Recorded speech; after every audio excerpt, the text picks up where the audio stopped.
tired of having at least a little bit of restraint? You ever just want to burn the shit down? Like, all of it? Restrained. Don't you just want to go ape shit? Don't you just want to, like, go ape shit? That is disgusting. Thank you, I couldn't remember how the line went. Are you trying to be fucking nice? Don't you just want to go ape shit? Yeah, that's the one. That's the one. Oh my god, hang on.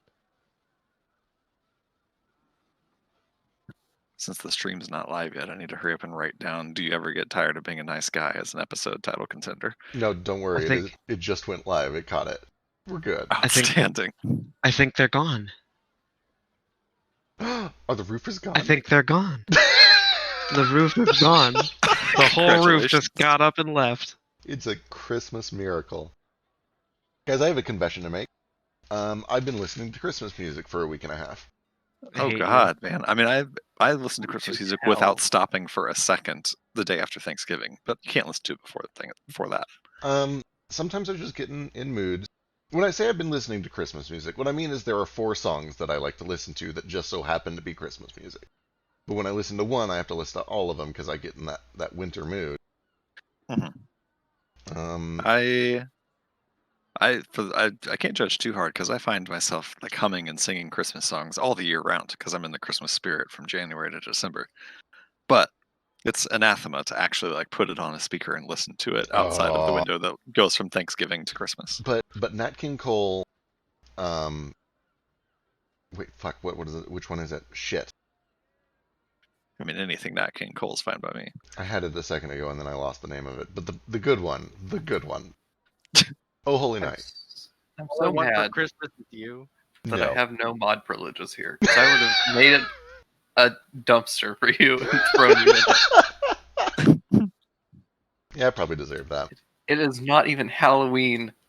That's what I'm saying. Are That's you a totally fucking ridiculous. craft store? Jesus. It's been a terrible year though. Like, okay, so last year I did way too many like travel things. I did too many cons. I was like, next year I'm gonna go easier because I need to spend less money on travel and maybe spend more time working. Well, you got it. And I got it. Wish granted. Sure did. The finger on the monkey's paw curled Yeah. when you said that. Knuckles cracking, skin flaking. So yeah, I've done nothing this year. Nothing at all. Contract is sealed. Since like FriskCon in December. That was like the last social thing that I did. It's February. Was that February? Oh, okay. This is Valentine's, remember? Oh yeah, that's right. Anyway, I'm dying is the point. And I think that part of that Yeah. is manifesting as like really looking forward to Christmas, which we're probably not even gonna get. So fuck me, but like, I don't know. We at least get our little family cabin trip at Christmas. Yeah, that'll be fun. If we all die of a pandemic while we're there, that's fine.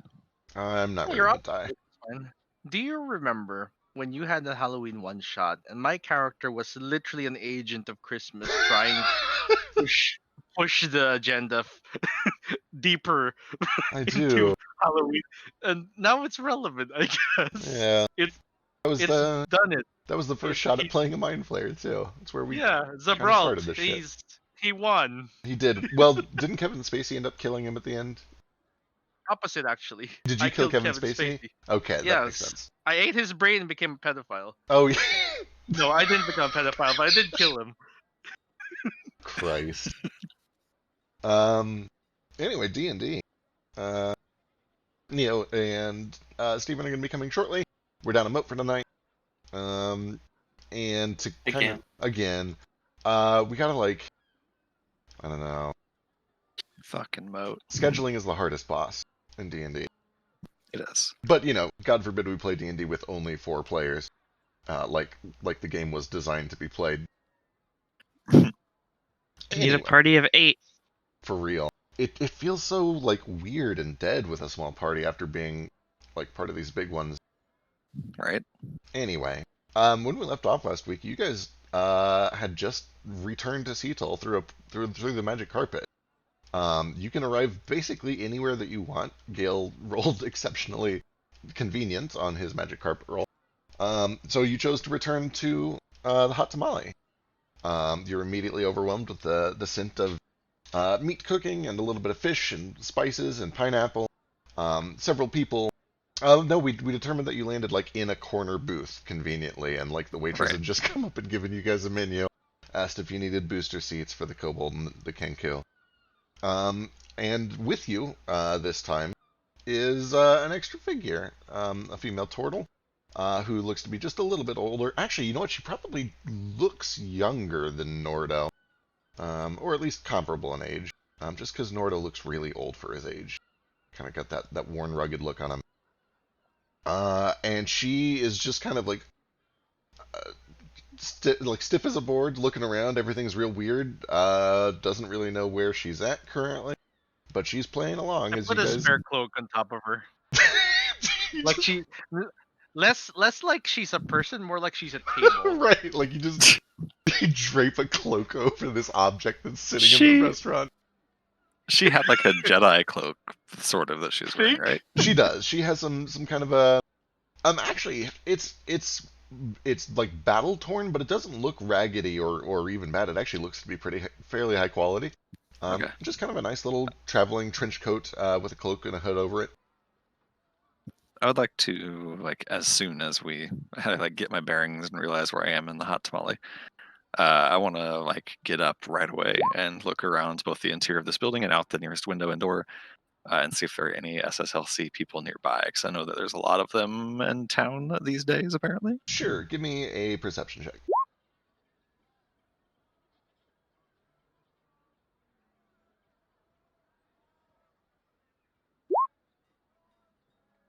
You take a moment to kind of like lean your chair back and look out through these bay windows and take a look, especially through the rest of the restaurant, to see if there's anything going on.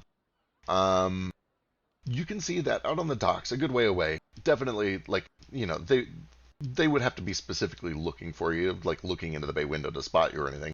But out on the docks, working near the harbor, there are 3 or 4 people that appear to be kind of just standing guard. They've got these basic weapons and arms, and they appear to have like an overseer that is kind of in charge of making sure they don't do anything dumb. With a 27, you can probably actually even spot the brand on one of their necks and can kind of infer that the other 2 are as well, with one overseer. Those guys, that group is probably about 350, 400 feet away, down by the harbor. You just kind of spot them through an alleyway. Apart from that, you do see that there is a group of 2 in the restaurant over on the other side. It appears to be just a couple of slave guards. They don't have an overseer nearby that you can see. They appear to be on their own. And they're just kind of eating. You can see they've got their weapons, a couple of spears that are kind of just like propped up against their table. Okay. 2 questions. Nothing here but an extra table. 2 questions. Sure. Firstly, based on the time that I spent wandering around this town trying to find a big enough plant, do I get the sense, based on like the presence of SSLC here, that I would be able to like walk back to the ship without getting seen by any SSLC people if I was careful to avoid them? Or are they like so prevalent that it's like not possible to get back to the ship without stumbling past some? You would almost certainly. You have good insight, right? Give me an insight roll. Plus. You'd probably be able to piece this together pretty easily. Yeah, that's plenty. That's fine. You're gonna get seen, but you've been traveling with a group, and you kind of get the impression that nobody is gonna walk up to another person and say, "Hey, give me your slave," and you get the impression that they probably assume you are owned by the people you're traveling with. Right. Less that and more concerned that someone is going to recognize her. And Oh. on that note, when we, presumably with some level of magical obviousness, bamf into this corner booth in this hot tamale, are we getting funny looks at all from those 2 SSLC people that are here in this particular establishment? Give me a luck check with advantage. We kind of established that you guys just lucked out and got a corner booth, but let's make it official with a roll.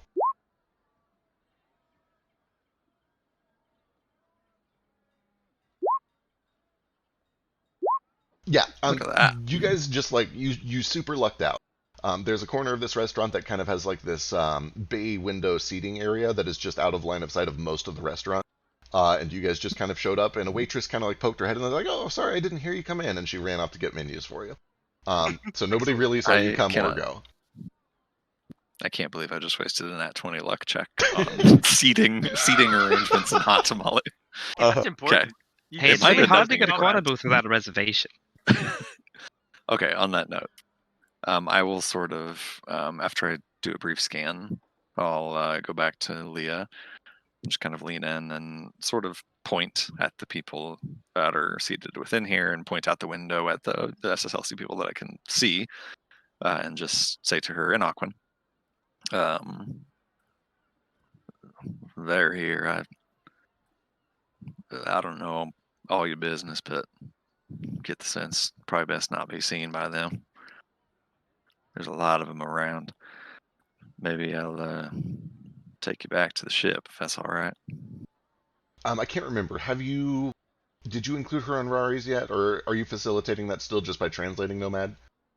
I'm just translating, yeah. Okay, He says she's not actually included in telepathic contact. He's just been translating. She gives a nod. She doesn't really even bother like saying anything out loud, but she gives a nod and a thumbs up and kind of indicates that she's willing to play along with this. Okay. Yeah, she takes a moment and kind of like puts the cloak up a little higher and puts it over her head to cover most of her face. All right. I'll sort of look around to the rest of the party, including the like 4 people that are currently suffering from teleportation flu, and just I know we got business to attend here, but I'd like to get my sister back to the ship. If it's all the same to y'all. If you Of don't course. mind delaying a little longer.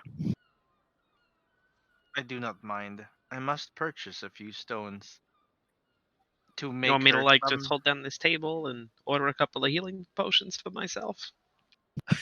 Do that. Perhaps some bed rest would help as well.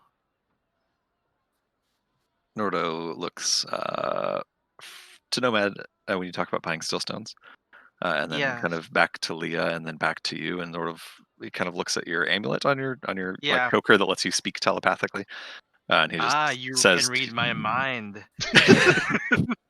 Yes, this is exactly what I was doing. I want to make her a choker that lets her talk so I don't have to talk for her and make everything sound monotonous. I figured maybe you would like to speak to your sister with her own voice instead of Yeah. mine. "Yeah, guess I could read your mind. You could read mine, one or the other. If you don't mind keeping an eye out for that while you're shopping, I'll gladly pay you for it." Yeah, since it is kind of converged for both of you, let's go ahead and jump back and we'll run through those numbers that I gave you, Nomad. You've got a list for all the scrolls that you were looking for. You've got a list that you needed for the Yeah. armor. For the Yeah, actual, those are from Wildlands. A question about the one that requires membership in adventuring or mercenary guild. Is it for Cetol or Valdelands? it is for Cetol, and if I didn't say that it was also available in Valdolance, like blindness, deafness, that means that Valdolance just Yeah. didn't have it in stock. Gotcha. So, for example, Valdolance didn't have Puppet, and Cetol does, but you would need to have a license from an adventuring or a mercenary guild. Sure. I'll ask Moat about what that means later on. Like an adventuring guild? Like this one? Or can we start our own guild? Reunion. Because he's not here, I'll kind of fill in a little bit. His background gives him lots of information on this. He would know that in Cetol especially, but also even just throughout the rest of Willinquet, but especially in Cetol where the guilds are strongest, everything is very kind of red tape bureaucratic. If you want to work as a mercenary or an adventurer, you typically join a guild because they're able to negotiate better fees and also like safety regulations and stuff like that. And they come with downsides as well, but the city has just kind of drifted in that direction. He says that he could probably, with a little bit of persuasion, push his membership with the Order as a sufficient way to get around it. Or you could potentially get something, get like a script or a writ from the small guild that you guys were working with, whose name I have written down and we'll go find in a second. Noblesse. Noblesse, that's right. Noblesse. Yeah. Or potentially, if you wanted to start your own guild, this would be the place to do it. There's some paperwork involved and a couple of fees, but this is definitely where you could potentially do it. What are the benefits of having an actually organized guild? So, Aside from being able to shop for things here. right, a big part of it is just that if you want to shop for adventuring related things here, you need to be part of a guild, because it subjects you to the laws and regulations of the city.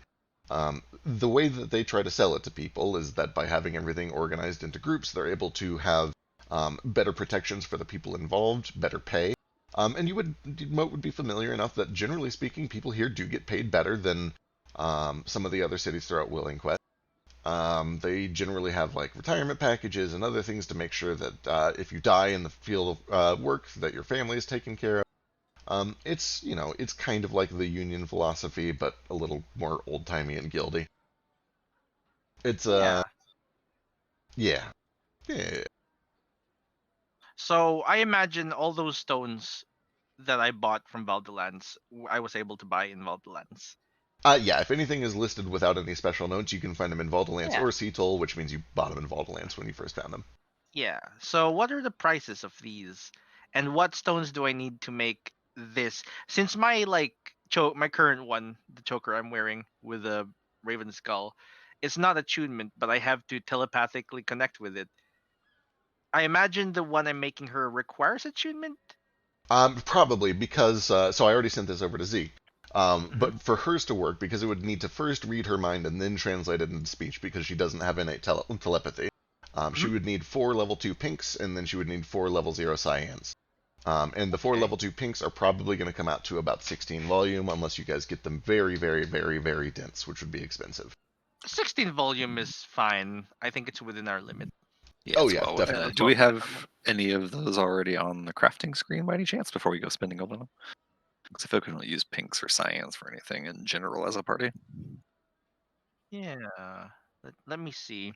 So my Shul skull thing just shed a bunch of. They're blue, not cyan, though. Even though cyan is a shade of blue. Yeah. Yeah, looks like we don't have any really. With that There's said, prismatics, but I don't really want to waste them on that. this is a market city. Yeah. You can definitely find what you're looking for. Yeah. It's generally going to be about 10 gold for a 0, 16 for a 1, 26 for a 2. Yeah, worry not. I will cover some of the costs. So, which ones do we need?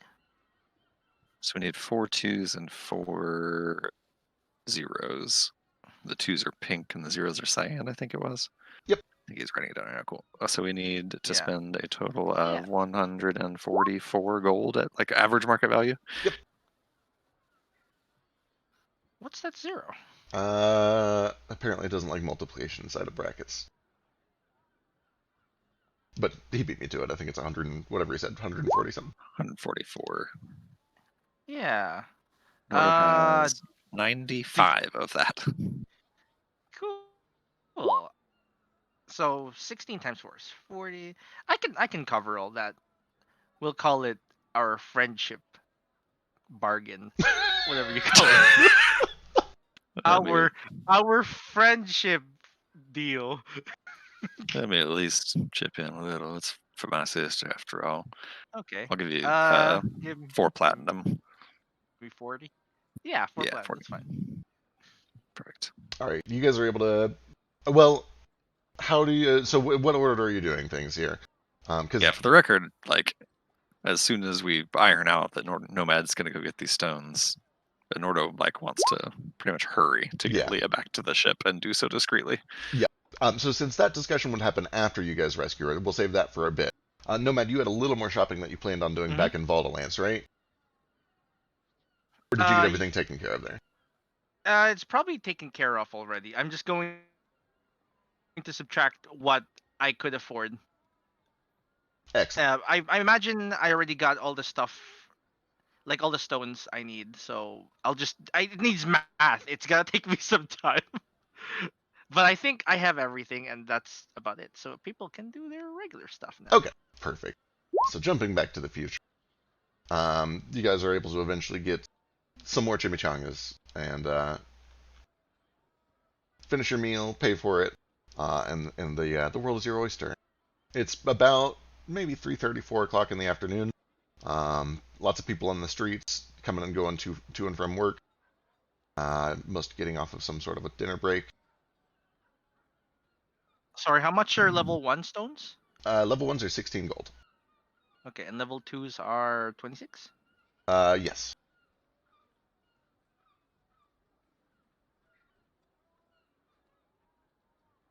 I will just make my best attempt to like lead Leah back to the ship, like hoods up, unseen as much as possible. Specifically, watching out for anyone that is SSLC and seems to like recognize or notice her in particular. Sure. Go ahead and give me either a stealth check if you're planning on like sneaking through alleys and trying to literally stay out of sight, or a stealth check with charisma if you're just trying to like blend in and go a little unnoticed and pass as normal. I'm gonna try to just kind of pass as normal. It's a worse stat for me, but I feel like trying to sneak through alleys is more conspicuous. Sure.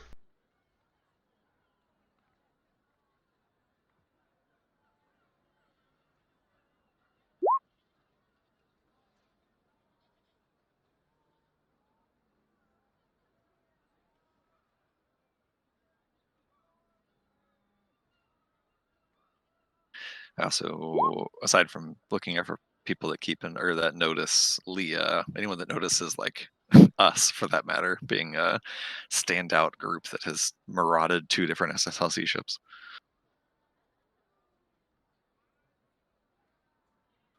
I halfway expect some of these people have like wanted posters for us. Well, we left no survivors, so That's a good point. And they already genocided the one city that we helped, so surely that score is settled now.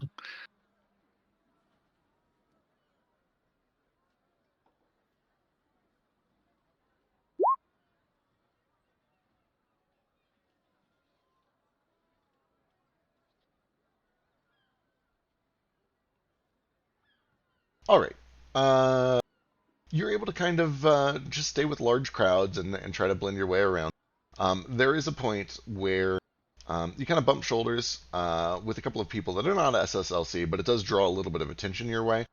There's kind of this lady that drops a basket full of oranges, and she's real, nice about it. She's apologetic. She kind of works with you to bend over and pick up all the oranges and put them back. But it does make just a little bit of a scene as you're making your way through the streets. Maybe draws a little bit of unwanted attention. But nothing comes of it, at least not immediately.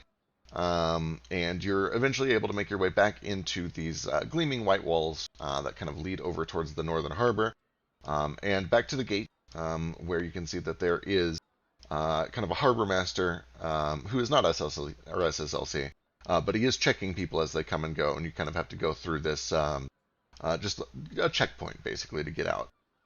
Okay. One thing that I do that I probably would not do if I had rolled a little bit better, but I rolled pretty bad, is on the way back. I don't go out of my way or anything, but I buy a couple of like fish and tropical fruit. If there's some just like for sale in an obvious place, I assume there is in a town like this. Oh, absolutely, especially by the docks. So for a Cool. little bit of copper or a silver piece or two, you're able to get just enough that it looks like you did some shopping while you were here. Terrific. And then I will just sort of approach this harbor master feller. Or Right. lady, I don't know. Yeah, you wait in line for a little bit, and then you eventually get up to the front of the queue. And basically, he just checks to make sure that you have whatever the coat check equivalent would be for a ship. He checks your name in the log, and I believe it's actually probably under Gale or Flick's name while you're here. But whoever it is, they provide their name, they do most of the talking, and you're able to get through without too much of a hassle there. And let's see.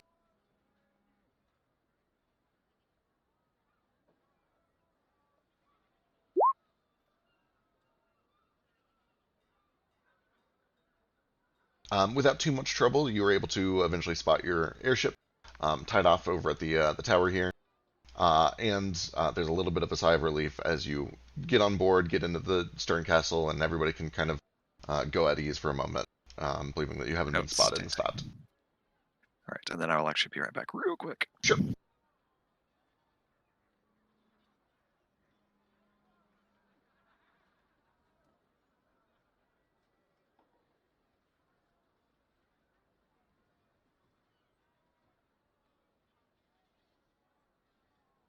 I am irrationally excited for Penn Station. what station? For Penn Station, for food. I do this every time I wake up, and I don't feel super hungry until we start, and then I'm like starving. I need it to be here.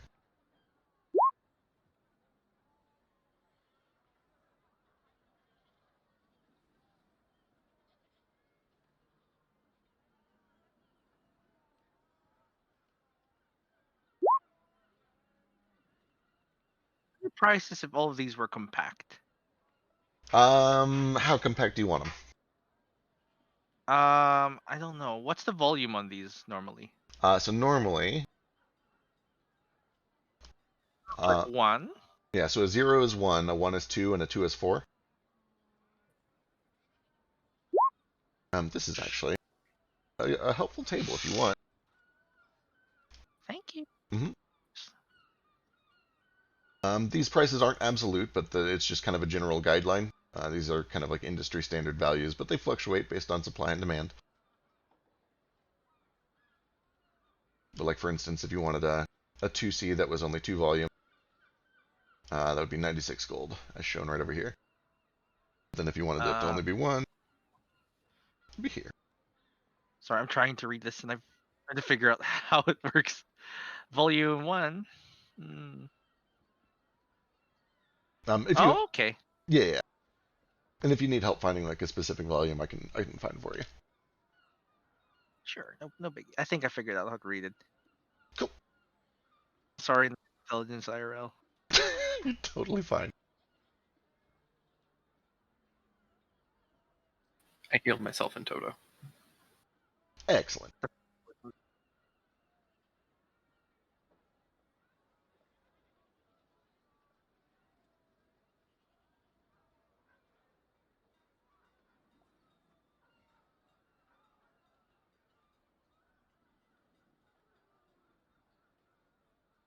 I assume I can't make a prosthetic tongue.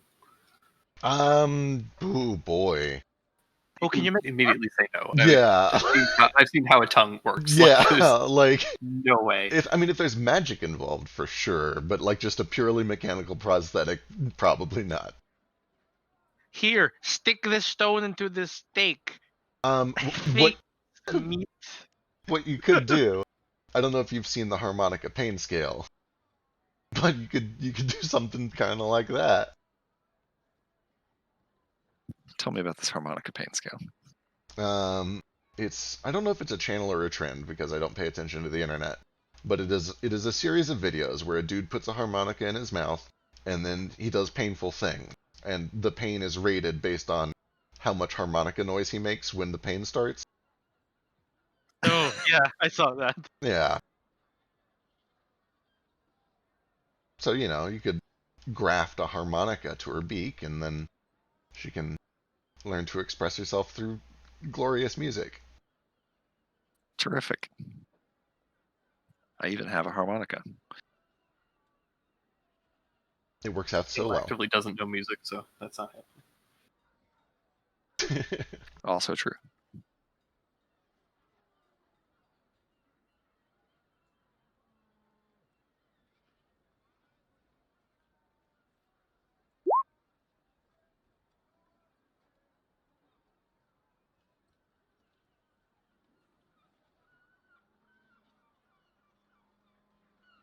It is worth mentioning that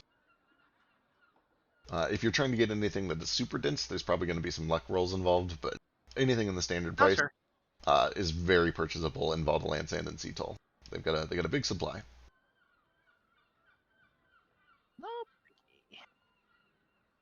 I don't know what Nomad's currently working on, but once we get back to the ship, Nordo will. Yeah, these are technically done. I'm just pricing them out so Nomad can just work on this right away.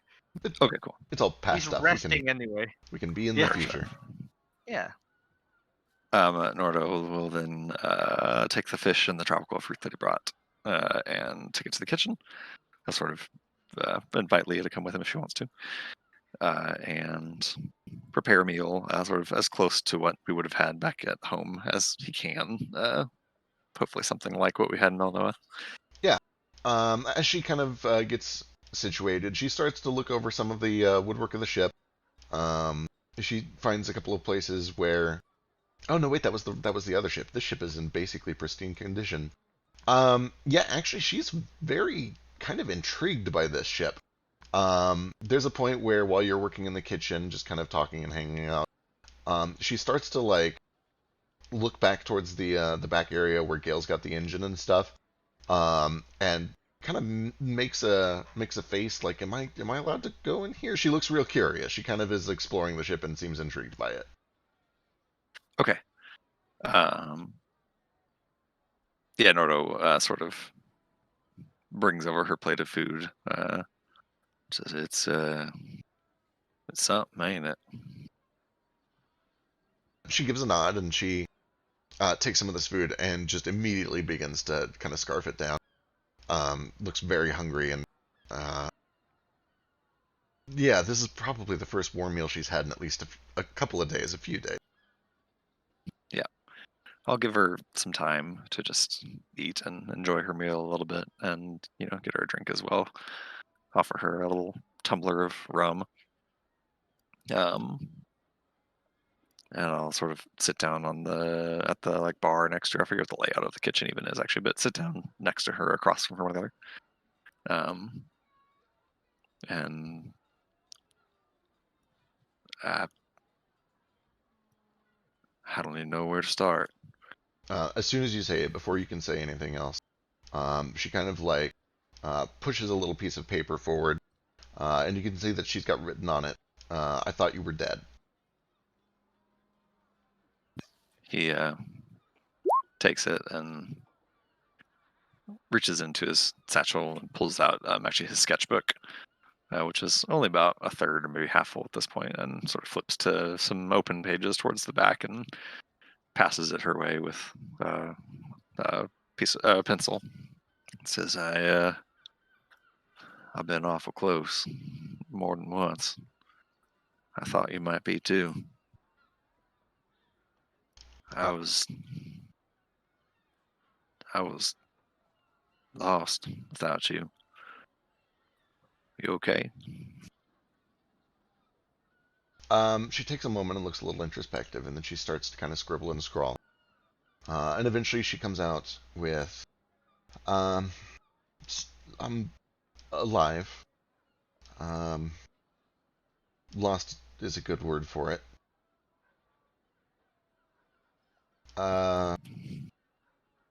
The orcs said you died. What happened? Boy, it's such a long story. Maybe I'll just start from the beginning. That's all right. Yeah. I'm sure you've been wondering where I've been just as much as I've been wondering where you've been. Yeah, she nods and she kind of like pulls a little bowl of some of what you made over and starts to eat. Okay. And to avoid 10 minutes of Nordo backstory exposition that everybody already knows, Nordo does tell her like everything. Tells Okay. her basically from the time they split up in Tramus to getting taken by the orcs and the years they spent together. Maybe leaves out some of the grislier details of what he did with them, but certainly doesn't make any secrets of the fact that he did things that he regrets. And about getting with the monks and the years he spent there, and then about joining up with the party, and that's how I ended up with these people I'm traveling with now. They're no, they're more than just that, though. They're my friends, maybe my family even. We're caught up in something a whole lot bigger than any of us really bargained for, I think, but in it together, at least. I don't suppose I'd ever found you without them. I owe them everything. Oh, go ahead. There's a few points throughout the story where she gets real emotional. But when you start talking a little bit more about kind of the orcs and the things that you did with the orcs, and then eventually when you explain how the orcs kind of sent you off to the monastery, she takes a moment there to kind of slide over a couple of pieces of paper and interject, and she asks a couple of questions. The first one she asks is, they called you Makari. Do you still use that name? Nordo reads that note and kind of gets a little watery-eyed and Says no, I actually been going by Nordo. Truth be told, when it came to picking my own name, I didn't even have to think twice on it. I ain't never gonna be half the man he was, but still gives me something to live up to. When you say that, there's a sudden swell of several different emotions. At first, she gets very kind of teary-eyed and very sympathetic, but then she starts to kind of crack this toothy smile and laughs. And although it's kind of a weird, kind of twisted laugh, it's a little wheezy and a little airy. It's hearty and genuine. She seems to be like, it's not quite like a mad laughter, but it's clearly like something is making sense. Something is snapped. She suddenly understands something, and it's all coming together. Okay. And you don't even have to like poke and prod. She puts up a finger and she starts scribbling, and then she slides across another piece of paper. Uh, and this piece of paper says, uh, they were looking for Nordo. This explains everything. Who? Well, actually, well, look, Nordo gets a little bit I don't know, reserved. Not reserved's not the right word, but hesitant to pry for a second. Then he says, "Look, I don't know what you've been through. Looks of it, the years ain't been any kinder than you than they've been to me. But like I said, I've done things I'll never forgive myself for, terrible things. But all of it, every step of the way, was just to survive and find a way to keep on living through one day closer to finding you. And I don't want to assume nothing, but I think maybe you understand that. Maybe you've been down a similar road. And I want to know what happened to you. I want to know everything. I want to know how you ended up the captain of some lightning ship and what happened to your hand and to your tongue. But I know it ain't always easy telling about things that we wish never happened. And frankly, I don't care what you tell me and what you don't. You can say anything you want. I don't even give a damn if it's true or a lie. I don't care. Don't tell me nothing you don't want to. I have you back now. That's all that matters to me. But whatever you're comfortable telling, whatever you want to tell, whatever you feel like telling, I want to know it all. She sits quietly for a while, kind of pondering over it. And then she very quickly scribbles out, I don't blame you.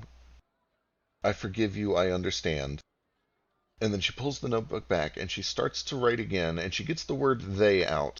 And then she just kind of stops. And she looks down, she looks at her one good hand, and then kind of to her where her other one would be.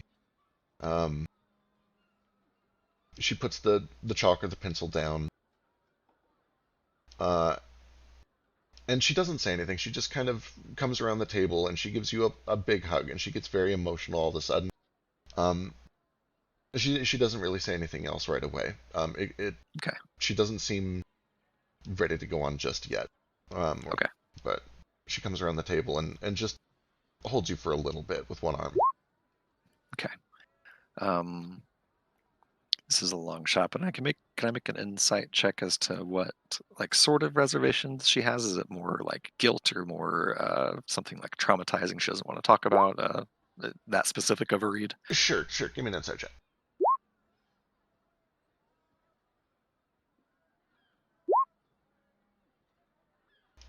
She has been, even through text and the way that her expressions read, she's been very forward, very confident, very stable. She seems to not really brush off, but she seems relatively unfazed when you tell her the terrible things that you had to do. And she seemed very much to be on the page of like, yeah, I get it. She seems like she understands. It seems to be not so much an issue of she's racked by guilt, although she clearly probably has done something. You get that sense. But this is just more emotion about the trauma of having to have had to do it in the first place. It's a lot to unpack. She just seems very overwhelmed by all of it. But with it 14, you do get the sense that she seemed to empathize pretty openly with being forced to do some things out of circumstance. Okay. I'll just, return the hug for a while and kind of hold her close. And I'll sort of look down at her sort of missing hand, and we,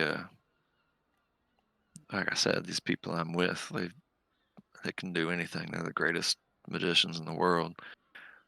Gale, the little dragon, he lost a leg and an eye and all manner of things, and he built himself new stuff to get around, and and Nomad, the octopus fella, he's normally can't speak at all, or it comes out all warbled, but he made himself a magic thing that lets him send his thoughts out loud, and he's going to make you one too. And well, we can't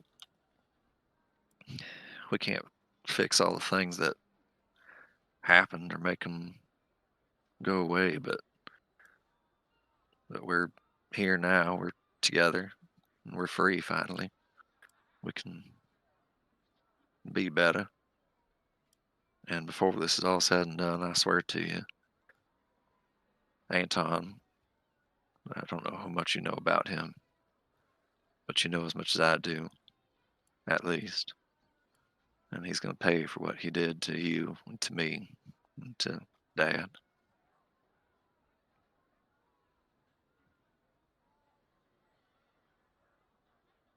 She gives a nod and a smile, kind of wipes away a couple of tears. Eventually, kind of takes back the pad and sits back down and starts to write. And all that really comes out is he's a monster. Okay. She thinks for a minute, and then kind of just settles on that, and pushes the paper over for you to read. She pulls it. Well, give me a persuasion check. Okay.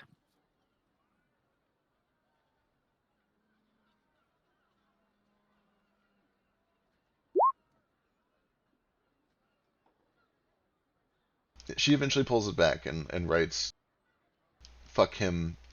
Let's make him pay." Noda reads it and smiles and takes a big swig of his rum that he's got in front of him, and pours a little bit more for himself and for her if she wants it, although I imagine she's about to pass out anyway on an empty stomach. And he sort of leans back, says, "When I was with the Crimson Hand, they taught me something, an orcish idea. They called it the Crimson Debt, the debt of blood. They said if somebody takes blood from you or from your kin, they owe it back to you. It's up to you to go and take it. Now, don't get me wrong, there's lots of lessons I learned from the orcs that I'd rather forget, but that ain't one of them."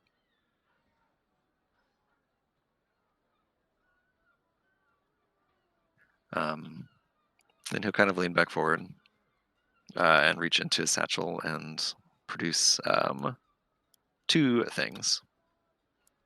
He first pulls out the severed hand of Warlord Zutag.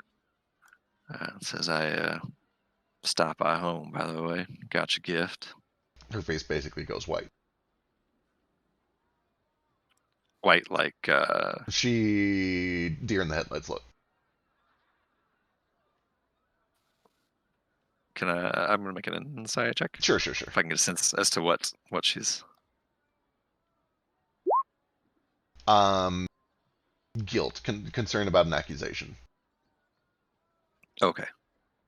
He'll sort of withdraw back a little bit. Say, or maybe not you.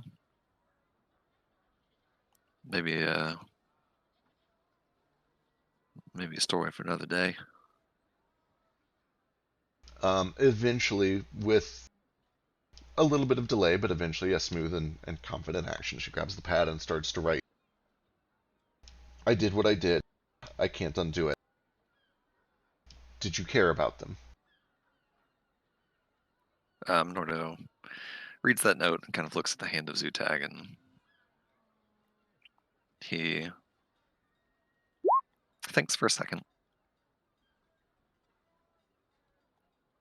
There was a few of them, one or two that were all right, but most of them were monsters, brutes. Forced me to do things I'd have never done. Taught me how to kill innocent people like animals and take things that didn't belong to me just because I was stronger and I could. If there's one thing I learned from traveling with these people, it's that maybe there's a little bit of good and a little bit of bad in just about everybody. And there was a little bit of good in some of them, but there was an awful lot of bad. I think the world's a better place without them. I sure as shit didn't care about this one. Then I sort of wave the hand of Zutag. Yeah, there's a huge, you can see her shoulders kind of relax. A big smile when you mentioned hating that one. She starts to dig around in her little backpack pouch. And then eventually she kind of like realizes that it's not in there, and she seems to remember. And she hurriedly scribbles, "Oh, it's on the ship." And then she kind of continues, "I dealt with him. He's an asshole." That he was. The only one I really cared much about was Cal, little half-orc boy. He was kind of a little brother to me, but he wasn't really one of them so much. He was a slave just like me, and he's all right. We saved him. He got away. I'll meet him sometime. He was like family to me, or closest thing I had to family when I was in all that. Speaking of family, there's one other thing I wanted to show you. And he will put the hand back into his bag for now and produce from his bag the little scrap from beyond the note from our parents that he got from the Elbrat Mind, and say, we've seen some crazy things, stuff you wouldn't believe, and well, I got this, and maybe it's just some trick or some sort of ploy, but I think it's from Dad, from Mom. And I sort of just slide the note over to Yeah, her. she suddenly looks real kind of interested. She furls her brow. She takes it. And you can see that almost instinctively her left shoulder kind of moves like she's trying to bring her other hand up. And then she looks down and it looks frustrated. And she just kind of looks over the paper and reads it. She gets real misty-eyed. Eventually kind of folds it gently and slides it back across the table to you.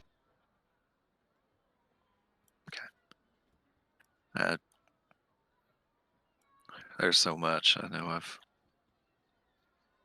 we got a whole lot left to talk about, but I'm sure you're exhausted. I don't know how long you spent on that island just surviving.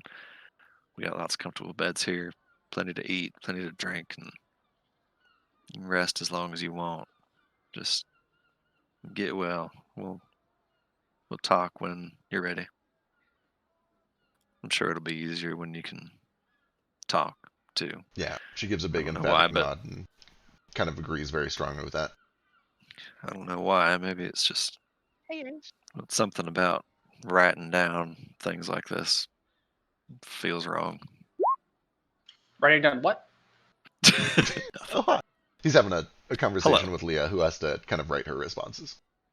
You're good. But I will, once we're done here in the kitchen, I'll kind of find a place for her to sleep. I'll just take her to wherever I normally sleep. Actually, that's normally on the deck, so I'll take her to a bed. Yeah. And I'll give her, just leave like another plate of food by the bed. I'll put a couple of water skins and show her around, and leave her to get some rest that I'm sure she sorely needs. Can I briefly just look over her with a medicine check, make sure she doesn't have any like injuries that need dealt with urgently? Sure. A quick word, Nordo, from just another part of the ship. What would you like around her neck? Does she have a preference? I'll as I get that telepathic communication from Nomad, I will ignore it for the moment, just for a second long enough to look down at Leah, say, Nomad, the octopus-looking fella. He's fixing to make you something like he has a necklace that lets him talk out loud, even though he can't normally. He wants to know if there's any particular style you might like. I don't know, pearls or diamonds or whatever your preference is.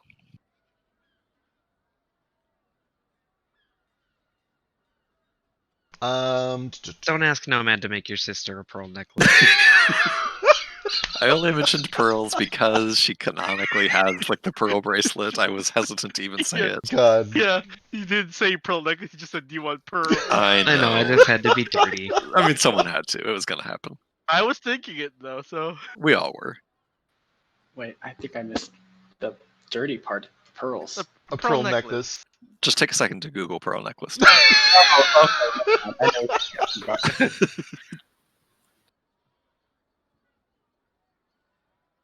Maybe she wanted a, I don't know, a bear fang, or... I don't know. Whatever she wants. I'm checking She through. wants... I'm checking through to see what she's into. I have notes for this.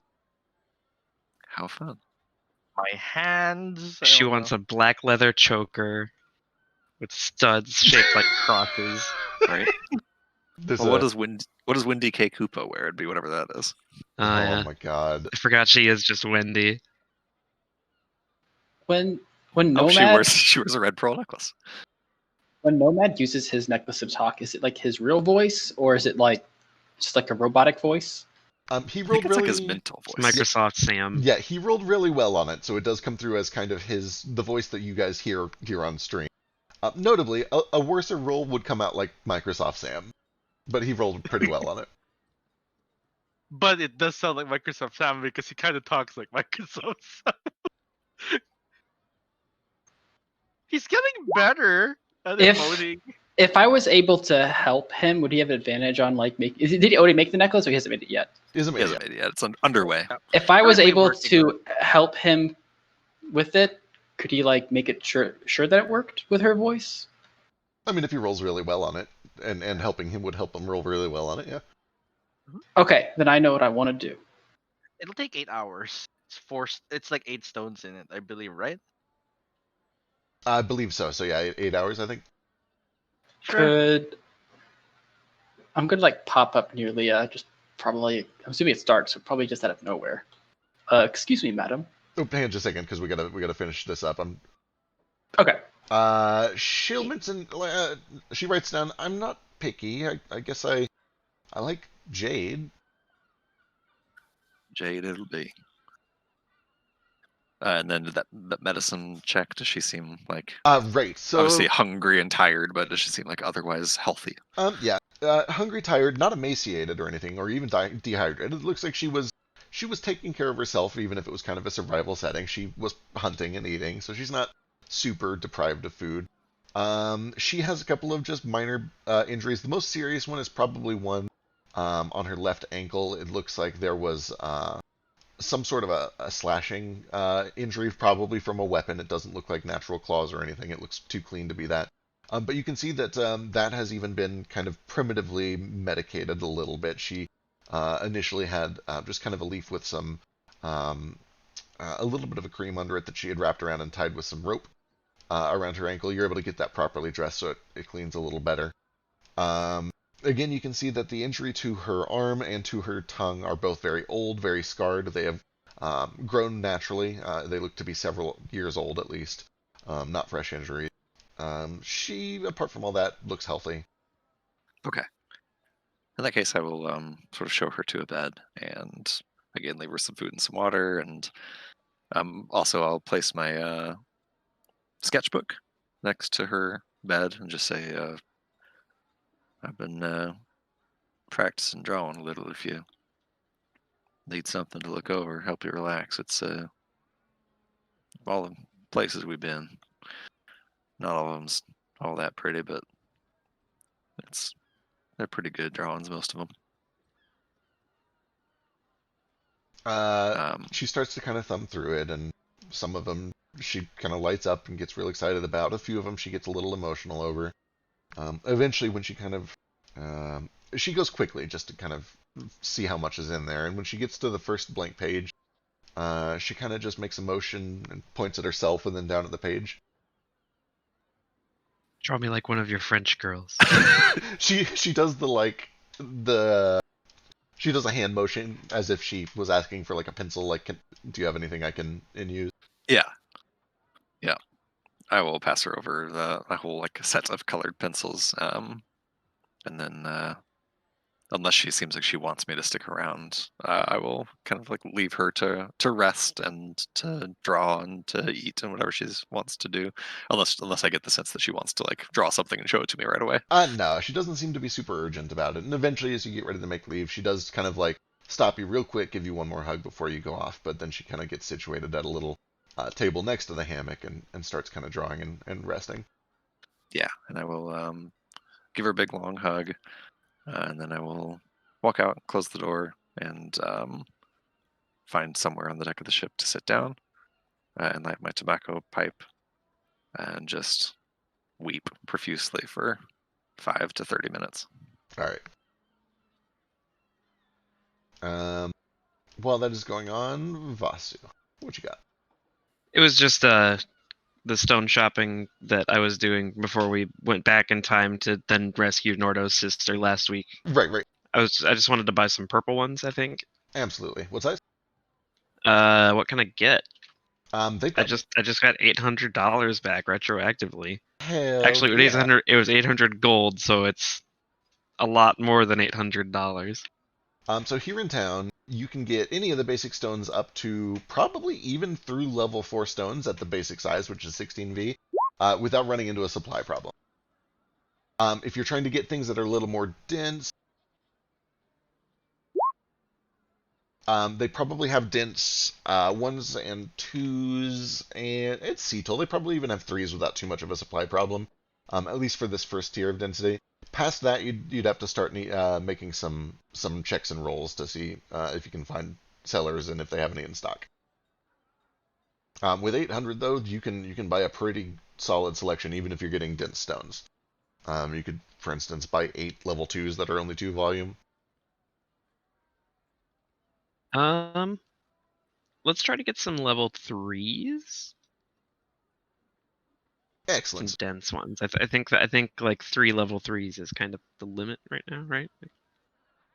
Forget what the crafting limit is. So I at think the moment. current crafting limit is 25. Yeah, so the current crafting is 25. You could get 3 level Cs that are 8 each, which is the standard volume, and that would only cost you like a little over 260 gold. You could get 4 of them that are each half volume, and that would only come out to 16 volumes, so you could stuff all of those in if you wanted. And that would end up being a little over 900 gold for 4 level 3s that are dense.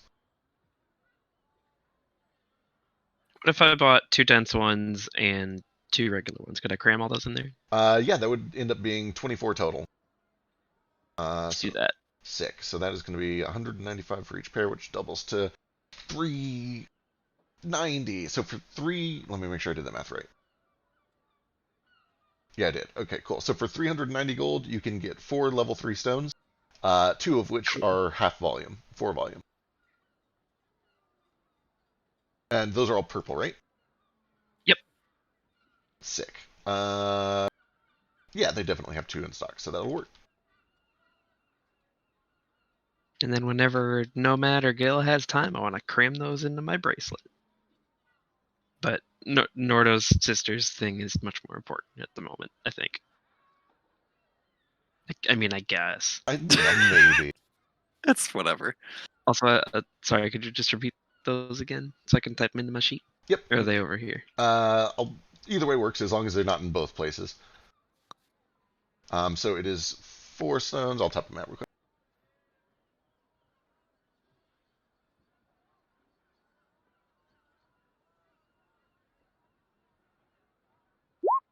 There you go. You're the proud owner Thank of you. those.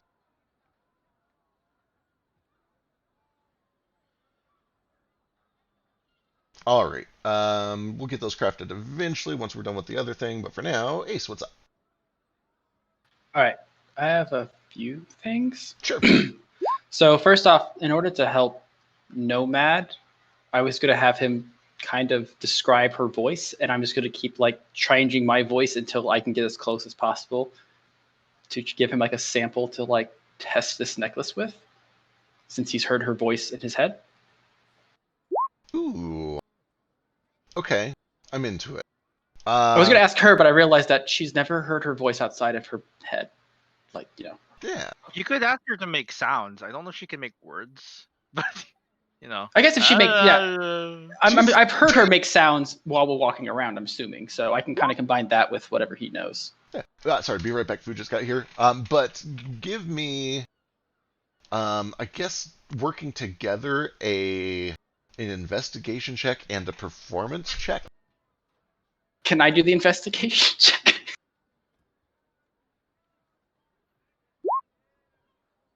Yeah, I think that was you Is it- doing that. Do I do both of those? I think I'm Oh. trying to perform. Oh, that would be so much better, because my performance is, even though I'm a kinku, it's I mean- crap. Mine's 0, so. Mine's -2. Oh, well, Yeah, I'm a very not good at stuff bird. it's okay. You're very good at almost everything I've seen you do, actually. I have a This- strength of fine. 5, charisma of 7. This concerns me greatly. And the thing, and that's why it's ironic how I'm the person who has to be like, all right, Nomad, let's try to not get ourselves killed here. Because I can't talk us out of situations. It is all right. I have spells for that. What languages do you know again?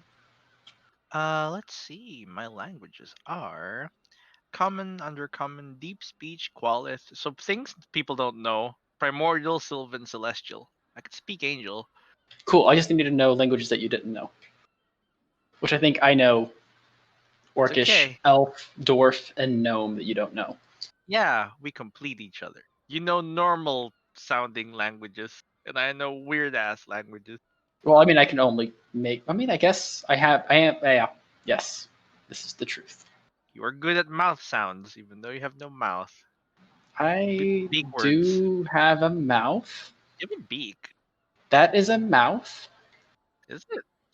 Yes, I think a Yes. mouth is just an orifice in which you put food into. Oh, that makes sense. I'm Right? thinking of lips because I do not have those either. Neither of us have lips. You guys don't have lips? Nah, we're not part cat. I'm imagining you with just like lips on your beak, just like cat lips. You do have those like whisker Fu Manchu stuff going on, right? Yeah, that's not cat. That's not a cat thing, though. What is it? We've all seen the picture of the beak lips. I Yes. haven't, and I'm I scared. said much rather not. Also, effect. You said investigation and performance. Who is rolling what? Either any combination. It's totally fine. Okay, I'm going to do investigation because I'm suck at performance. Very well. I shall attempt to perform her voice with my mind. Can I use intelligence? No. Fine. Can he not change how his voice sounds when he is using telepathy with someone? I can't even change the way my cadence sounds. What makes you think I can? Like, whenever he connects with someone, is it always his own voice? I would argue that it works just Hey. like any other voice. He has a natural voice that belongs to him, but he can attempt to like act as if it was somebody else's voice. I have an idea to help with this also if you want to get Vasu involved, but I understand if you don't. Is it your guitar? It is. Vasu, come here. We need you. Bird, Beaks, unite. Oh no. Okay. Growing concern. Vasu, here's the plan. I tell you that plan. So I just got to get her to play this guitar. Hey, Leah.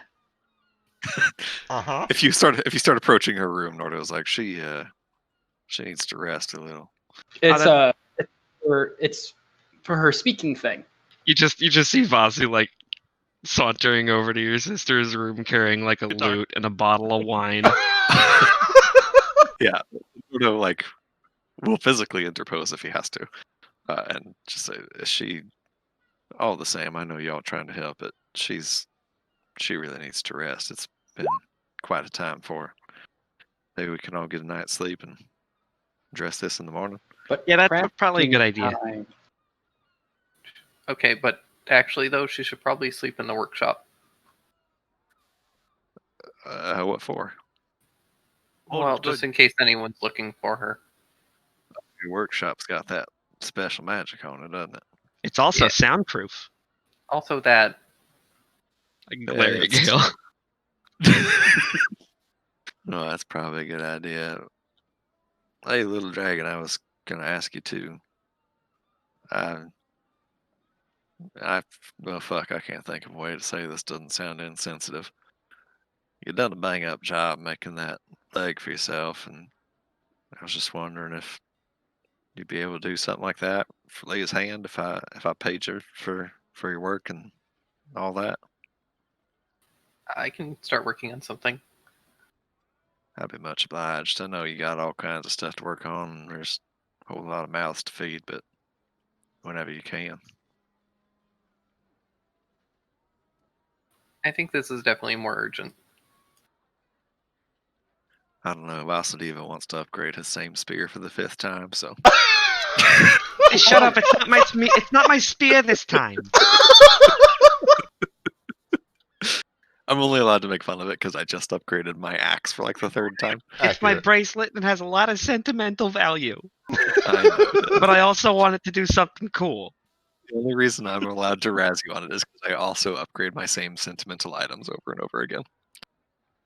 It's okay. That's how we bond. That is how we bond, best buds.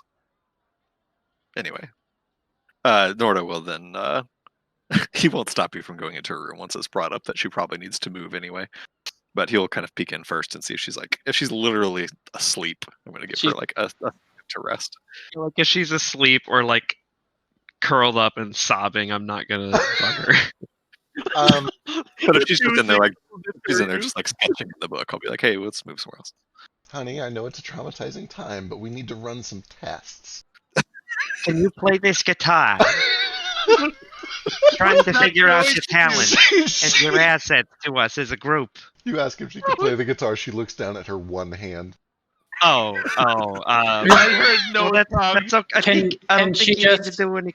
Can she just strum as you hold the guitar neck? Yeah, I don't think you need to do any chords or something. You just kind of need to hold it and then try to talk. Really though, With no tongue. running back before we make too many non-canon jokes. You guys go in and Nordo checks first, and she is still up. She looks tired but not exhausted. You know, she's not like bloodshot or anything. She's just kind of sitting over this little desk next to the hammock that was set out for her. And she's still drawing, and you can see at this point she's got most of the drawings of what appears to be a map or a blueprint done. And when she sees you come in and kind of ask if she's okay, she gives a thumbs up. She looks okay. And she writes on her separate notepad, trying to get this out while I still remember it clearly. Could be useful later. And it appears to be just kind of the layout of a building of some sort, a pretty large one as far as you can tell. And you can see that there's some places where she just is missing chunks of information. or doesn't know what's behind a certain door, so she's kind of put question marks. But it looks like she's just trying to draw out a map or a floor plan. As I look down at it, can I just say, was that the Wandering Sun by chance? She gives a thumbs up and a nod, and then she kind of writes on her notepad part of it. Nordo will sort of nod too, and then he'll say, "Well, take your time with it. Whenever you're done, they're well, a combination of things. They're trying to figure out how to get your necklace working so you can talk, and Gail's thinking about working on your hand, and also he's got a special place for you to sleep. But people can't scry on you or nothing. But whenever you're ready."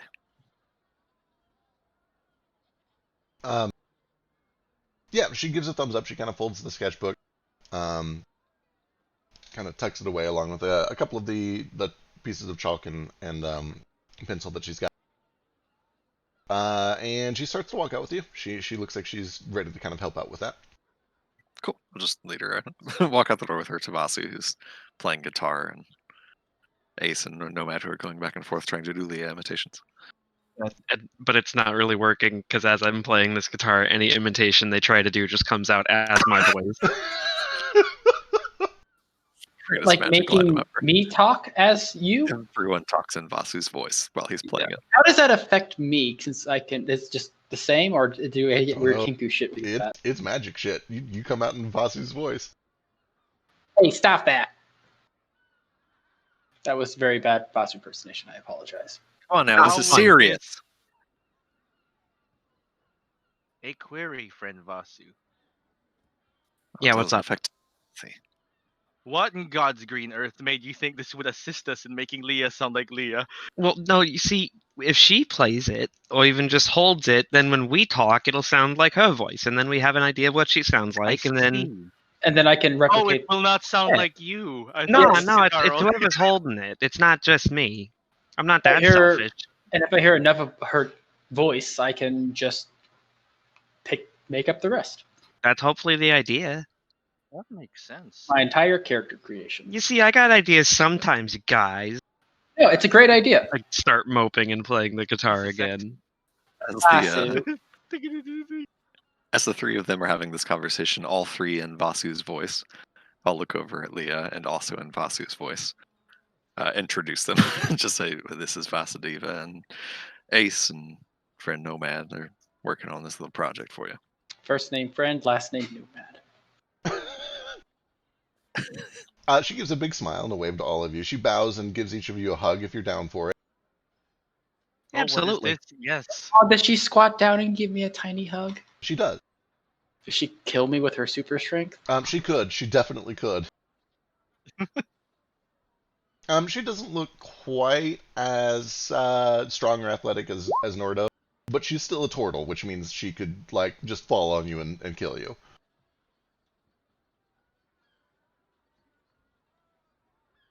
Wait, Vasu, could I see your guitar? Are you gonna give it back? Yes. Okay. Immediately smashed in the I ground. hold the guitar and then I say something. Don't tell me what to do. Say something. What happens when someone tries talking while I'm holding the guitar? So you do have to be playing it, and I'm playing it. okay. Sure. I've seen him play it. I can replicate his chords. Sure. Yeah, you're able to kind of mimic his motions and strum some chords, and once you start playing and everybody else starts talking, oh boy, what the fuck happens? Rule on this, Feck, please. Huh. Get his normal speaking voice, because he's not on the I regular. don't have a normal Yeah, but he speaking doesn't have a voice. normal speaking voice. That's the thing. You kind of do, because we've I don't. established before Well, that's just that a you're voice he's different. adopted Okay, from I'm somebody, This right? is different, a- but I This is a far that's- reach, but do you guys know those things that like ghost hunters use? It's called like a Murphy's box or some shit where it like cycles through the radio stations, and the idea is that if you hear a voice form like a real sentence between all the different radio stations, it's like actually someone talking to you. But the point is, like, if it does sound like that, it sounds like a YouTube poop or something, where it's like all the voices are clearly different, so it's like real jumbly. So I'm imagining it's kind of like that going on right now. That definitely makes a lot of sense. I didn't explain it very well, probably. Yeah. So yeah, as noticed, I just have more personality, and I can take words I've heard and I kind of shape them a little bit different sounds. But so far, I don't think I have my own voice, except for the one you said I have in my head. So a lot of what you guys say comes out in the voices that he has used to mimic other people. So a lot of what you say comes out as kind of this grisly, deep orc voice, but then every now and then you'll hear a word in kind of a lighter voice, or even one of your own voices for the very strange words that he didn't hear until he met you guys. So like if he says locust or something like that, it probably comes out in Vasu's voice.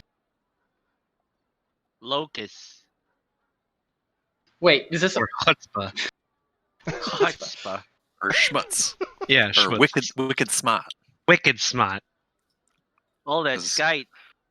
Big flick energy comes out in Nordo's voice. Interesting? What happens when I talk? If I'm holding it, does it also make my voice be my voice? Yeah, you are I think you unaffected keep by your it. voice. Yeah, it is. Okay. Speak normally. So if I hold it and start strumming it, what does everyone sound like? Pretty much, yeah.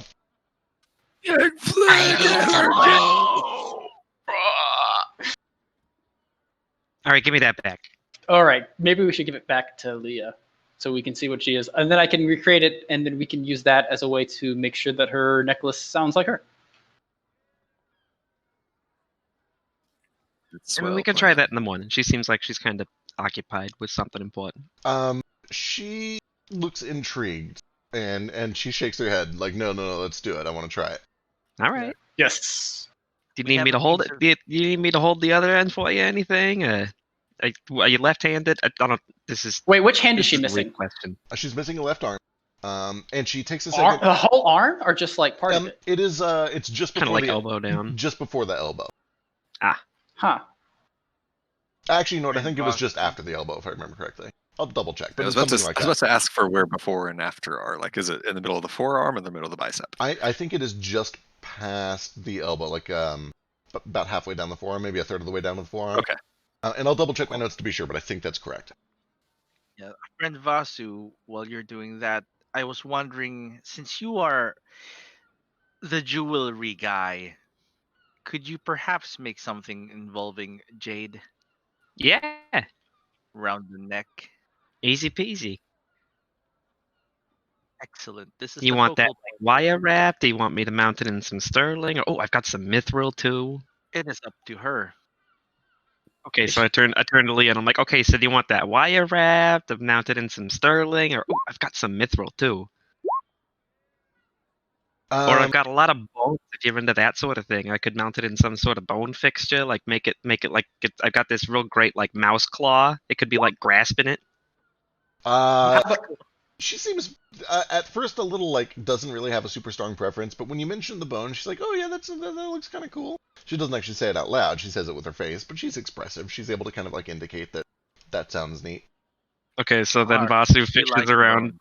Vasu fishes around in his bag of holding for a moment, and then pulls out this smaller burlap sack that's just like full of bones and teeth, and like dumps it out on the floor in front of her. And it's like, okay, pick one, or a couple. Is she playing this whole time or no? Not yet. She doesn't have the guitar yet. I gave it to her. Okay. Yeah. And you asked if you needed to hold it.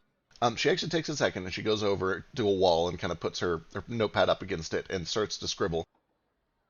And eventually she gives you a piece of paper, Vasu, that says E B C sharp minor A. Okay. And then she kind of like sits down on the chair and does her best to kind of prop the guitar, on her lap where it would be, but she can't hold it herself, hold the neck herself. All right, so I'll kind of come up behind her, about to do the like Are we ghost thing, but then I Are you like look ghosting? over at Nardo ghosting and I'm right like, now? I kind of get up to do that, and I'm like, nah. So then I look over at Nardo, and instead of doing that and like giving his sister a half a reach around, I'll just cast Mage Hand and have it play the chords Yeah. that she requested of me. And she starts to kind of strum and pick a little bit. And it's just kind of this real simple melody. It's nothing crazy. But it is apparent that she knows what she's doing. And as she starts to play, whoever speaks up first has a new voice come out. Yeah, I was just imagining. The reason I ask is because I want the longest conversation possible. So while they're doing this bone talk, I want to be absorbing her voice. Um, it's a voice that I can't do particularly well. I won't be able to do it Okay, justice. Ursula. Does she sound like Dr. Girlfriend? Oh no, it's been so long. You've grown so much. All right, let's return her. Oh, that loop might just need to be toned to something. Hey, give me a second. But it is, as you might expect, a little bit of kind of a Bayou drawl, kind of a Southern girl thing. It is a little bit more tempered and modern and, for lack of a better word, it's more similar to a normal Willingquet accent than Nordo's does. It becomes clear that she has probably spent more time in and around other people from other like mainland civilizations, as opposed to Nordo, who spent most of his time around orcs and has kind of absorbed a little bit of that orcish twang. So he's civil. So she's civilized. Yeah, you could say that she is civilized. Yeah,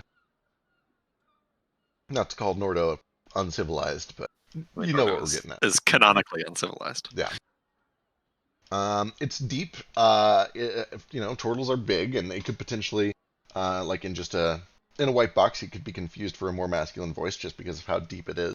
But compared to Nordo's, it is lighter, and you're able to tell the difference pretty easily. And she seems a little weirded out, but also a little bit amused as all of you begin speaking in her own voice, and she can't. But she puts on a smile and just kind of continues to play. And then when Ace starts to like do his mimicry and starts scribbling down notes and kind of like, trying to use all of this for research, she gets real kind of intrigued and interested. She seems to be enjoying the experience. I'm getting thoughts of Fairly Odd Parents, like, "Hi, my name is Timmy Turner, and I cheated on my math test." Type vibes from this. Absolutely. The edited voice. And then, hey, while she's playing, Nordo, tell me a quick story. Well, all right then. I'll tell you the first time me and Leah went on a fishing trip. Thank you. I was hoping you would do this. I'll go from memory. No. I wish I remembered it. Yeah, someone else do Well, it from memory.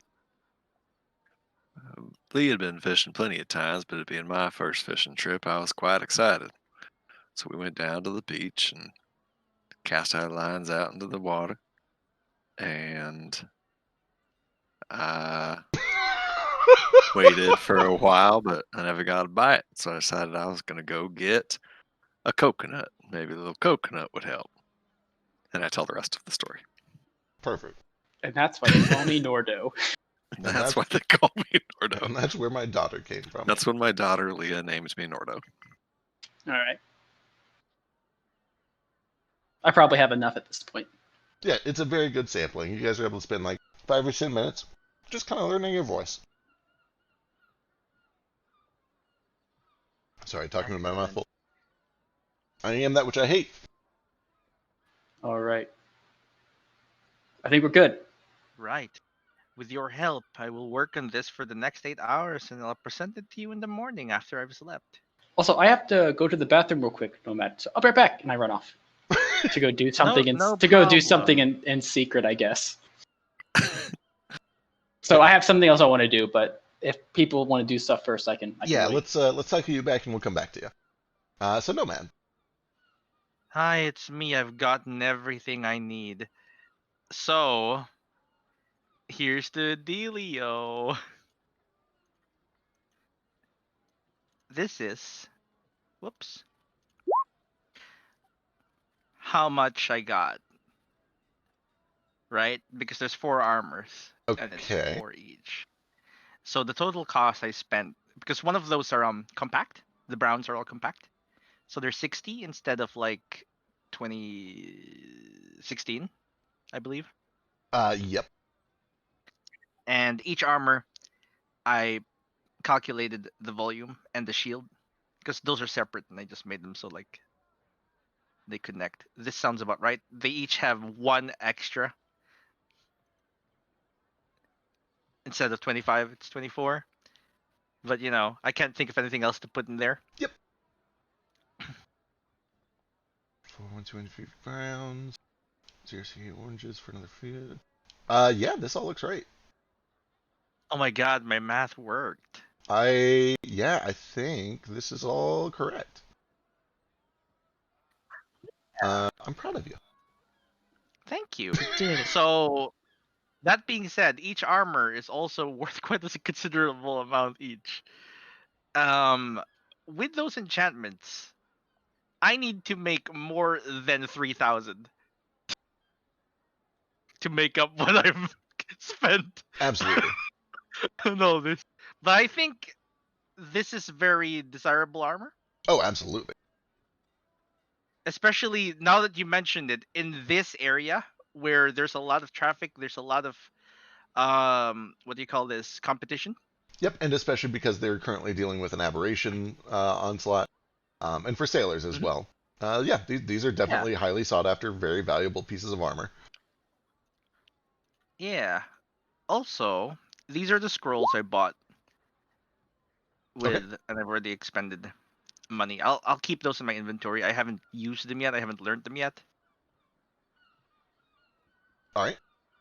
So, how may I sell these 4 armors and their shields that go with them? Is there an auction house? Do I need a license? So in this town, you have 2 options. You can either pay for a license to sell on the docks, which is just a one-time deal that you can kind of just pay a fee, and then you get 24 hours to sell whatever you want on the docks. And there will be a little bit of a tax applied to that. Or you could get a longer-term license with like the Merchants Guild or the Armorers Guild, and that would give you like permanent ability to sell things through a stand, or even have them try to sell it for you, and then you would be given a cut of the profits. So it just depends on how much work you want to do yourself versus paying a fee and letting them do the work for you. Which gets me more money. Doing the work yourself, but it also means that you would need to like go down to the docks and literally sell it yourself. You would probably want to get somebody who's a good salesman to help you. And somebody who's not an illithid. Yeah, I'll that get too. most of it because he's literally said he will do it for me. Excellent. I will sell it tomorrow though, when I have spells to abuse. Perfect. I can't wait. Excellent. Also, notably, so it takes an hour for every stone that you're installing. You have a grant of... It was on the trip. We've traveled days. So... You have. Let me see how many like total hours this is going to be. Not to teacher, but one of those days was making Nordo's axe. Yeah. Axe. So even assuming that, yeah, you can probably work 12 hours. What else would I be doing? Yeah. I could work 24 hours a day if I wanted. As long as I slept 8 hours. I was gonna say you got to sleep. What's I exhaustion? Can make a concept. Yeah, what is exhaustion? I can just save from exhaustion. It's fine. How long did this trip take? You say this, but first IRL is surviving in 3 hours of sleep for 6 days. Fair. You had 2. I did math. So you had 2 days between Valdalands and here, so you would be able to finish. We'll say that like staying up late and pushing through. You can give me a con save against exhaustion, and you could get 2 of them done before you get here. And it'll take another 2.5 days to get the other 2 done. Or you can. Oh well, I guess you can't fabricate because you're putting stones in.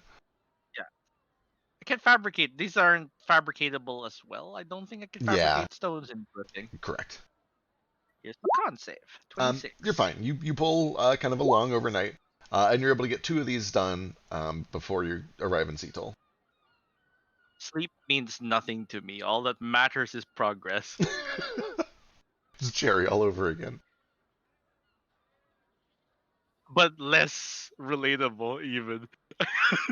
Somehow. I heard someone was trying to ignore the bodily need for sleep. Like yourself? I don't know. We're both really bad at this. I was gonna say neither of you were good examples on healthy sleep habits. All right. Anything else? That's like he didn't need to sleep though. Oh yeah, Solange didn't need to. Yeah. What a goof. He All just right. slept. He just happened to fall asleep a lot because he was very old.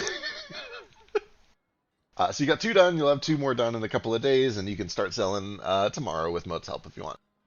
Anything else for tonight? That's it. I just make sure to finish the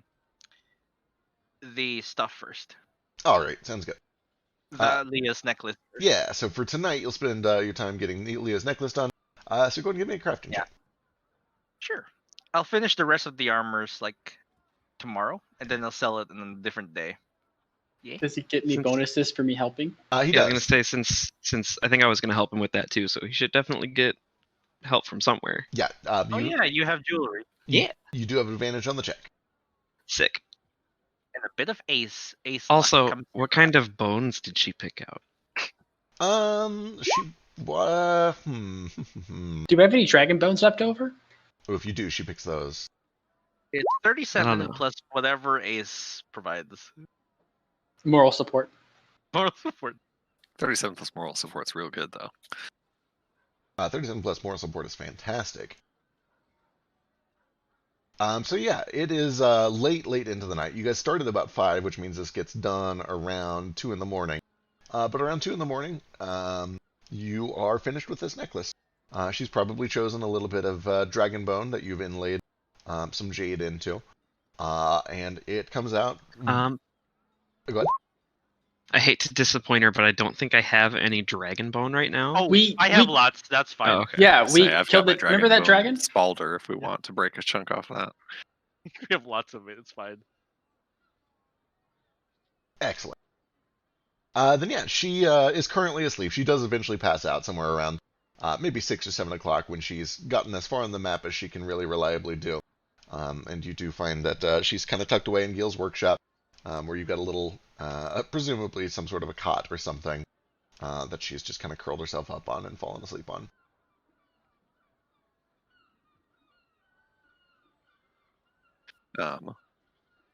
To rewind slightly to that point, after we finish like the guitar playing nonsense, Nordo will sort of lead Leah to wherever Gale's workshop is at on the ship, because I don't remember the ship's layout yet. And before walking into the workshop, he'll sort of gesture to Leah and just say, "Wait here for just a second. I'll just make sure he's ready for you."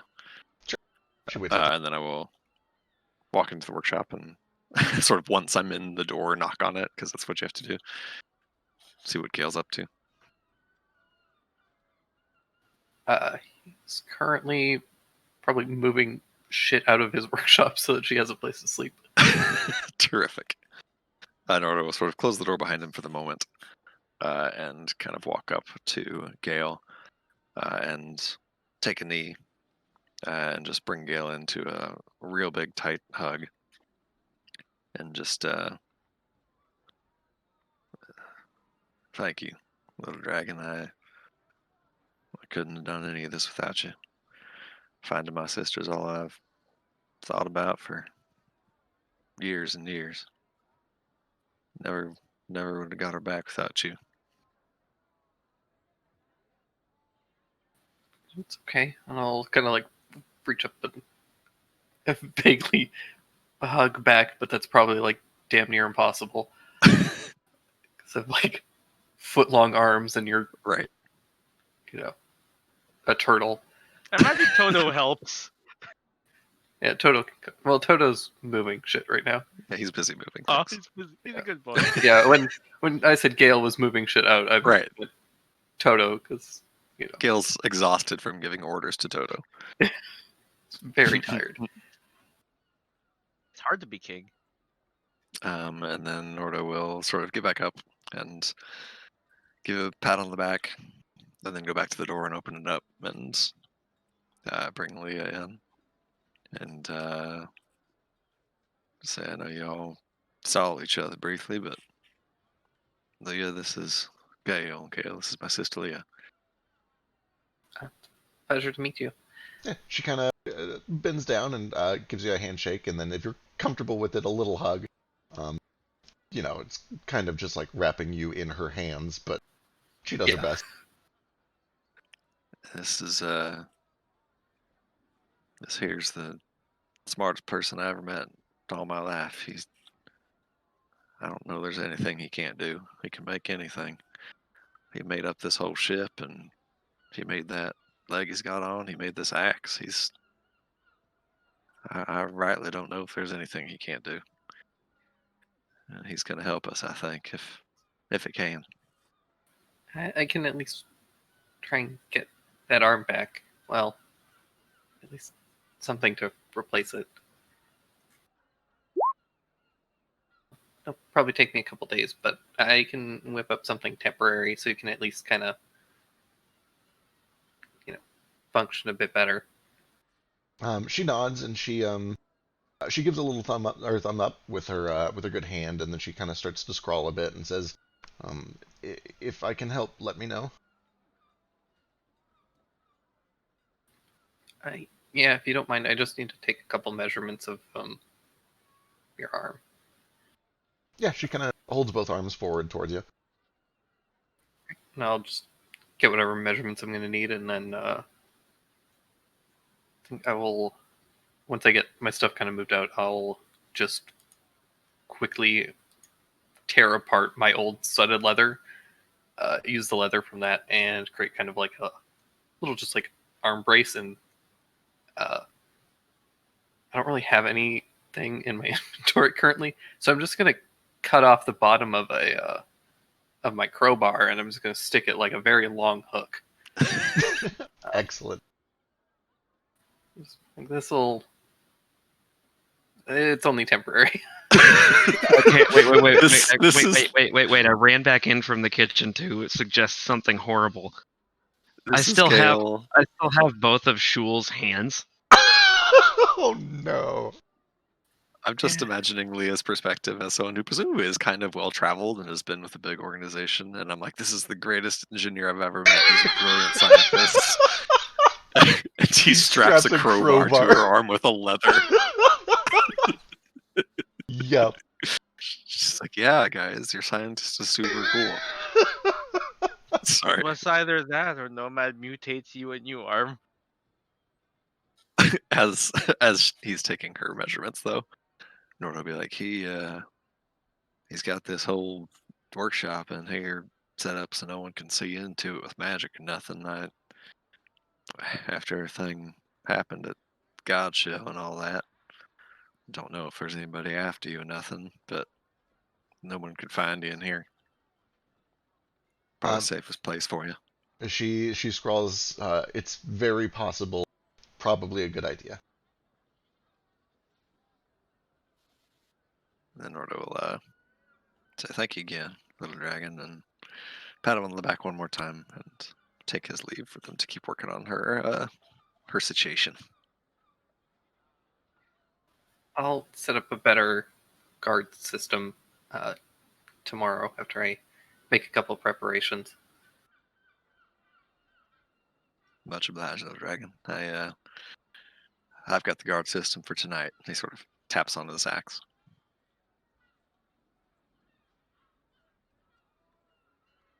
And then the very last thing I want to do, sorry, I know I've done a whole lot in this first couple hours, is I want to go find Elise, wherever she's at. Yeah.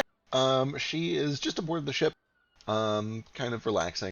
She appears to be kind of maintaining her armor a bit. Okay. I'll walk up to her and, hey, Elise, you got time for a quick question? Yes. Well, what's up? My sister Leah, the one we just went and rescued, I'll make a proper introduction here pretty soon. You saw, obviously, the Nordo sort of holds up his left hand. Yeah. Yes. Look, I don't know if this is even a thing. I don't know what I don't know. Is there any kind of, I don't know, I've seen you do magic that closes up wounds and brings people back from just about dead. You got anything that brings back a missing arm or missing tongue? I don't, but it does exist. I can study, perhaps. It is not an easy spell, and it takes time. For a hand or an arm, maybe several weeks, perhaps. And we need to find someone who could do it. A healer, someone very strong in healing, perhaps.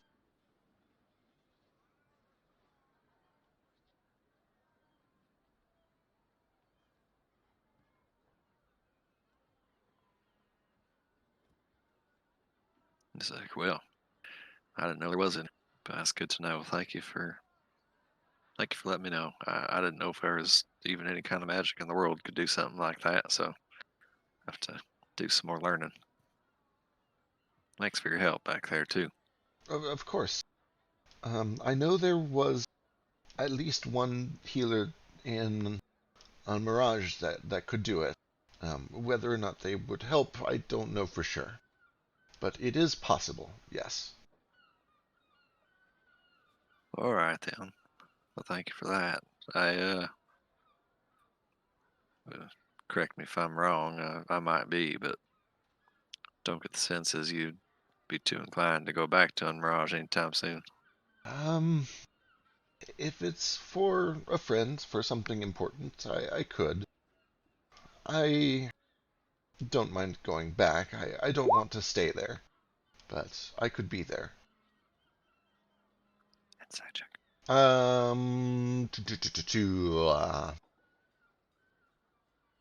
Yeah, you get the sense that she's honest. Okay. So, all right then. Much obliged, Elise. Get yourself some rest. It's been a long day. Of course, and you too. Don't worry too much. We're all here. Yeah. Yeah, we all are. Finally. I've been feeling like something was missing for quite a long time, but feels like just about everybody's home now. And I'll walk back out and light my tobacco pipe, and then I need to BRB to feed the baby. Sure. While you're doing that, let's jump back to Ace. Got something else. Perfect. I do.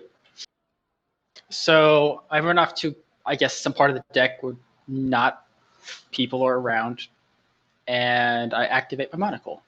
Okay. And then in Orcish I state, if Nomad continues to eat these malicious brains, he will fall further and further into darkness. All right. And you kind of let some time go by. This kind of just gentle but cold wind kind of brush over your feathers as the sun sets across the horizon. And when some time has passed, you get a sense from the monocle that statement, I forget how you phrased it. You said if he eats it, he will succumb to darkness? If he continues to eat malicious brains, he will fall further and further into darkness. You get the sense that statement is mostly false. Yeah. That's a little relieving.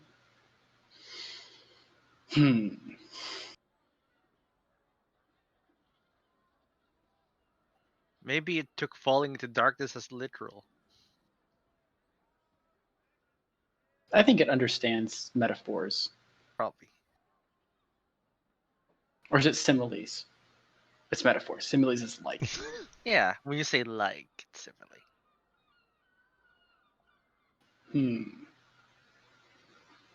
Okay, that's a little bit less concerning, but it's mostly false, which means it's partially true. So we have to be careful, is what I'm gathering from this. All right, I go find Nomad. Easy enough. And I kick down the door. Not really. I'm too weak for that. Nomad. I think I'm still working at this point. Definitely. I still walk in and just scream your name, but I do scream in Leah's voice because you know, that's what we're doing right now. Yes, brother bird. So I found out. He shifted his eyes back and forth. Information. I love information. Love is a strong word. I like information. I asked the monocle if you keep eating malicious brains, will you fall further and further into darkness? And it was mostly false. So it sounds like you eating the brains of these violent people might have a chance of corrupting you. Maybe I should have said corruption. Well. But if we're vigilant, maybe not. So I would still be careful. I know that you say that eating these brains they become part of you. A little bit, a small part. I wouldn't say a whole personality, but I do get glimpses, especially the last things they were thinking.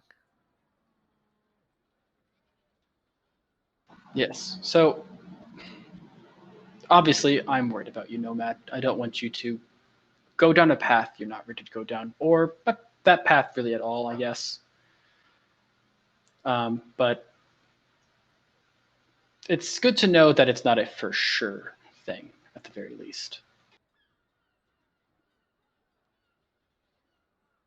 That does bring some level of comfort, Yes. especially because I am rather hungry. Yes. We still do have that head, right? Did we grab a head? Did we manage to grab a head from the lizard? I can't remember. I think we did. You did. Yeah. Yep. Yeah. Okay, cool. So we do have that. What day is it? Also, who got inspiration? I forgot to ask. Today's Thursday, and let me go check. Cool. I have a thing to do on Sunday when I get to switch my what do you call those? The artificer thing. The thing, yeah. Yeah, my fucking magic item shit. Also, Nomad, do you think I should contact my father again? Do you think I'm being too much? I don't want to like scare him because he's like, oh my god, I have a son and the girl I love died. Oh, I have never seen you this excited about meeting someone before, and I feel like this is healthy for you and healthy for him. Maybe. I also realize I asked you. No offense. You don't have the best people skills. It's all right. I had no parents growing up. I do not even remember growing up. Does anyone in this part? Does any of our friends have an estranged relationship with their father? Fasu seems good. Boat's probably fine. Have you tried Gale and Nordo? I was thinking Gale, or I never heard Flick talk about his father. This is true. It is very likely that Flick's father is a demon, straight from hell.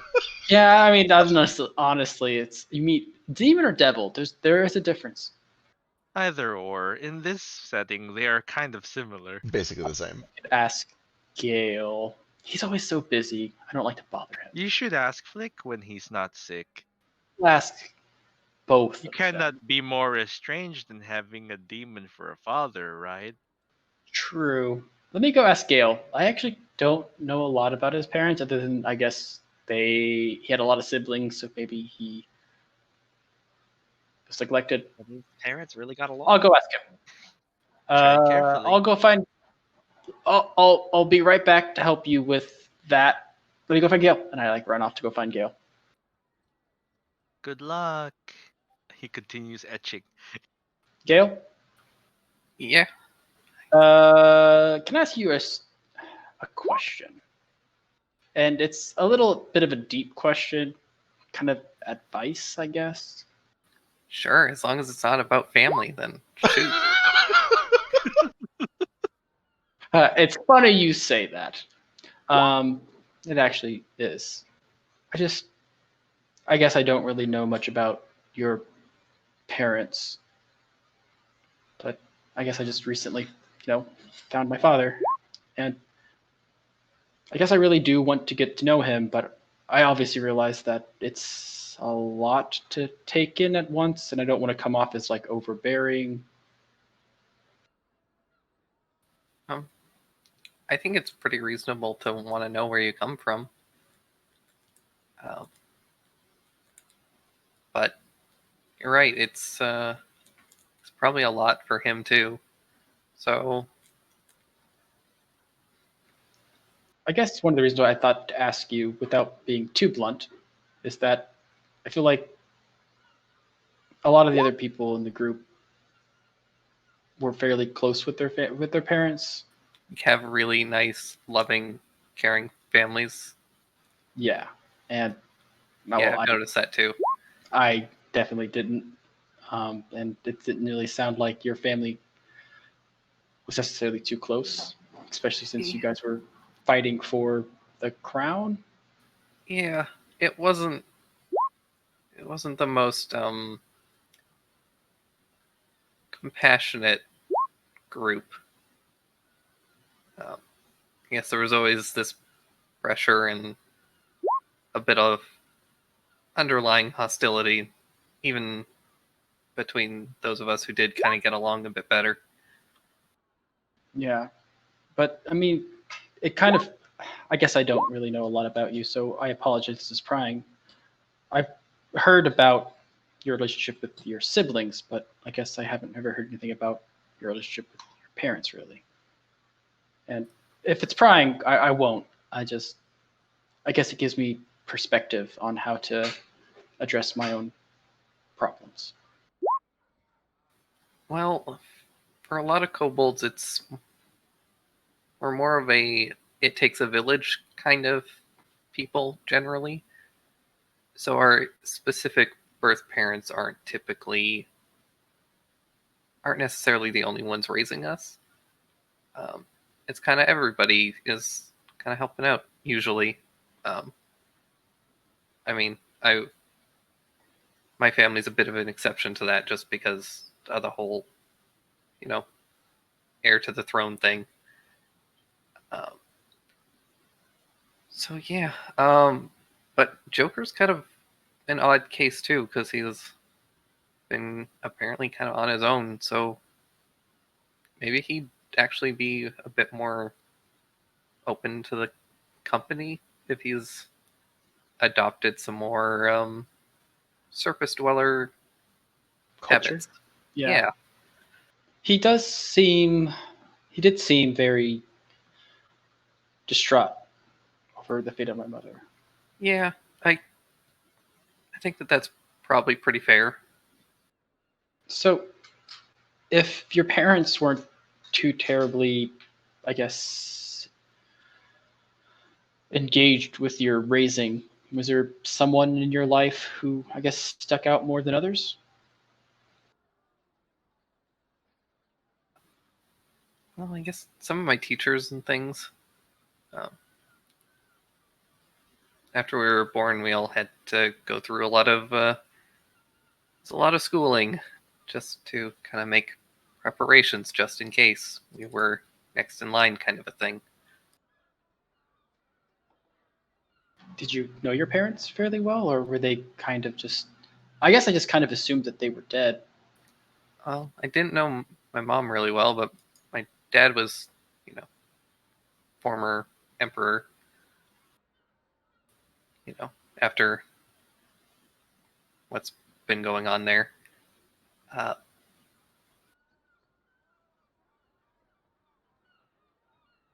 So, are they still back at Storm Cellar? I don't know. I don't know if I hope they are or if I hope they aren't.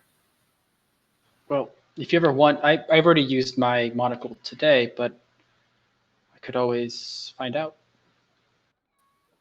Yeah, I think I'm kind of feeling a bit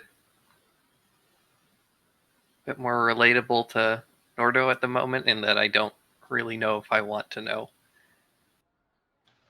I understand that. If you ever change your mind, I mean, we always can go back to Shul's place and you can try to scry them. I don't know. I mean, obviously, if they're using something like you are in the workshop, it won't work, but. Yeah, I imagine most of any important places are probably guarded pretty heavily. He had a lot of access to pretty powerful magic. So. I understand. Well, this has been insightful.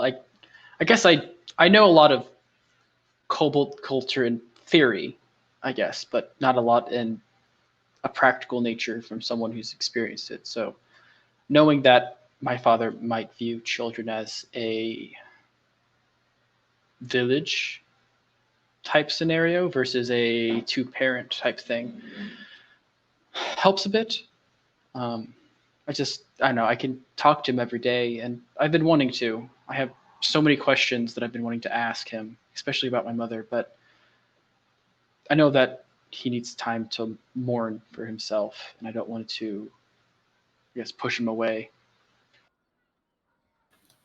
Yeah, and he probably has his own feelings on, you and the whole situation. Like, Yeah. it's probably a lot to process, but I think if you really want a relationship with him, then you should reach out. Probably not every day or anything, but once a week, just say hey, and if he wants a relationship with you, then he'll start calling you too. Yeah. I'll never forget the first thing he said to me. Cover that kinku up. He can't see my stuff.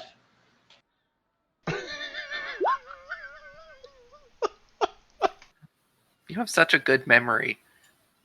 Yep. Well, it's part of my charm, I guess. It's kind of funny, though. If it's a tad bit racist. A It's little. even better because when he said that, he probably said it in Joker's voice. Oh, 100% I did.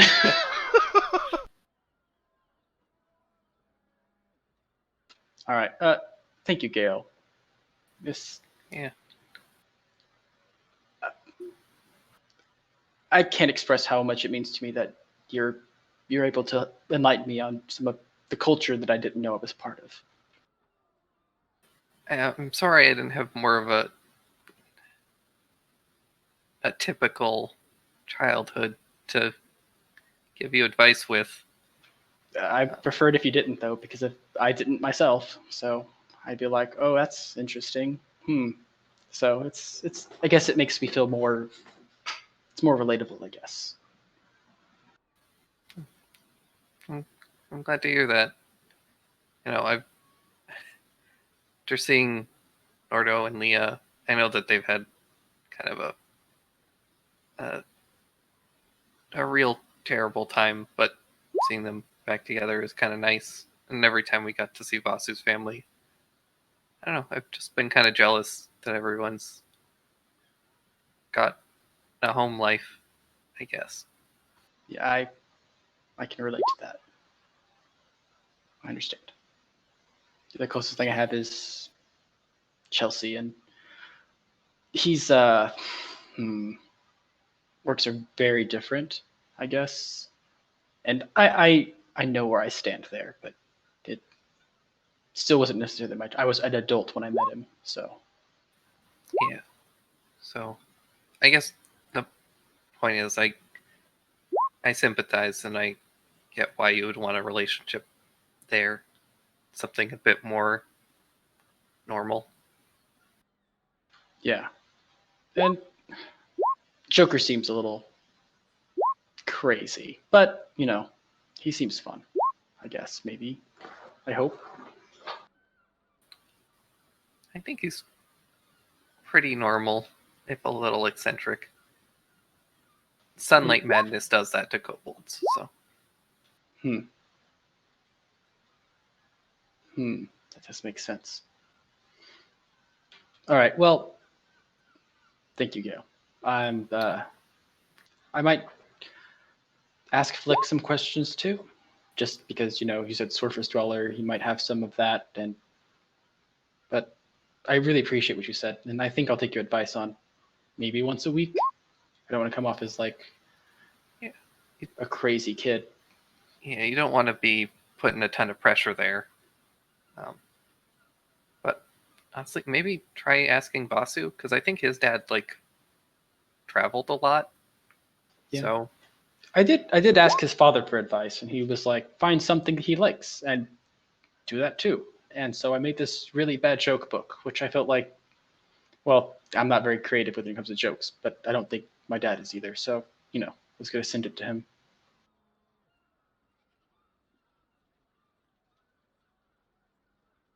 Small steps, baby steps, as he said. Yeah, that's good advice. All right. Well, thank you. And Sure. I know this goes out saying, but if you ever need anything, don't hesitate. Thanks. He'll just kind of like lean in for like a weird hug. Yeah, he'll hug you. I'm sure that they both kind of like, do we hug now? Is this the Did hug we have a time? moment? Yes. Each gained 1 relationship star. Yay, we did it. Do we level up again?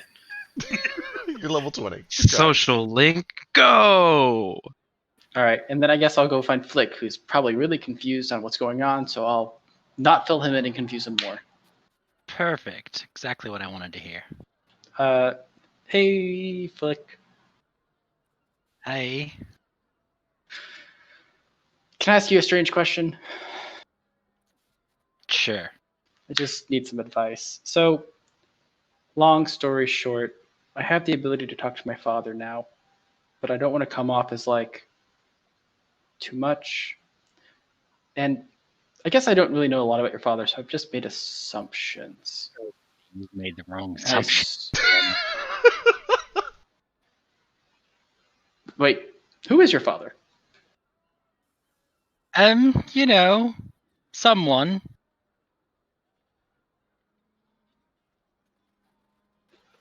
Presumably. I guess, do you... What Do I you- mean, I don't know who my father is.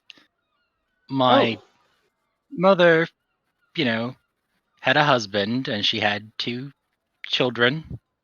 Those would have been my older siblings. And then I kind of just showed up. And then my mother's husband hated me the whole time he was alive because, you know, bastards aren't really that great. what do you mean, like, showed up? Like, in a basket on the thing, or like your mother gave birth to you? Like, my mom got pregnant, and when I didn't look like him and had, you know, horns, he was kind of pissed about it. Gotcha. I guess that kind of is what I assumed, actually. Maybe Is not it? the whole, like, mom being married beforehand part, but, like, not knowing who your dad is. Because, like, you know, I guess I'm trying to rekindle my relationship with my father, and I don't know. I kind of get it, I guess. Would Knowing you, your is dad's that a something that you think person about? and not a. God, I don't know what I'd do if I met my father. I mean, Do you know who he what is? do you even say to that? Hi, I'm your son. That's kind of what I did. Right. But do you not know anything about your father? No, not really. Just that he's made my life kind of terrible. I'm insight checking. Flick doesn't know a thing really. His Okay. mom's been kind of weird about it and secretive about it. I'm back. Gotcha. Well, I mean, if you're ever interested, I have this monocle, and we could find out something. Is that how that works? It just knows. Well, you have to have a theory, but yeah, it knows the truth, regardless of whether you do or not. So, for instance, Nomad is not being consumed by all the evil he eats. Mostly.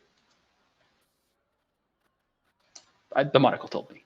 Oh, okay. I was wondering if you were just asking that right now. Okay. No, I did that earlier. Well, that's good. I'm glad that he's not going to turn evil and consume all of our brains while we sleep. Hopefully. He'd ask for permission first, at least. All right. It's Well, okay. I guess Sorry I can't be more help. It's just my know question is, that- if you found your father, would you have a desire to reach out? And if so, like, would you be worried about pushing him away? I mean, unlike you, not to rub it in, I've known my mum my whole life, so I've had her and my sister So I've had a family, and he's just not been part of it. I don't know even if he just, showed up out of nowhere and it's like, oh, hey, Flick, I'm your dad. Let's go fishing or something. I don't think I did really care. He's had his chance, and I mean, if he wanted to show up anytime in the last 25 years, that would have been great. All right. So what I'm hearing is the next time this monocle activates, ask if your father likes fishing. That will narrow it down. Yep, perfect. That's exactly what I wanted you to get out of that sentence. He's clearly being sarcastic. All right. Well, Okay. I appreciate your insight. Thank you. Sorry, I more help. I just no, It'd be I great really do appreciate it. Sorry, you were saying.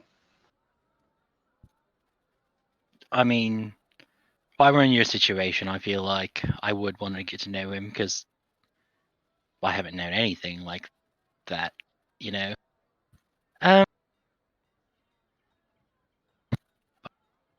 It's kind of like anyone that you met for the first time. Just go slow and don't come off too strong. I mean, you might have a little bit of buffer because, your mom's a factor there that you can't really get rid of. True. Gail suggested that I limit it to a once-a-week thing until he's comfortable, which I think is very wise. Yeah, definitely. I mean, you wouldn't want to get messages every day. Even though every session feels like it's like a week apart. So outside of character, it feels like it's so long. Right? I've been on edge for the past 4 years, it feels like. Not really 4 years, but... But yeah, probably. Meta talk, we probably want to go see Flick's mom, so let's cut this conversation up so we can get around to that. But wait, first I have crafting to do. Motherfucker. I'm kidding. All right. All right, that's all I wanted to do before helping Nomad. I would like back to get now. that done, though. Welcome back. And the very last thing that I would like to do, even though I said the very last thing I'd like to do before I left, was after Leah gets settled in with Gail, I want to prepare a big and wholesome and hearty dinner for everyone, including everyone's favorite things that they've enjoyed of Nordo's cooking. So there's donut nuts homemade for Gail, and there's Dragon a nice steak. spicy and vegan meal for Vasu, and dragon steak for Ace, and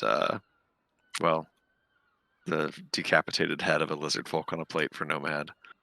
And Nordo just presents I'd imagine like dressed it like one of those glazed pigs, though. So Yeah. there's like an apple in With his an mouth and apple in everything. There's an apple in the mouth and some parsley sprinkled over top. It's got like But, a sprig of, oh god, what's that herb? I don't even know. But Nordo Rosemary? presents, Oregano? A sprig of rosemary just like on his forehead. thick rosemary, yeah. But Nordo presents a very, very nice dinner. Time, Nomad was still. And whenever everyone's there, he will sort of raise a glass to everyone and present some nice liquor to everyone too. Say, I just wanted to thank y'all. I know I've talked to y'all about it before, but been trying for years and years now to get my sister back, and I truly don't know if it ever would have happened. Or at least I would have died sooner if I didn't have all y'all. So I owe y'all.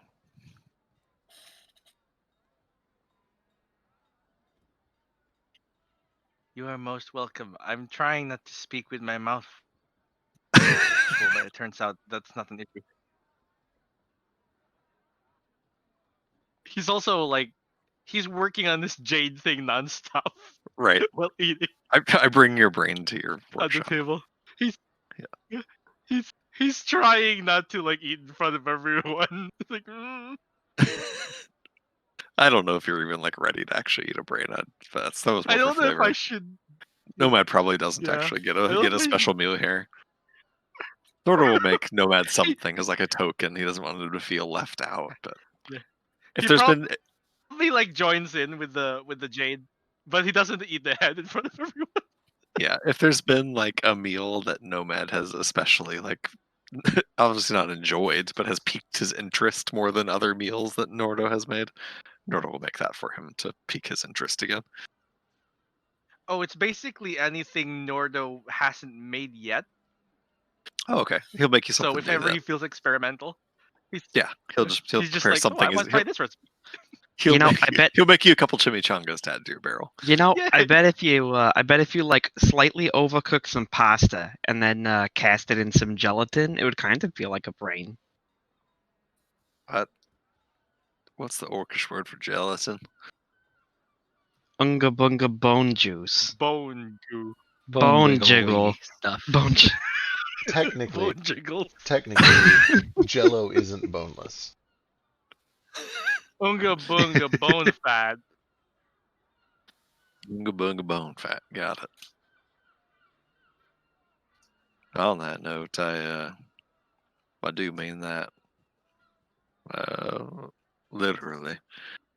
I owe you all, so whatever we need to get done. I know we came here to find Flick's mother, and I sort of took things off the trail a little bit. So I'm ready to go when you guys are. Maybe after we get a little rest in. Yeah, some rest would be great. Yeah, I felt that. Perhaps I should stay out of Flick's abode. In case I mean, if scared we're his taking a sister and night, mother. maybe I should just go by myself to To warn them? prep That her. makes- No, I wouldn't say warn. That sounds like you're coming to stab her or something. It's just Prep sounds worse though. But we don't want to miss any. We don't want to miss the reunion.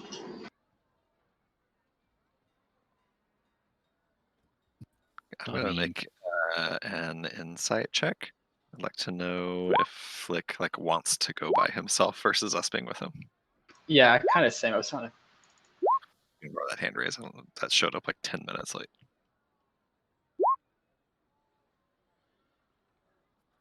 he doesn't want you guys to feel left out, but at the same time,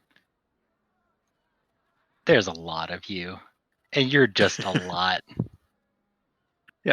That's why Nomad offered to stay away from it. Ordo totally gets that, having just wanted some alone time with his sister. He says, maybe that would be good, Flick. If you got a little time with the family before we all go in and overwhelm her. Right, I could show you where the house is, and we could meet up in the morning or something.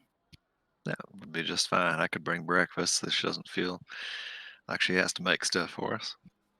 Food's a good buffer. Yeah, I found that to be the case. Always gets everybody on the same page when everyone's on a full belly. Right. My friends have always been a bit odd, but we're all pretty odd.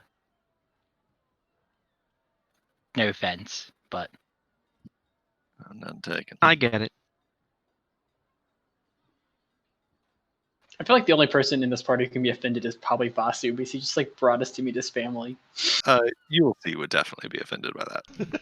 My family's pretty weird too, and Vasu's definitely weird.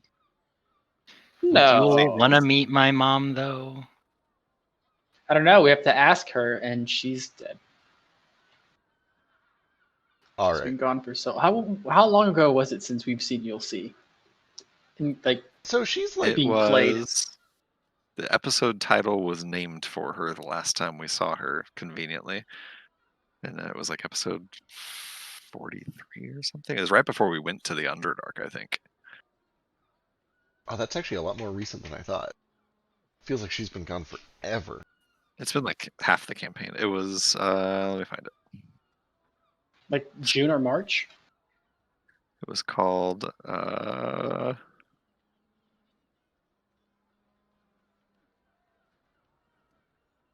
Either way, while you're looking that up, Flick, did you want to head over there tonight, or do you want to wait until the morning and go as a whole group? What do you want to do, Flick? I'm gonna show them where the house is, and then go tonight. Kick them to an inn, so I don't overwhelm my mother with 8 strange people in her house in the dark. Perfect. Probably a good idea. Spy mission. All right. You eventually, after getting everybody situated and after dinner, are able to make your way over uneventfully this time, down to this kind of quarter next to this large apartment building, where there's a handful of kind of meager little seaside cottages that look out over the ocean. And you recognize one of them as yours, and it's been a little while since you've been here, a couple of months. But it's not the longest you've been away. You're used to being on these kind of voyages and then coming back after a while to check in. Then you walk up to the door and kind of knock, and eventually you're greeted by your sister, who answers the door. And she smiles a little bit, gives you a quick hug, and says, "Oh, I didn't expect you back already. Come in, come in." Yeah, we were in the neighborhood for things, kind of. So figured I'd stop by after that last message. Oh, that's wonderful. I know Mum will be very, very happy. She's been dying to hear from you. Not literally. She's okay. Don't worry. You know, great word choice. I'm kidding. Good to see you. Yeah, you look good. What is this newest thing you've been on? And is it more secret things, or can you tell us about it? I could tell you about it. There's been quite a lot going on. I have, is it six other friends with me. Didn't figure we'd all want to cram in here tonight, so I booted them out to an inn for a while. Oh yeah, I don't know if they'd even all fit in here. But we'll meet them soon enough. And eventually you're kind of led into a living area. And when you come around, you do see that your mother is kind of seated on this chair where she's looking out through a window, and she looks up immediately, kind of sets down a book, and she gets just this enormous smile, this twinkle in her eyes. She starts to kind of wheel herself over in your direction. She starts to say something, but it comes out as kind of this raspy, hoarse attempt to speak. And you can see that around her neck there's kind of just this like bruising that shows up almost under the fur, and it just kind of looks like this just ring of bruising around the middle of her neck or so. And when she speaks, it's just got kind of this like getting over a cold sound. Eventually, she gets real close. "Oh, I've missed you. What brings you back? It's so good to see you." Hey, Mom, I missed you too. Just here in the neighborhood, and I figured I'd stop by because, I'm here. I wanted to see you, especially after that last note. Are you feeling okay? You don't sound brilliant. Yeah, she kind of rubs her neck a little bit. It's like, "Oh, it seems to be getting better. Um, for a couple of days there, I couldn't even speak. I could barely breathe or swallow or eat. But it's been better. I've been doing soup, and I had a sandwich yesterday. I didn't know I'd enjoy eating a sandwich so much, but it was very good."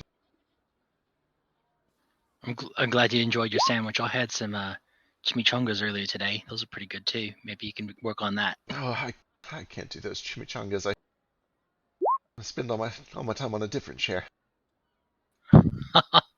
Oh, gross. Oh man, soup just sound good though. Need that pumpkin soup again sometime. But yeah, anyway, I've got some friends with me this time. They'll be stopping by tomorrow to pick me up in the morning, probably. One of them's a real good cook, and he'll probably be bringing over breakfast, so don't have to worry about that. Oh, tomorrow. Do you know what time? Sometime in the morning. I didn't specify a time. Are you doing something tomorrow? Perhaps. There was a man. What was his name? And she looks over to your sister, and she's like, one of the priests came by, from the guild. Mr. Malahue, I believe it was, to look at Mum. All this new stuff that's been going on, especially with the neck.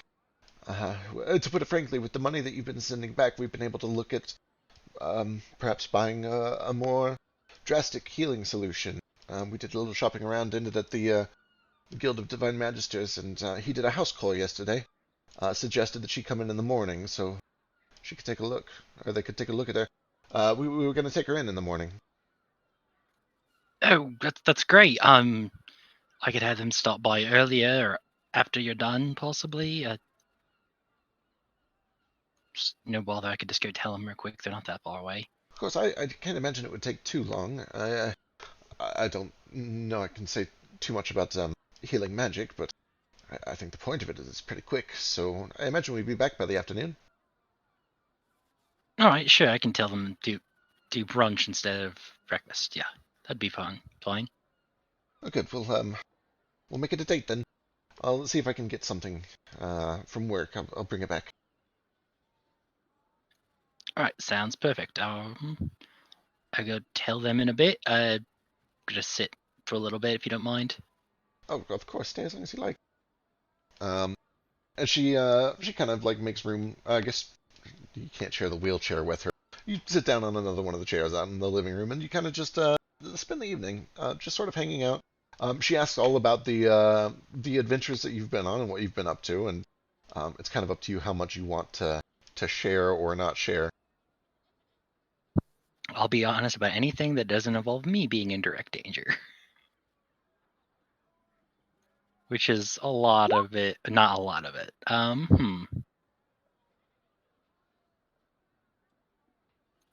I'll just dress it up so it sounds more safe than it was. Okay, excellent. She does seem to get a little bit concerned every time that you mention something that sounds even vaguely dangerous. But you're able to kind of reassure her that you've been okay. You leave out some of the details about all the near-death experiences. And she does. They do both eventually admit that the money that you're sending back has been very helpful. They really appreciate it. She has been feeling a lot better. They've been able to get just some very basic medicines to keep her kind of pain-free. And they have also been looking into more dramatic potential healing solutions with it, which they're pretty excited about. Eventually, they kind of start to wind down. You've already eaten, but they do kind of a late night, just a snack sort of dinner thing. A little bit of tea before bed, and then eventually settle off. It's up to you if you want to spend the night here or if you want to head back to the party. I'm gonna let the party know about brunch and then come back and sleep on the couch, probably. That's what I do when I'm here. Cool. Or one of the chairs if we don't have a couch. I don't know what we have. Yeah, no, I have to assume you probably still have like a bed or a small room somewhere in this house. But either way, there's somewhere for you to curl up. Cool. But apart from that, everything goes fairly uneventfully overnight. Double check a thing.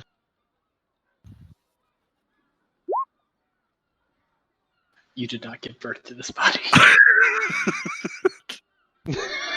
What?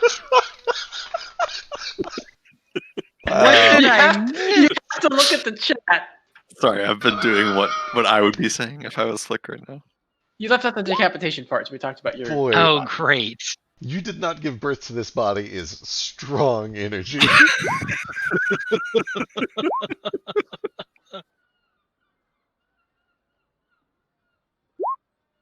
God, my mom's never going to know about that until one of you tells her tomorrow morning. I'm gonna kill all of you.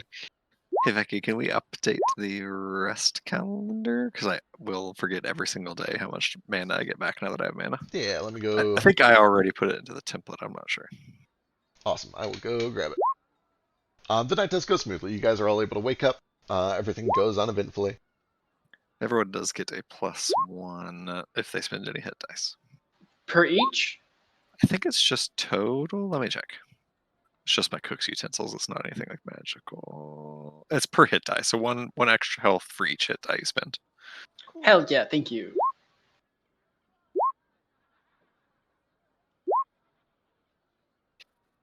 Oh, wow.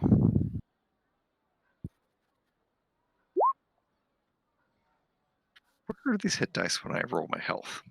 Right. I'm out of hit dice.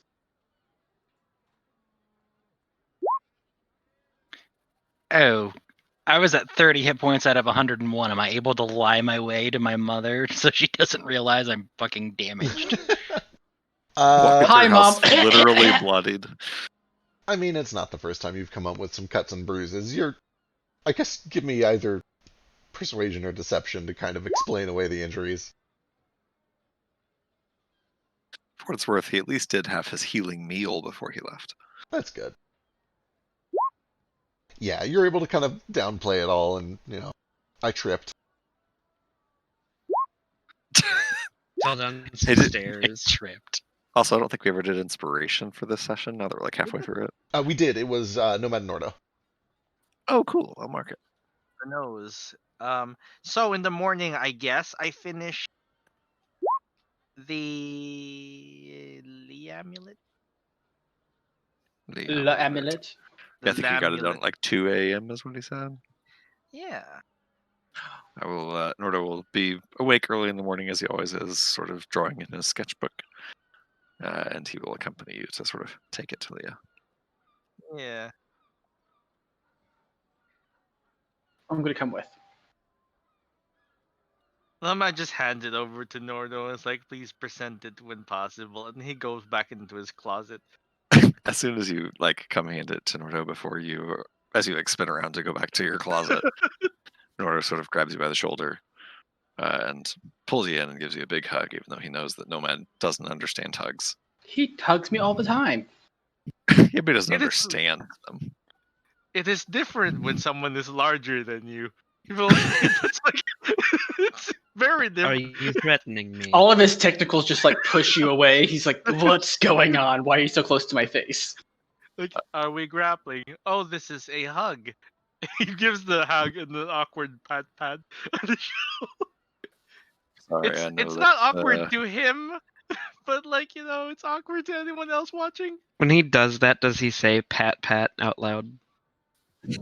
He's like, there. I know that's not really your language, but thank you for Nomad. We could have never found her or seen her or talked to her or gotten to her or any of this. This was all because of you. I owe you everything. Consider it repaid. I enjoyed the hug. I owe you more than just that, but glad you enjoyed it. Can I use this opportunity to run ahead to Leah to do something real quick before Nordo gets to her? Using me as a distraction. For the most As part, usual. for the most Oh, part, boy. she's been staying pretty close, but you can probably find an opportunity to catch her alone real quick if you've got a thing. Yes. So I quickly run up to her while Nordo's not paying attention, and I hand her the color pencils I bought for Nordo, and I'm like, "You should give these to Nordo." And then I like slink away. She looks a little bit confused, but then she'll take them, and eventually, when you all regroup, she doesn't. Well, I mean, she obviously doesn't say anything, but well, wait, actually, no. What have you guys done with the necklace? Hey, Nomad handed it to me, and as soon as I get done with my awkward conversation with him, I go find Leah. Yeah, I'm trying to give it to her before he gives her the necklace, so it can be a gift exchange. Yeah, I probably like bump into Ace, not seeing him because he's invisible in the darkness, and then go find Leah. Yep, easy enough. And, it's hope you're feeling better this morning. Did you get some sleep? She looks a lot better, and she nods, and she gives kind of a thumb up, and then she, with kind of a weird and puzzled expression, just hands you a bundle of some colored pencils. I'll sort of look at them, look back at her. She like bends over and puts her hand like she's measuring something small or short off of the floor, and then makes a one-handed talkie noise. Notice like he's a character, but he's got a big heart. Anyway, I came actually to give you something for Nomad. Finish this up overnight, and I hand her the necklace. She takes it and she kind of looks it over, and then she slips it over her neck. And she tries to speak, and then nothing happens immediately, but then she can kind of feel that it's like humming and vibrating. And she'll pull out her notepad and kind of mention, I need to get used to it, right? Yeah, I get the sense you probably know about more of these things than I do, but it's magic, so you gotta spend a little time studying on it. The bracelet I gave you is too. I hope you don't mind. I made it magic too. She smiles a little bit and kind of she can't really fidget with it, but she holds it up and she gives a nod, a thumbs up. She smiles. Terrific. I know there's still a lot for us to talk about, and I don't know how much of it you want to get into. But as far as today goes, we're a friend of mine, Flick. You met him briefly before he came down with the teleportation flu. His mama lives here in town and she ain't real well, so checking in on her. That's our business for today, anyway. You can stay here in the ship if you want to. Stay safe, keep resting, and eat up, drink up, relax. Like I said, the SSLC's crawling all over this place, so if they're looking for you, it probably ain't the safest place for you to be out and about. Yeah, she kind of looks out one of the portholes and glances out over several of the ships, and I mean, even just within eyesight of your ship, there are a handful of SLC flags and balloons and different ships kind of mounted throughout the city. And she nods. She writes down probably safest. But then she kind of fidgets with the necklace a bit and taps it a few times and gives a thumbs up. All right then, you won't be gone long. You need anything, just come on and get us. Yep. She writes down "be safe" and she gives you a hug. All right, then I will be on my way. All right, Nomad, what's up? So, question. Are my armors finished? Or So am I still finishing them? you were able to do 2 of them on the trip over, and you spent last night Mhm. working on other things. It's going to take another let's see, it would be 31 hours of work to finish the other 2. Sure. So, I got sleep today, I think. You I did. finish at 2 a.m. and then wake up at 10. Okay. Yep. So, I'm gonna ask Elise to purify food and drink on this barrel of chimichangas. Well, since I requested she prepare it. Sure. Let me read that spell real quick. Does it make chimichangas crunchy again, or are they still soggy garbage? No, it just removes poison and disease. All right. in- They are rendered free of poison and disease. Okay, she casts it. Excellent. I'm going to use the wand of Presto to keep it nice and warm. And I'm going to hire a carriage and buy 2 barrels, extra barrels, and a shovel. God. How much are 2 barrels and a shovel? 2 barrels and a shovel are negligible. You can get them for a few copper pieces. Getting Let me just remove a few. I have thousands of copper. I'm sorry. yeah. Are Is your a barrel that cheap? oh boy. It's probably like a couple silver pieces. You're right. I'll spend 3 silver, Yeah. aka like 30 copper. Yeah, that is plenty more than enough for a couple of barrels and a shovel, a couple of shovels if you want. Getting someone to You'll ferry need one. you over to the cave where you want to go might be a little more difficult. Certainly. Yeah, I tell them where I want to go, and I'm just like, take me here. Do you enlist any sort of help? Oh no, I just need to go by myself. It's fine. Okay. Listen, people are going to go meet their moms and do some things, but I'm not going to drag them out to my shit cave. All right. Let me get a persuasion check to try to find someone who will ferry you and your barrel of chimichanga slurry. Chimichanga. Um, I don't want to propose anything on his behalf, but Moat did say he would help him with anything he needed persuasion for in town. That's fair. All right. Let me have Moat do this. Just before Nomad gets executed while we're all talking to Flick's mom. That's fair.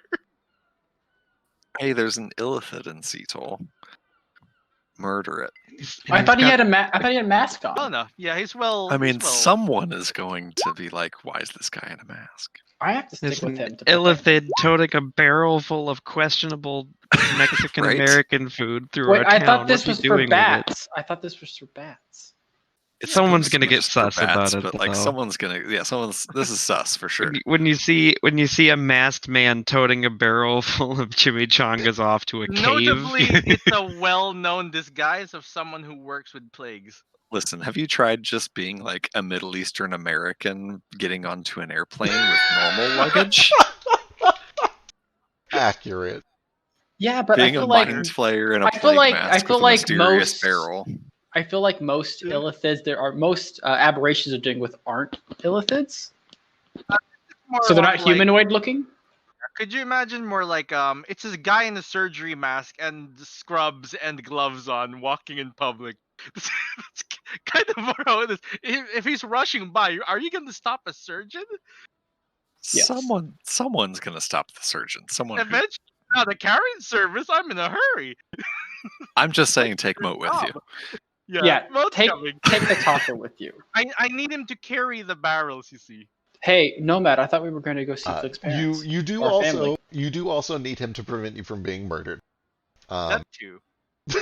But he rolls very well. There are a few instances. There's actually one instance where you guys are approached by what appears to be 3 men. That 2 of them are dressed in kind of this plate armor, and another one is in kind of these leathers with a large longbow at his back and a hood. And they kind of stop you sort of abruptly. And they begin to kind of question you and give you shit. One of them eventually reveals, the one in the cloak says, you have to understand, we detected an aberration within the city walls, and after a little bit of tracking, I believe we've got it narrowed down. But Moat is able to be like, bitch, I'm with the order, this is why we're here, this is what we're doing, fuck right off, I trump you. And eventually gets that shit all dealt with, and you're able to kind of go about your business without too much more harassment. Based on what they said, do I get the feeling there's a lot of rangers in the area who are, I guess, proficient in aberration hunting? They would seem to be. Or do I know anything about this city and aberration hunters specifically? Oh god, you could give me a history check. With advantage. Yeah, technically. This city has a history with aberrations in the sense that it is a coastal city, and there are lots of aberrations in the sea. So they are very well equipped to deal with it. And you know that the ability to kind of detect certain types of creatures through the use of magic it's not unique to you. It is a skill that is taught by a lot of naturalists and rangers and people that work with the outdoors very often, and even in some urban environments. Does it seem like this is a especially, I guess, more? I guess they see more more aberrations in this area than other cities. Currently? I guess, is it like? Oh, absolutely. Every time that you've pinged for aberrations, they've been crawling in this area. And you said that I think it was the previous day. There was one over here. Yeah. Is that one still there? That one is not still there this morning, no. Do I get a carriage or? Yes, sorry. So with Moat's help, you were able to get a carriage, a ferry that is able to ferry you over to this cave that you've been told about, where you and Moat are able to begin exacting your plan. So, the plan is, Moat, I need you to not go inside, because I cannot risk you getting injured. Also, the smell will be terrible. The smell will be terrible, but I do not mind. Do you have a nose? I have tentacles. Did those smell? He has They're several moist mucous membranes that all pick up smell all over his body. You know, like feelers. I can feel the smell with my fingers, but like a raccoon. So what he's going to do is he's going to use his Divine Arcana to increase a DC by 2 and cast on himself Sanctuary. And he's going to trot right into the cave. Okay. By himself, rolling this barrel in.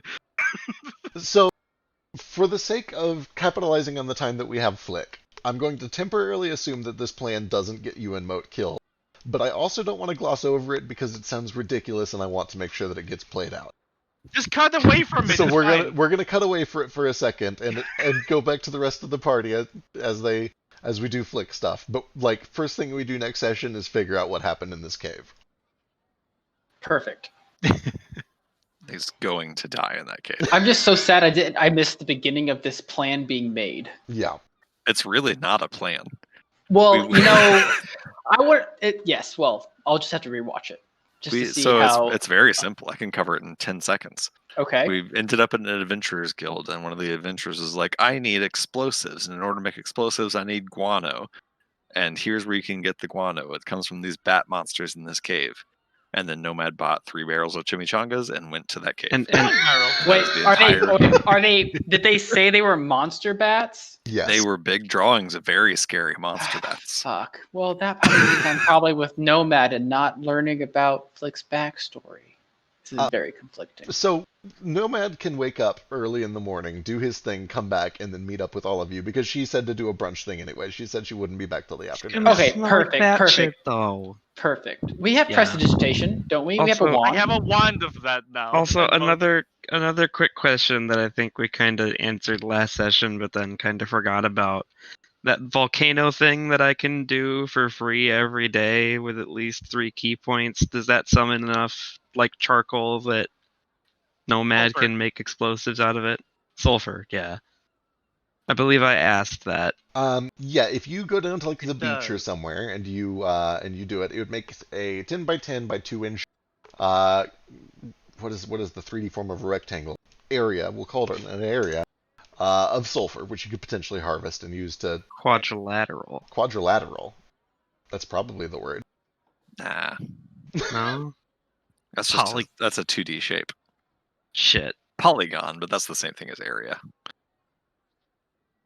Cube. So that gives you 28. It gives you about 29,000 cubic inches of sulfur, which you can mark down somewhere. So yeah, we probably cleaned all of that up off the beach the last time I made a volcano. And then maybe Nomad doesn't need to go rooting around in a batshit cave anyway. But I'm if sure he, he's going to anyway. He's too deep Yeah, in you- this plan. you're probably right. I I mean, he already bought the spent chimichangas. 1,800 gold on this. You're not stopping me. All right. And you're I'm only impeding me. Please continue. This is just an in and out thing that I'm going to do really fast. I don't need anyone making it slower. He is going to die.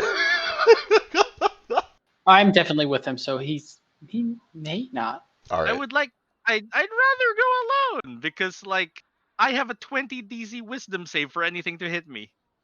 Let him go alone. He'll be He's made his choice. Ace and I am Moat. God. Ace and I Moat, can't leave him alone. It's my whole backstory.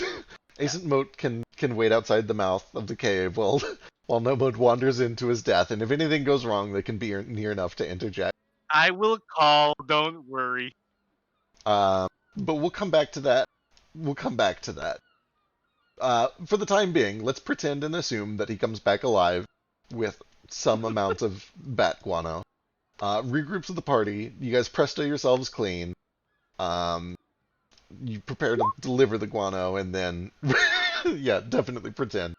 And then you regroup. And about the time that that's all done, it's maybe 1 in the afternoon, 2 o'clock in the afternoon, sort of deal. This is lunch, not brunch. So I will take my morning time to prepare some food that will travel well to take over to her house. Probably just like a tray of something. There's definitely donut nuts. Noto, can we make fritters? You bet your sweet ass we can make fritters. Oh, I love you, you sweet man. I'll make fritters. I'll make donut nuts. I'll make some like pancakes probably. Meat? Definitely meat. There's bacon and sausage. A nice, big, wholesome family meal to take over to Flick's family. And I'll make Nor my does it a chipper special. mood in the morning. And I'll make my special cruelty-free mumbleberry jam. And I will make my special extra cruelty mumbleberry jam. One of them Vasu you looks talk shocked. nicely. One of them you talk nicely to it. The other one you just insulted the entire time you're making it. Oh yeah, you like that, you dirty slut? You want me to mash you hard? don't you? This isn't the Oh, I'm gonna get Feywild. all of that pulp out. These aren't Feywild berries.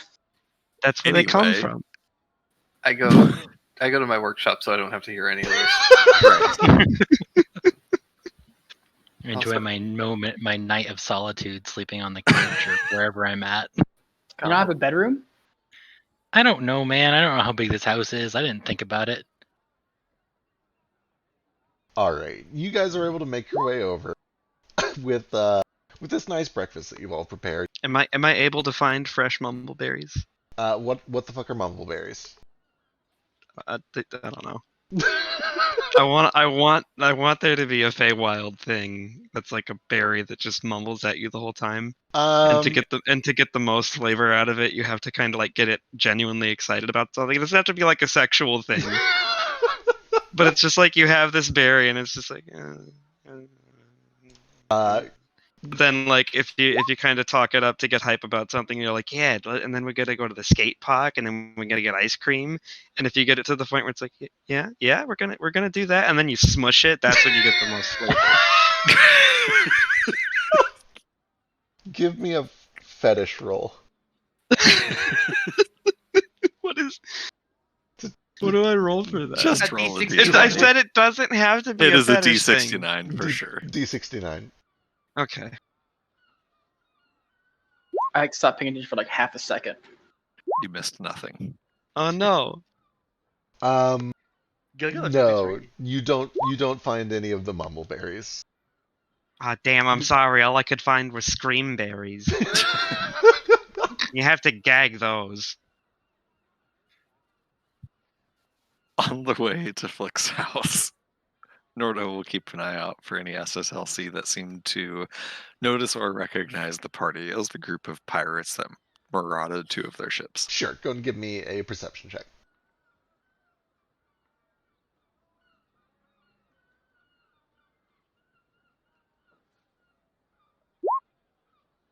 You keep a close eye out, and the first leg of the trip is the most crowded, especially with SSL or LC people. But nobody stops you, and nobody seems to pay you too much mind. Nobody seems, to just inherently and obviously recognize you. And once you kind of break south of the towers, over towards the poorer side of town, you really don't run into a whole lot of SLC at all. Most of the people stationed to guard that are mercenaries from other guilds, usually smaller guilds, more poorly equipped. You do eventually pass by Belevany, who is just kind of out on patrol and gives you a wave. She recognizes you and Oh, fun. Doesn't really stop you for anything, but she's just on guard on the streets currently. And eventually you make it over to Flick's house. And when you knock on the door, you're greeted by this very nice tabaxi girl. Looks a little bit older than Flick, but not by a ton. Oh, good. You've made it. Come on in. I'm afraid Mum's still at the guild. They said that they needed to keep her possibly overnight. But I don't know if we're allowed to take food over there. Which, you don't mind my asking, which guild was it she's at? She's in one of the districts of the Guild of Divine Magisters. It was, I believe it was the Temple of Joaquin. It's, the one past the bridge. The one that they're doing renovation on after all the accidents. Or the earthquake. Dun, dun, dun. The Guild of the Divine Magisters has been abducting old and sick people. Do we know that? We kind of know We've it. heard that. We do? Noblesse speculates Was it during yes. a time that half of the party was absent? Because It I don't even know. kind of was. So I don't even know who this guard who passed us by was. Lorekeeper update. Last time when you guys fought those aberrations on the beach, you were joined by a halfling ranger. After the fight, she introduced herself as Belevany Greenfoot, a member of an adventuring guild called Noblesse, and she invited you guys, impressed by Moat's credentials, back to the headquarters of Noblesse, where she introduced you to the rest of her guildmates and explained that their current business is investigating a rash of disappearing people, missing people all around the town, mostly old folks, beggars, etc., people that won't be missed. And they've found a connection between all the missing people and the Guild of Divine Magisters. They all seem to have been people that either frequented the guild or worshipped there or were regulars there. But they don't want to raise any accusations yet because it's a very large and very powerful guild, and they don't want to get themselves in trouble. But there's reason to believe that the Guild of Divine Magisters is involved with all the missing people in Seattle lately, including I could Flick's just- mom. I could just prove that with my monocle. Do you ever skip a cutscene and then regret everything? So for the record, they had like a diviner there. They had like a diviner, I guess. Diviner. a divination wizard specialist who had also sort of like confirmed it with magic, but still didn't want to raise that accusation because of like potential political repercussions. Gotcha. So what you're saying is we need a lot of dynamite. Just blow it up. Well, that's why What do you Nomad's think over at the Batcave. Perfect. Anyway, Norda doesn't actually look back at the camera and say all of that. He Says, does. well, I bought brunch anyway. If y'all are hungry. And then at some point, I will quietly approach Flick and remind him of what we all learned in that session when he was not here. And then That you, seems really important important. detailed. Yeah. Yeah. Would have remembered that and said something. yes, I Don't- don't don't want to bring assume the her worst there. or nothing, but if that's where she is and people been going missing up at that place, could be something fishy afoot. Right. I don't want to skip brunch because then it'll get cold, but Yeah, can eat brunch will- maybe just a quick best. cup of coffee and then we can go out Quick having cup of finished the tea. job. Thank you. But Flick, who would kidnap your family? I don't know. I honestly figured if there was a kidnapping happening, it would happen before I got here. So I was worried for the past 2 weeks, wondering, oh, I'm going to get to the house, it's going to be fucking empty. Then it wasn't. And then I glazed over a detail I didn't know about, and now she's gone. How Yeah. long What kind of- has your mom been going to see them? Oh, this is the first time she's gone there, right, sis? We've taken her in. I think this was perhaps the third or fourth time since you sent the money. Just a couple of preliminary visits. They did a little divination, some prayers, basic healing. This is the first extended stay. Right. I mean, I don't think they'd abduct her. They know that you know her, and she's not gonna just vanish. I was going to say it sounded like they were taking the those who wouldn't be missed. She'd be. I went in with her. Then they know that she has family. Like I said, it might be off base, but I just be careful about trusting them. On the same token, we don't have too terrible much reason to trust the people we were talking to before, neither. We don't know them from Sam Hill, really. Just something we heard. I mean, I have a way to confirm it. I could just say that that guild doesn't intend for your mother to return home. Certainly couldn't hurt. But I at the mean, same time, we can always wait. I mean, if it's that easy, then just do it. But then we can't do it again today. But Oh no! We might need it to find out Poor weird, Ace obscure can't knowledge. find a all right. Everyone stop talking until I get this done then. What is the guild called again?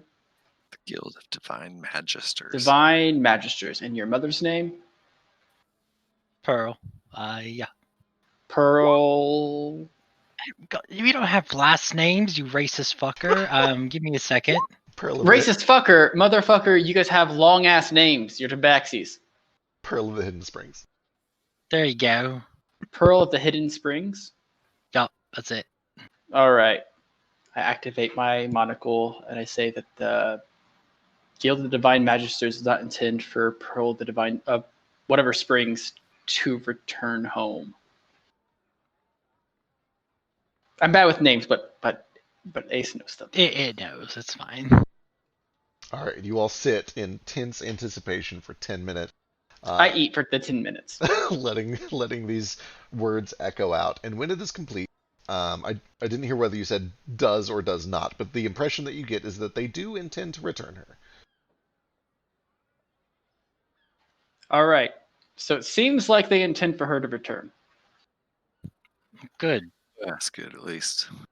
Now that's just their present intention. It doesn't prove a whole lot as far as the big story. They could still be involved in all this with other missing people, or the noblesse could be lying to us. But as long as Flick's mom's okay, the rest of this doesn't really amount to hill of beans to us. Not to be too crass, I know that there's innocent people here in trouble, but Moats also got to get to other places too. Be nice if we had time for every side quest, but Fuck the main quest. Side quests all the way. What's a side all right. quest? Well, the main quest is getting to Moat to the mountain, right? So this is a side quest, but there's this branching side quest that comes off of this one. Do we each have our own main quest, or is it just Moat's main quest? Yeah, how come he gets to be the protagonist? This is bullshit. You're stopping things from falling out of the sky. You have a main quest too. It's probably You already 'cause- had your main. Well, you know, It's not My main finished. quest better it's not the be next done stop already. on I'm the only main- level 13. it's the But- next stop on the main quest. We all have a main quest point. This one's just not I think mine. it's the to fact hit, that Moat because what's Moat my just main comes my with quests peak, at I'm like really level bored. 5, and Can I This collect is my- just Can I Most collect is my just a- barrels of shit now?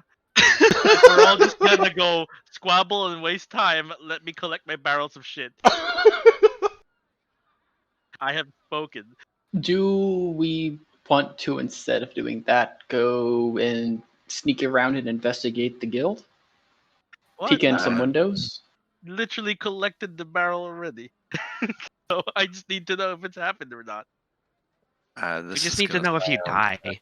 Yeah, if I'm alive, then I'm sure we can sneak around. It's gonna sound sort of, I don't know, selfish maybe, but right as I'm saying that I don't really feel like the guild is our problem or our thing to deal with, I have some qualms about leaving this town where they got slaves running around fixing things and fighting for them. I'm sure wouldn't mind to take care of some of these slavers while we're here. Well, But- what does Flick want? I mean, we traveled all the way for him. We came here to help Flick check on his mom and make sure she was okay, so that's order of business number 1. Yeah, I'm not leaving till I know she's back from there.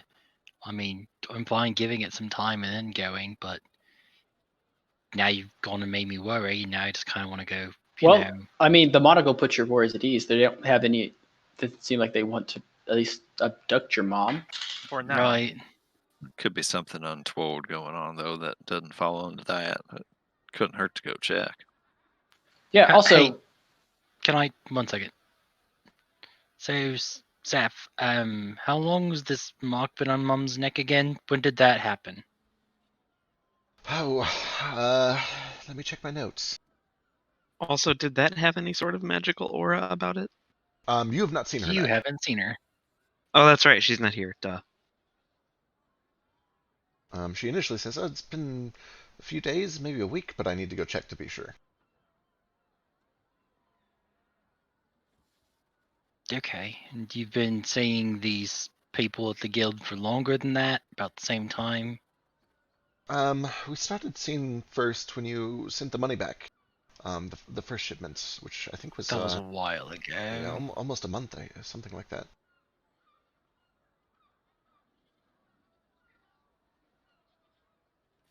Okay, just wanted to make sure these weren't connected.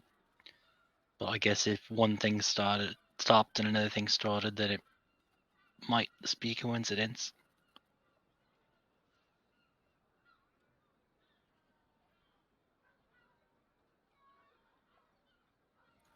Wouldn't hurt to go poke around guild just for, not just for me. The guild related to the slavers too, right? Is that right? No, it's a different guild. Well, I kind of get the sense they're all sort of in cahoots. I mean, Savage is working with New Society staples, and they're all sort of tangled up in the guilds, and it all sort of seems all mixed up. But I agree. I think maybe we ought to go check on your mama, make sure she's okay. I'm sure it would make you feel a whole lot better just to see her. Nothing else. Yeah, I've seen her yesterday, but yeah, and if you're concerned about the affiliations of guilds with each other, just remember that question, Ordo. Next time I have a free use of my monocle, we can always double check. right.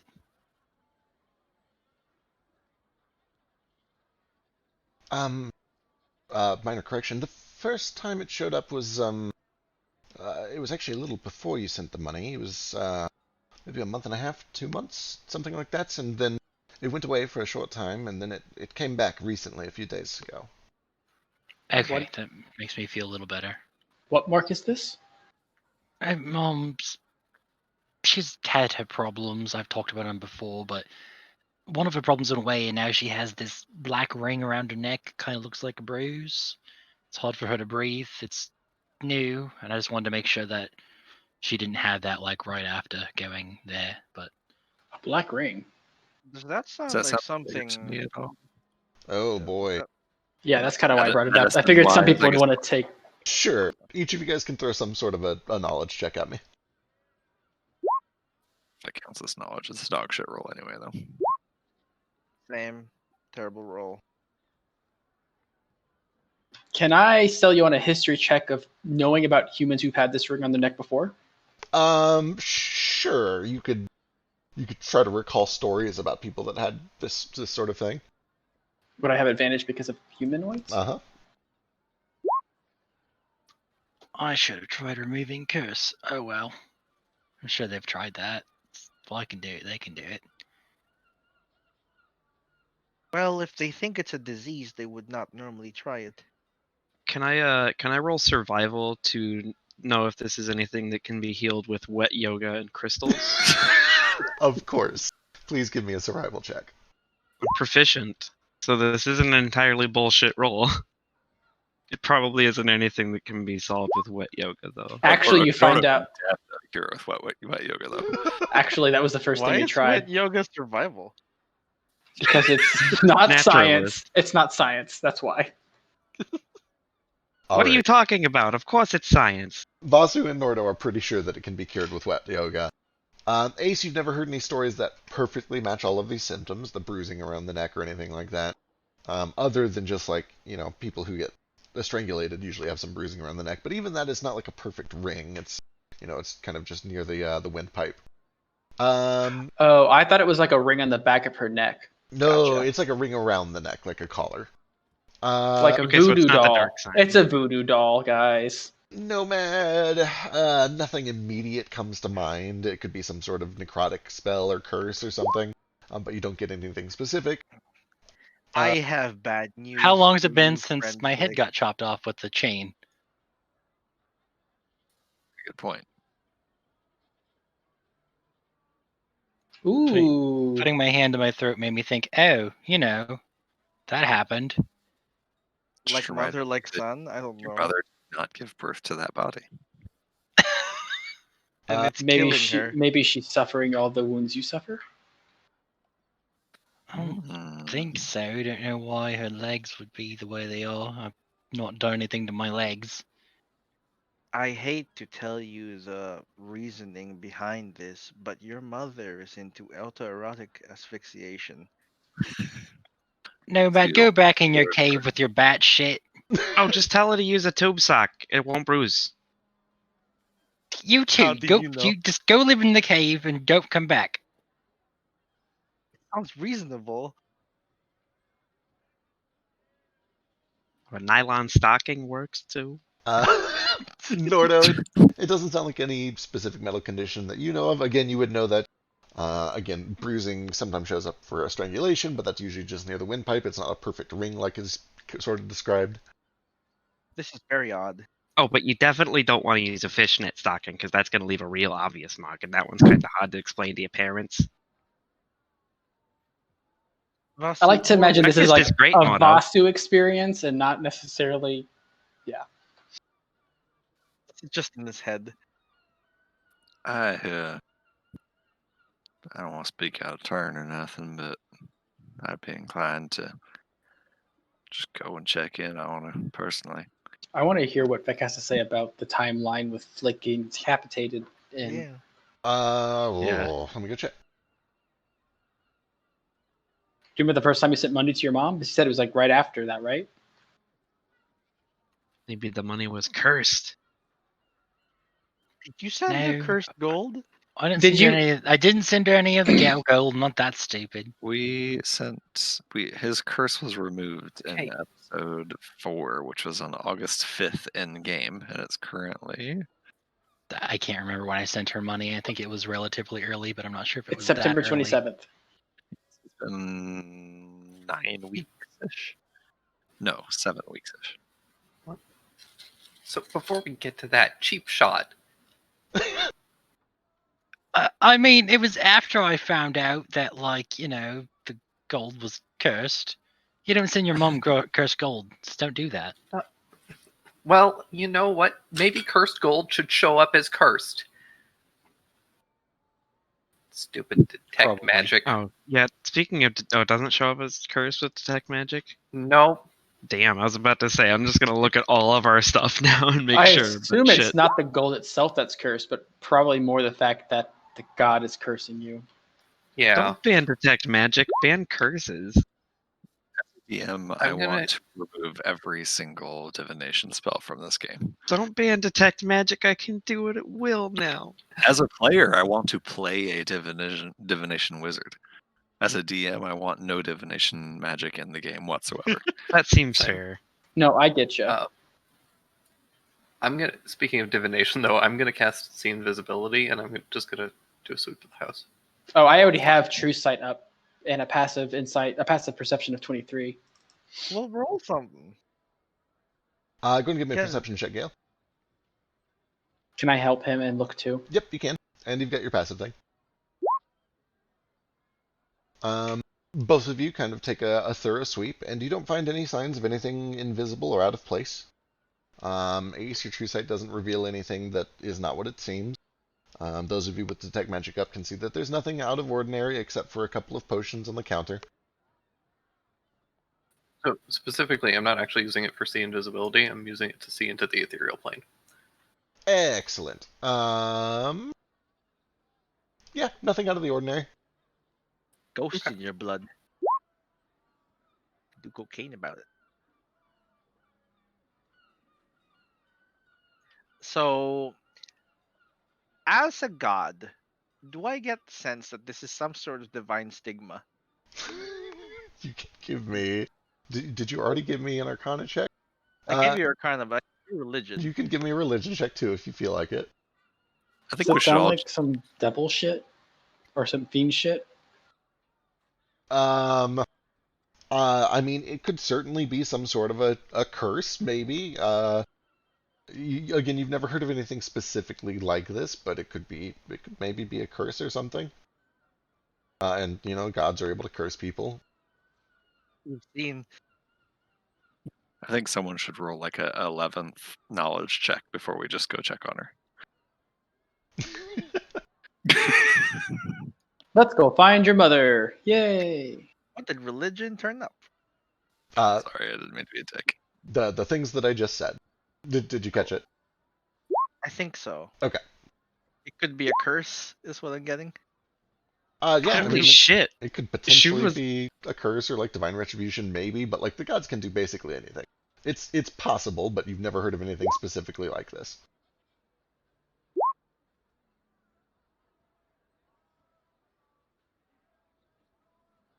Not specifically.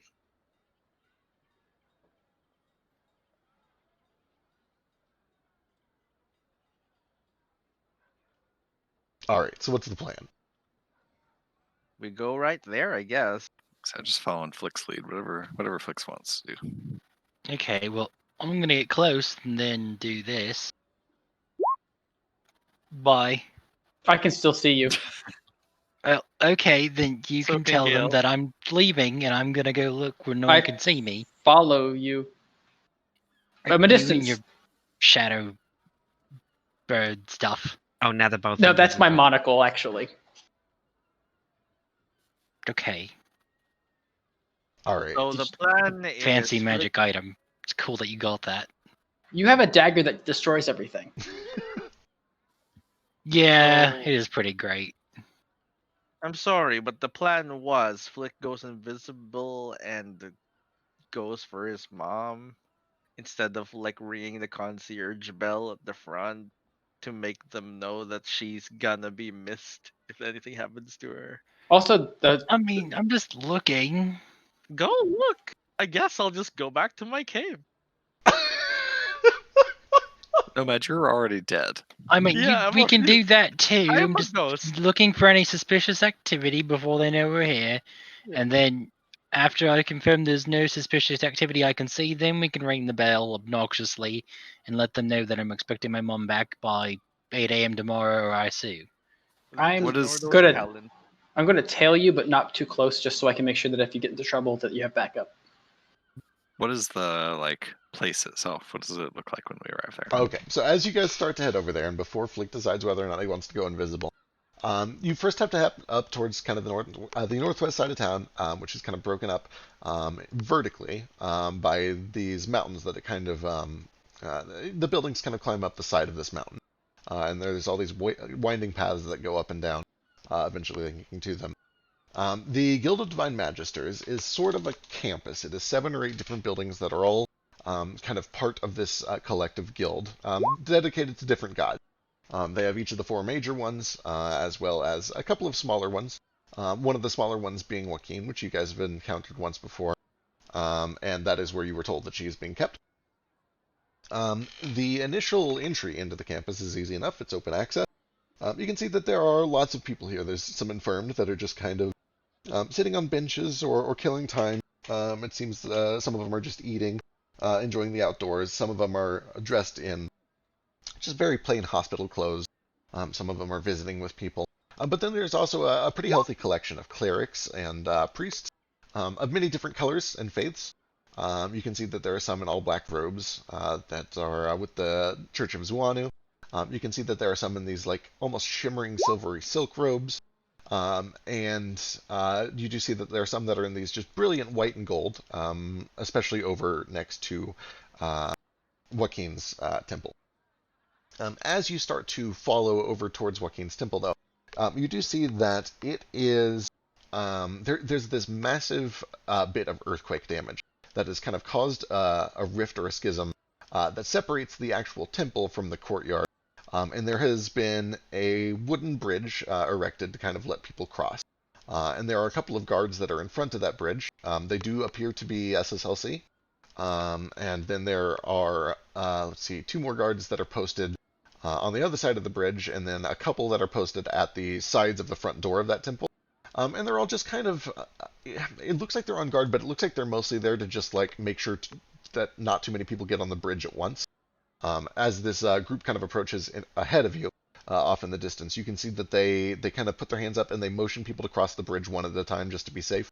One of them kind of handholds and escorts this older woman that needs to cross, and then returns to his post at the front. So it's kind of just like this slow ordeal getting people back and forth to the temple across this bridge. Are the SSLC people doing this just out of basically pure curiosity? Are they slaves or slavers? It appears that it is 5 slaves and 1 overseer. Okay. Ray's hand isn't working, but did you say that the earthquake was separating the temple from the main place? Yes, the temple from the courtyard. So you take the main road into the courtyard. The courtyard branches off into several paths that lead to several different temples, and the temple to Joaquin is divided by this earthquake schism. Do I get the sense that Joaquin got angry and split the temple away from the main place because they're No, I'm not joking. This is a thing gods can do. Sure, yeah. I mean, no religion check required. Gods can cause earthquakes. It's certainly possible. You don't know if that's what But happens also, here can because they be so angry? Yeah. Can they be so angry at someone for going against what they stand for that they split their temple away from it? Sure. What is Joaquin the god of? Joaquin is the god of wealth, commerce, and free trade, and to some degree independence. No wonder Joaquin is in the city. And even without a religion check, you would know that, yeah, a god definitely could do that, and that is perhaps one reason that a god might. Yeah, I mean, that's a thing that gods could do. You don't know if that's what happened here, because, there's not Probably just an earthquake. Joaquin didn't graffiti, I did this on the side of the cliff or anything. Yeah. But this is just an earthquake, right? Just a schism that didn't attack anything else. Notably, you've seen similar damage throughout the rest of the city, including at the walls by the harbors. Yeah, there have been places where Okay, gotcha. It's everywhere, not just here. Right. Noted. Never mind. Flick, never mind. Carry on. What would you guys like to do? What? I will remain outside and just sort of. I mean, unless Flick wants me to come with him, I will just sort of keep watch. If he's going invisible and going in, I will stay outside and keep watch. They're not like. Do these guys look like casters? I mean, I guess they wouldn't just look like it. I mean, you could definitely try to size someone up. They all seem to have anywhere between chain and plate mail armor. They seem to have longbows and halberds. A couple of them have spears. Most of them have some sort of a short, like a short sword sidearm or something like that. They appear to be mostly martial, from what you can tell. Okay, that's less true sight I have to worry about. Can I, while he's doing that, keep an eye out to see if anyone actually can see him? Sure, you can give me a perception check. And would I know about any like magical security at these places from living nearby? Certainly possible. You could give me That's a shit roll. either history or arcana. Am I good at either of those? No. Which one's your better one? Oh, there you go. They're Oh. the same, so. Do you get the pack of talisman? Yep, it only shows up if I get That's a 20. 20 is pretty good. You'd be aware that like magical security definitely exists. It's not used everywhere. It's very likely that if this place has a vault or somewhere where they store donations, that there's probably magical security on that specifically. You would also be aware that most temples are hallowed, which gives some degree of protection from different types of elementals and fiends and other types of creatures like that. Sometimes that also prevents other types of spells or teleportation or divination, but not always. And most of the time they don't do that because people come to the church to get magical services a lot of the time, and they need to be able to do that. You don't know anything specifically about this one temple, but that's kind of the vibe you get. It would be very unusual for the entire thing to be magical or magically protected beyond the hallow, but if they have any like vaults or private quarters, they might be. Okay, cool. I'm good then. I'm gonna go invisible and go. I'm not actually fiendish. I'm fine. All right.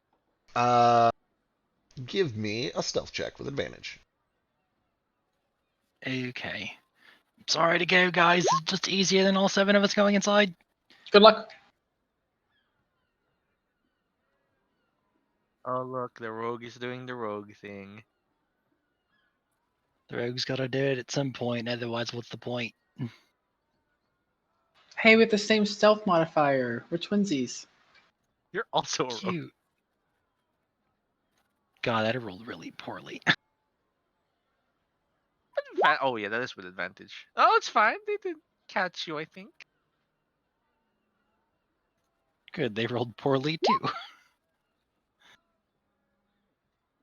All right, you begin to kind of just sort of tiptoe slink, basically filling in the gap between a couple of others that are crossing to try to make the swaying of the bridge look as natural as possible. And with expert precision and very good timing and coordination, you're able to kind of just slip in, cross the bridge. You can hear the creaking and groaning of wood under your feet. Looking down, you can see rocks or waves kind of crashing against the rocks as the split seems to go almost all the way down towards the sea. But eventually you make it across to the other side, and you can see a couple of guards standing in front of the door to the temple. They hold it open for the woman in front of you. I'll go in right behind her. All right, you slip your way in and kind of come around the corner and slink to the side, trying not to get bumped into by anyone. And you find like a nice little quiet place to just kind of get your bearings and get a sense for where everyone is. And as you look around, you see and hear a familiar voice. Not of your mom, but of a minotaur. The Minotaur. And by minotaur, I need to double check. Yes. Do you mean Noel? Null. Why do I have minotaur? Yes, null. Kind of this Okay. light furred null. It's almost kind of this golden hue to it a little bit, and you can see that he is adorned in these robes. They are not the same color as the rest of the Church of Joaquin. They're kind of just these plain blue robes And he seems to be working with the people that are coming in, kind of introducing them, asking them, why they're here, how they need to be helped. He explains that they're very sorry about the bridge. He has to assure one of them that the bridge is safe. The woman that just came in is kind of like throwing a little bit of a tantrum, like, this is not safe. How dare you let us use this rickety old bridge? And he's doing his best to kind of assure her, like, this was made by the finest carpenters of the Guild of Craftsmen. Like, the bridge is safe. We've tested it. It's been tested for load bearing. I promise everything is okay. She's not really having a lot of it, but he's doing a good job of just kind of staying calm and trying to assure her that there's nothing wrong and she's going to be okay. And eventually, he's able to get them all calmed down when all of this group of 5 or 6 people come in, sort out what they want, and it seems that they're here because they wanted to check on their collective mother, who was in for a while to get done checked out for this weird cold that she developed. And he eventually ushers all of them through this double doorway into what appears to be kind of a prayer room or like a main service area, like a chapel, and escorts them down the hall towards an altar where you can see there is a man at the altar who is just kind of reading to himself. But he looks up with a smile and welcomes them all in and starts to walk down to speak with them. And it's about that point where the double doors start to swing closed, leaving you alone in this lobby. Okay, they're in a similar situation. I'll follow him and see what he says. That way I don't have to do this in a minute. All right. You kind of slink through the doors before they close real quick and come around the corner. And you can see that once Caspian has kind of helped them make contact with this bishop or this priest or whatever, turns around and starts to walk back towards the door, and thinking that nobody can see him, you can just see his expression is like, oh my god, thank god I don't have to deal with those people anymore. And starts to walk back out towards the double doors.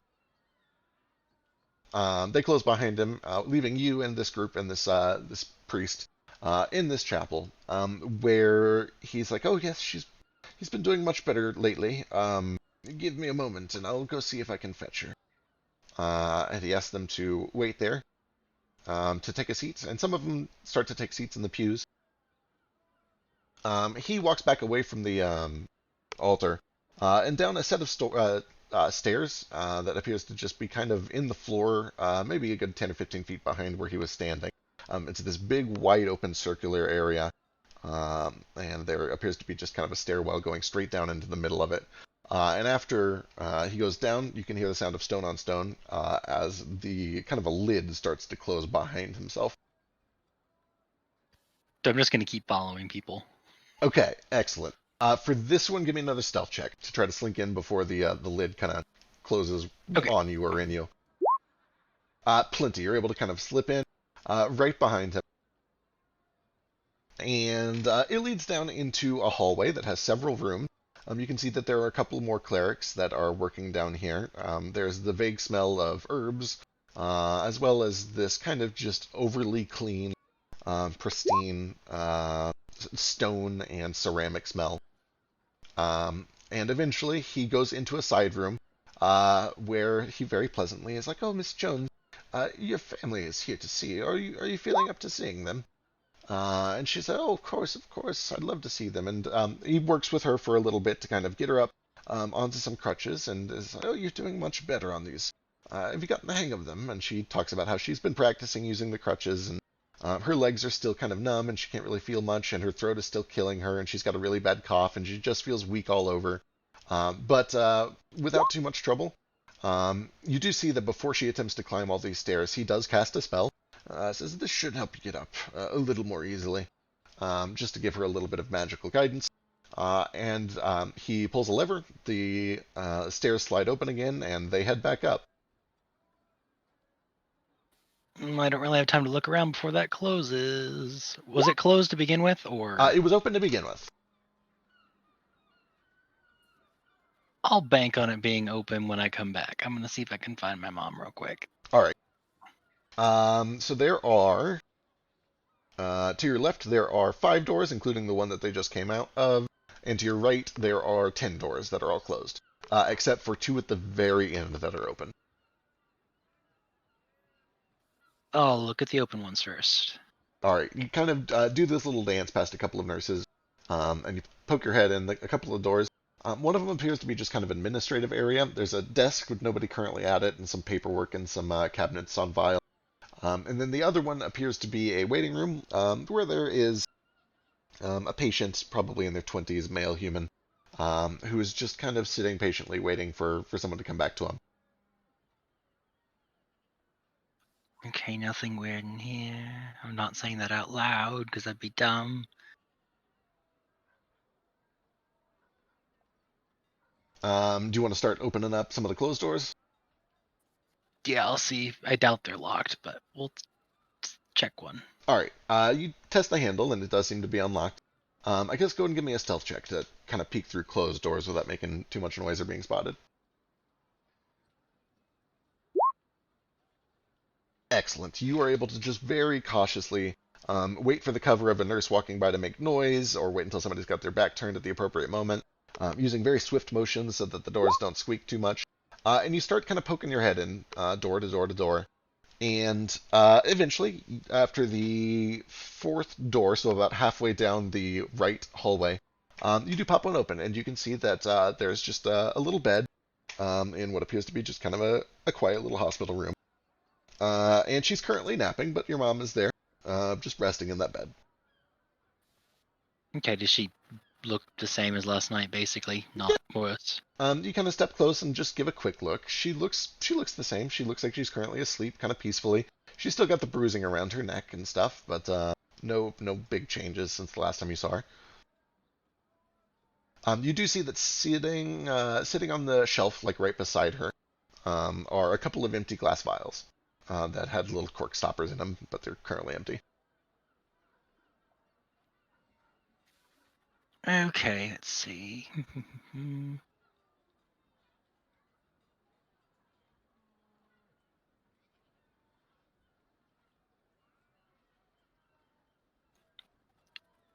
All right, a long time ago, I bought some some bedding.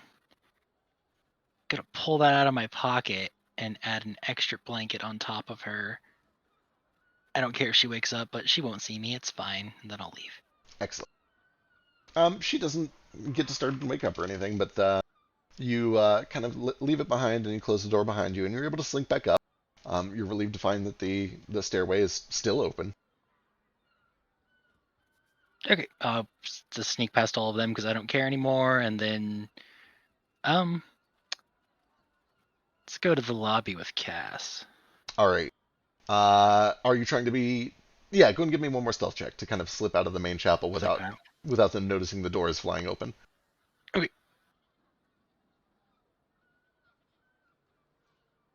Did I do it? No.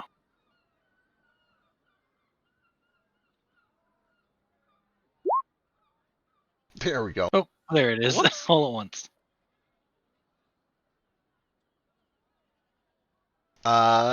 You very cautiously wait for a moment when the family behind you is kind of laughing and making some noise, reuniting with their mom and checking in on her to make sure that she's okay, to pry open one of the doors a little bit and slink through. And nobody in the chapel seems to notice you, but you turn around and start to look towards the front and are greeted almost immediately by a very large hand that basically grabs right at like your chest scruff.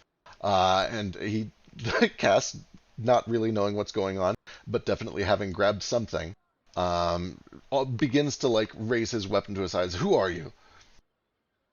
Cass, it's me. It's like, hi, I'm here. I'm sorry. I was gonna sneak up on you, and that didn't work. Hi. Do you drop invisibility or you stay invisible? Am I out of the chapel? You are out of the chapel currently. Okay, if it's just me and him in the room, yeah, I'll drop it. You watch as he immediately like relaxes his shoulders. He lowers the weapon.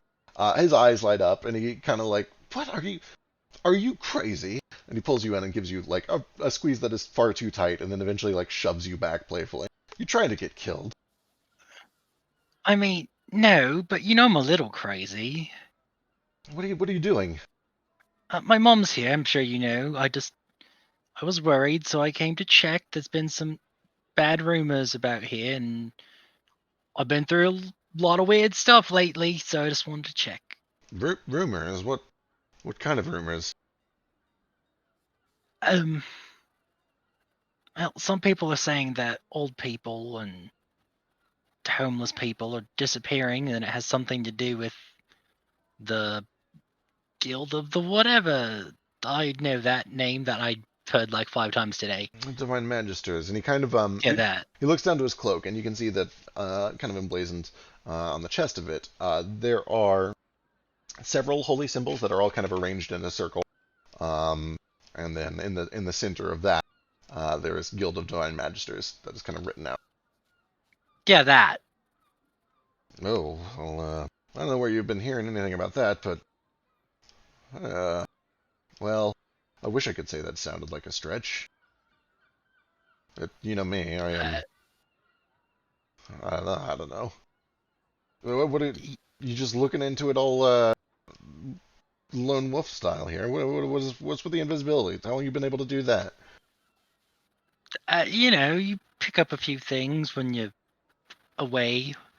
I have some friends here. They're just outside. They're not exactly the most quiet bunch, so I figured I'd come in first just to make sure if there was something weird going on. I didn't want them to be suspicious when we had a group of 7 weirdos in here. Hey, you talking shit in there? That's Talking shit like I wouldn't find out?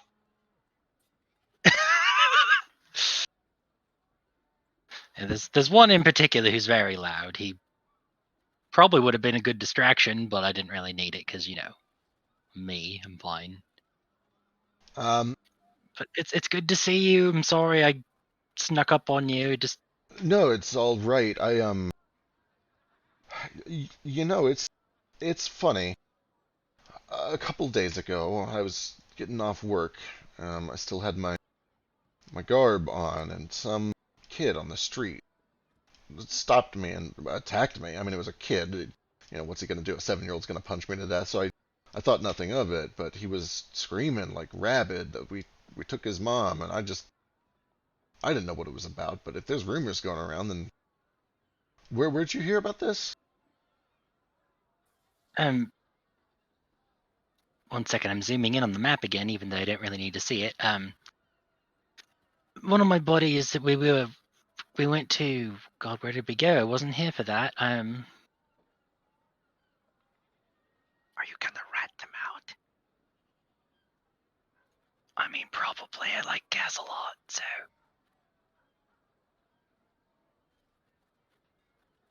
Suck his dick.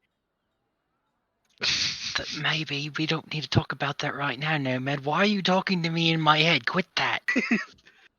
Silence. Hey, you talking about sucking dick in there? This is why I left you guys out there. Stop it. You can't escape me in your thoughts either. I know. It's terrible. I've had terrible nightmares while you. Are you thinking about Noblesse? Am I thinking about what? Noblesse? Noblesse? What's that?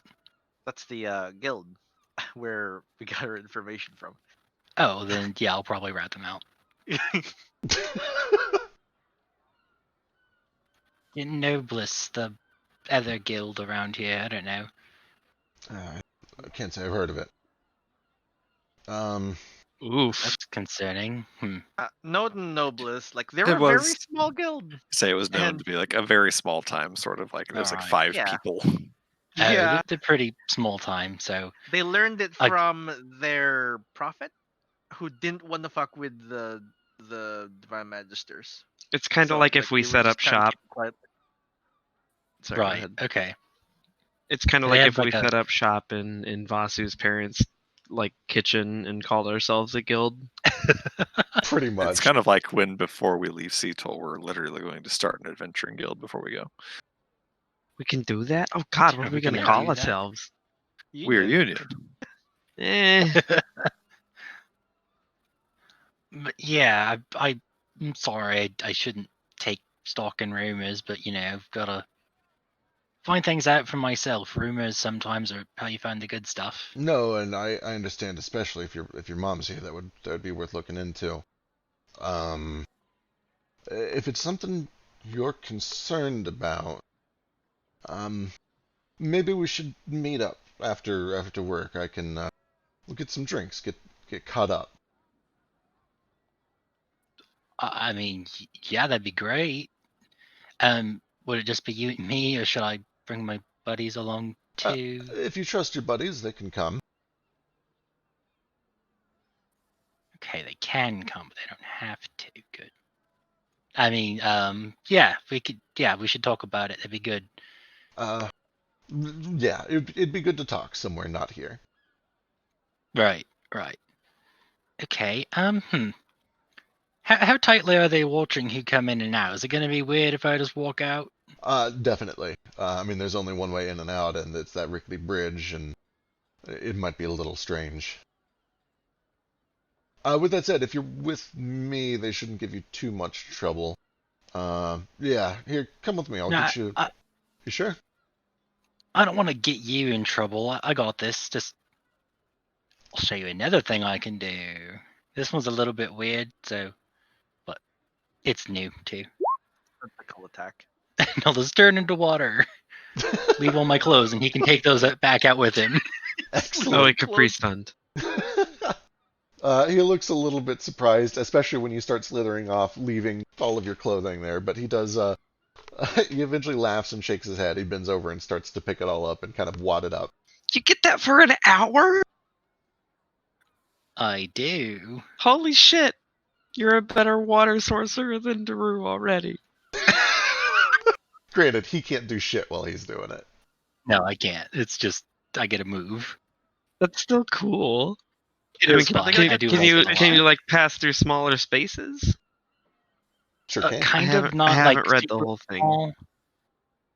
I can. Oh, 5 inches. Daru can fit into a 1-inch crevice. Yeah, I I think don't it's know. because I I can't. don't know if turn it Daru should or brag anything like about that. But he also resists damage while he does this. No more Daru I do talk. too. Shut I up. have advantage in strength I get- and dex I get and con jealous. saves. And I'm immune to being grappled, poisoned, paralyzed, restrained, or prone. Okay, that's all really good too. If sorry, you stop you- moving, can you just look like a puddle of water? 'Cause I can look like a puddle That's of some water. very good water trickery. There was one thing he wouldn't let me do though, and I'm kind of sad about it. But can you breathe water? I can always breathe water. Fuck. Okay, fine. I'll stop being jealous now. It's okay. Maybe Daru can like turn into water, go into a cup, have someone drink him, and then turn back to normal. Beck wouldn't let me do that. You're gonna enema someone with your I wanted to spell? blow someone up from the inside because it sounded cool. I mean, like, technically I could turn into water and then like shoot up someone's butt if it's like 1 inch in diameter at least. But I think if I then resumed Daru form inside of that, at my current level, it would just force me out to the nearest space, and only I would take damage, which would not be ideal. You just All right, come I'm out. gonna head out.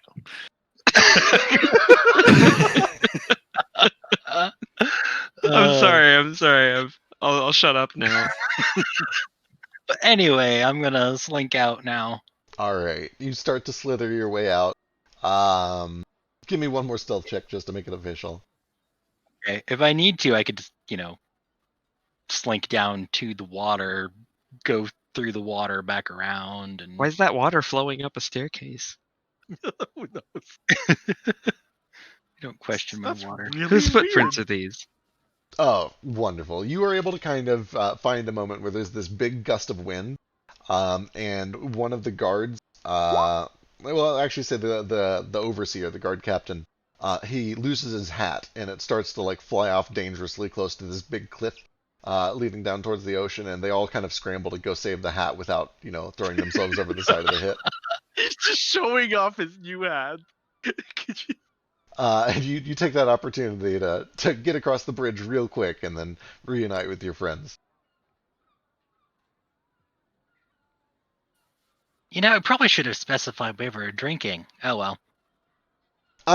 You two have been friends long enough that there's only one place that you could possibly go get a drink after work, which is, of course, that place. The cubicle downstairs. That place. That place. Is it the same Mexican restaurant we've been eating at for 2 sessions? No, it's a bar. It's a bar that is actually literally called that place. That place. Oh, That's dumb. Yeah, I thought it was kind of clever, but it is kind of dumb. I stole it. There's one of those here. Ah. Is there? There I'm sure is. there's one of those in like every city in the United States. There's gotta be. Convergent evolution. Probably. But it looked fine in there. Why are Just you like naked? normal hospital. Oh, right. Did you lose all your stuff? I mean, it's a No, good no. look. Got it. Thanks, I know. Probably shouldn't be like this. Hey, give me In something. public, here's a free Vasu clothes. fishes around in his bag of holding and pulls out an outfit that is identical to his own, but it's in a different color. Oh, we gotta be all matchy. I'm Yeah, gonna this go is my. This is usually my Tuesday uniform, but you know Is it it's alwa- still clean. Okay, that's good. All right. Who's You get who's the your purple friend, one. Flick? You kind of Does it slither smell like he wore it? a little bit. The bigger issue is that you slither into it and then you change your form. And you form inside of the clothing, but Vasu is like 2.5 feet taller than you. So it's a little baggy. Dead man. This is cozy. I probably should go put on my Okay. actual. Okay, counterpoint. Vasu is 2 feet taller, but he wears a vest and pants that like crop at his shins anyway. That's true. That's true. Ah. You kind of look like a late 80s, early 90s rap star.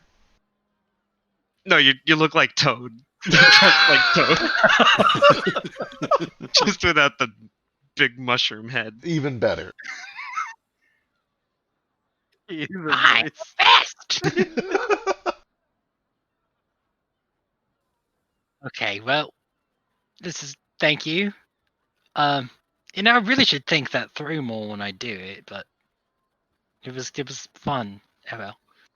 But yeah, that's my friend Cass. We've been buddies for literally ever. Who? Where? Oh, does he follow? Oh no, we're gonna meet him later. I'll introduce you to him then, but I'm just letting you know ahead of time who he is. Oh, very well. You met your friend in there. What else did you find out? It looked like a normal hospital. My mom seemed fine. She was taking a nap.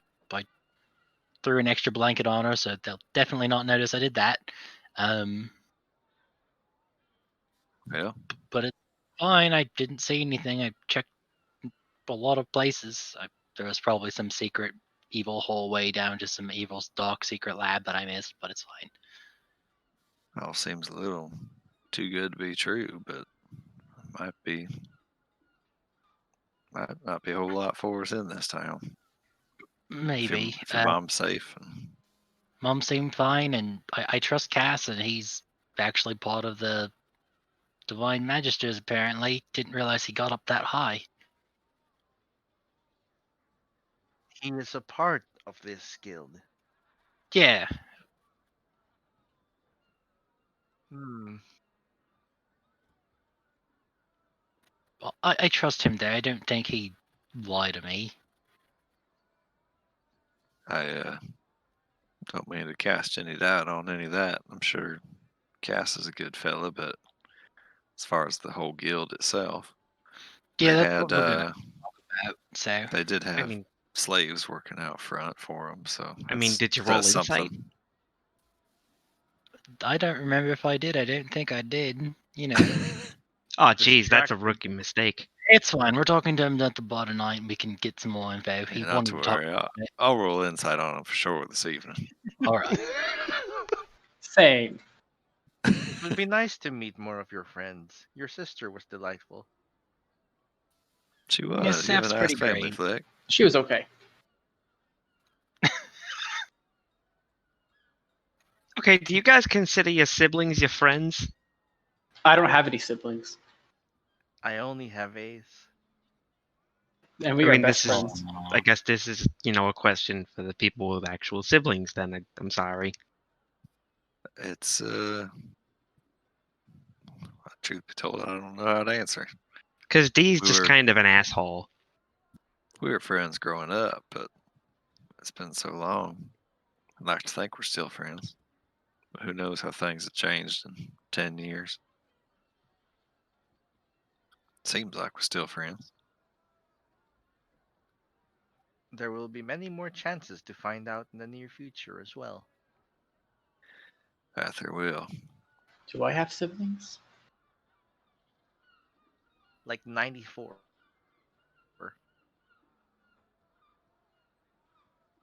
I don't know how active your father was. Active. I guess I could ask the monocle if I have any siblings. Well, there's your next question. Hmm. The next several days of questions you've had. I feel like siblings can be friends. Just depends. You don't have to be friends with your siblings. It either you are or you aren't. Several of my siblings tried to kill me. You don't have to be friends with those siblings. That's weird. Did Leo ever try to kill you? Not that I know of. But he was always the smarter one, so Ah, maybe he perhaps just didn't get caught. some siblings can be friends and others are mortal enemies. Well, sounds like we've learned absolutely nothing about siblings. Steph and I are good friends. We, you know, I mean, hung I out a don't know. lot until I went on that ship and didn't come back for a year. And Where are all your magic items now, Flick? you know, I Did you leave all of them behind? see. I forget that it doesn't just come with me until after I do it, and then I'm just kind of like, oh, oops. I just figured your friend was bringing them. Yeah, he'll bring them with me. He's used to picking up after me sometimes. When we In were the little, I'd make meantime, he fixed it. perhaps you will need a different weapon. Well, you have your Eldritch Blasts. This should be fine. Right. Yep. I don't need any magic items. Psh. I do not think we will be meeting any trouble anytime soon. Let me just turn in these barrels of bat guano I very successfully acquired. Excellent. You go drop off your barrels of bat guano, which you very successfully acquired. Everyone is extremely appreciative. Did you want like a reward or something? I don't know. Did we negotiate a reward for the bat guano? Belevny's like, oh, boy, I don't think we did we? But that's you should. This is in good faith. I've seen your work and your formula. You said there will be an efficient way to make explosives. I wish only to partake in that in the near future. Well, sure. Could We'll. I perhaps share in your formula? I do not wish to take um what do you call this? I do not want to take it for myself, only to use it for future projects. Yeah, as soon as you mention like potentially taking the formula, Belevny's like, ugh. But then from over her shoulder, the rat folk eventually is like, yeah, no, you got me all of this, and you deserve something for it. Here, come. By all means, please put your name on the formula Of just to make sure we know it's yours. Well, it's not like I invented chemistry. I just discovered this particular reaction. In fact, I'm pretty sure I others know. have done Let's it. invent it. Here, Still, come look at my notes. We can share it. Yeah. yay sharing. But you're able to kind of work with him to get these notes for this these explosives. It's it's fairly similar to a standard gunpowder sort of deal, but it's just a little bit more potent. Not even tremendously more potent, but a little more potent. And notably, it's made to be it's designed to be used with a higher volume of less concentrated sulfur, which is kind of nice when you have dwindling resources. Although Vasi does just have pure raw sulfur if you guys Right? want it. This makes it great. I can make this for free. Yes, this is excellent. Yeah, I roll up like a copy. But you have to pay. Okay. I'm going to buy a scroll of that spell and I'll do it myself. Excellent. You guys, it's still pretty early. It's like 2 or 3 in the afternoon. You imagine that he'll probably be off and ready to have drinks around 8 or 9. Is there anything that you wanted to do Yeah. to kill time till then, or are you just kind of waiting? How long would it take to jam those 4 still stones into my bracelet? 4 hours. Hey, perfect. Should I be there? I do not think I can contribute anything. I mean, we could start walking around as a group again now. We don't have to have me all by myself all the time. Yeah, it's all But you're doing My your question- rogue thing. Right, but I don't need Not that to now. seduce people. I can do that with you here. It's just more of a challenge that way. Oh, What are you I calling see. me loud or something? I told you loud earlier, so yes. Well, I didn't hear that because I wasn't there. But you were talking in my... God, maybe I am crazy. What are you did talking die about? I once. can't talk in. I can't talk Nothing. in people's Never mind. heads. Never mind. You think I'm some kind of wizard or something? Talking through people's heads? I'm You not. know that I'm one not time you nomad. whispered in my ear? It was, and I said it was real creepy. Don't listen to him. I've Flick. had He these has the nightmares message that have spell. occurred afterwards, and I blame you for it. And I think that it's starting to creep into the daytime. Okay, then Flick here is only in his own head. Nobody will ever believe you.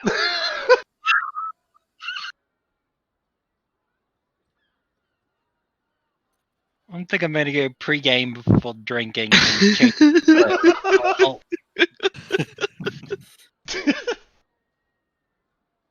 I All right. love this spell.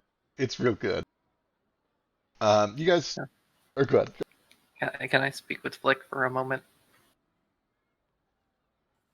I mean, sure. If you're talking to me directly, you could just ask if we could speak to me. Sure. not the third person. Flick, can I speak with you for a moment? Yeah, perfect. We can do that. Okay. I just walk up and I hug Flick's leg. Hi. Did you miss me? It wasn't gone that long. Well, you reunited with your family, and I realize that is an emotionally savaging time. And the other 2 people who have been reunited with their family hugged me today, unprompted. So I thought that was just what you did. Probably. I don't know. Mine wasn't exactly a dramatic reunion. I was here like a month ago. I guess 2, 3. Time But flies. thank you, and I'll hug him back. Although it's awkward because I'm like leaning down and hugging my leg, but he's there. I'm glad that your mom is okay. Or, relatively speaking. Not sure I won't leave until she's back in the house, wherever she's at, but she seems alright. Do you think perhaps we should take her from this place? No, I think she's alright. They seem to be doing medical stuff, and I am Ooh, paying. mom heist. But then we steal back my money, and that sounds like a lot more complicated than I want it to be. Flick, do This is you true. I don't know, maybe this is well shit, I'll just ask it. Do you think maybe you wanna stay here? I mean, I would hate to lose your big Flick energy. We couldn't have got where we are without you, but I get the sense you've missed your mama quite a lot. I guess I just mean I don't want you to feel like you're owe us all anything or like you're obligated to stick around. If this is where you need to be to take care of your family, then you do what you got to do. We ain't gonna hold it against you. This is gonna sound harsher than I mean for it to, but I have my own boat. I could leave you guys anytime I wanted to. Technically, he's also contractually obligated to help me kill a dragon first, so... Also that, but Plus, I thought we kind of had something going, but we do. We've got this stuff to see through, and I mean, right, do just that. Mom and sister, and but I owe you guys too. You saved my life more than once. then I too enjoy a professional relationship. just professional. Clearly, just that. That's really mean. I enjoy being friends. I like you guys too. You don't I owe mean, me we're- nothing, Flick. You helped me get my sister back. You helped me get Cal back. I mean, You don't owe me a damn thing. I owe you. you helped me from dying when I was almost turned into a weird head bat thing. You saved me from a dragon whenever I was unconscious and it was about to blow a breath on me and then eat me. So, but we're even. We can just keep going back and forth like this. That's fine. I mean, I'm not just gonna settle down in my hometown. I've got other stuff to do. Yeah, we never found freebies. That too, I've got all of that shit going on, and Too you many guys plot have hooks. You can't leave us yet. a lot of plot hooks. I can't just Yeah. stay. Like, even though I'm sure we all have some sort of mutual life debt relationship going on, I feel like we've all kind of bonded for a bit, like with some sort of, we're like we're like an adventuring, we're like a party of friends, and parties don't just split. It's a party that never ends and needs more booze, probably. I agree with that.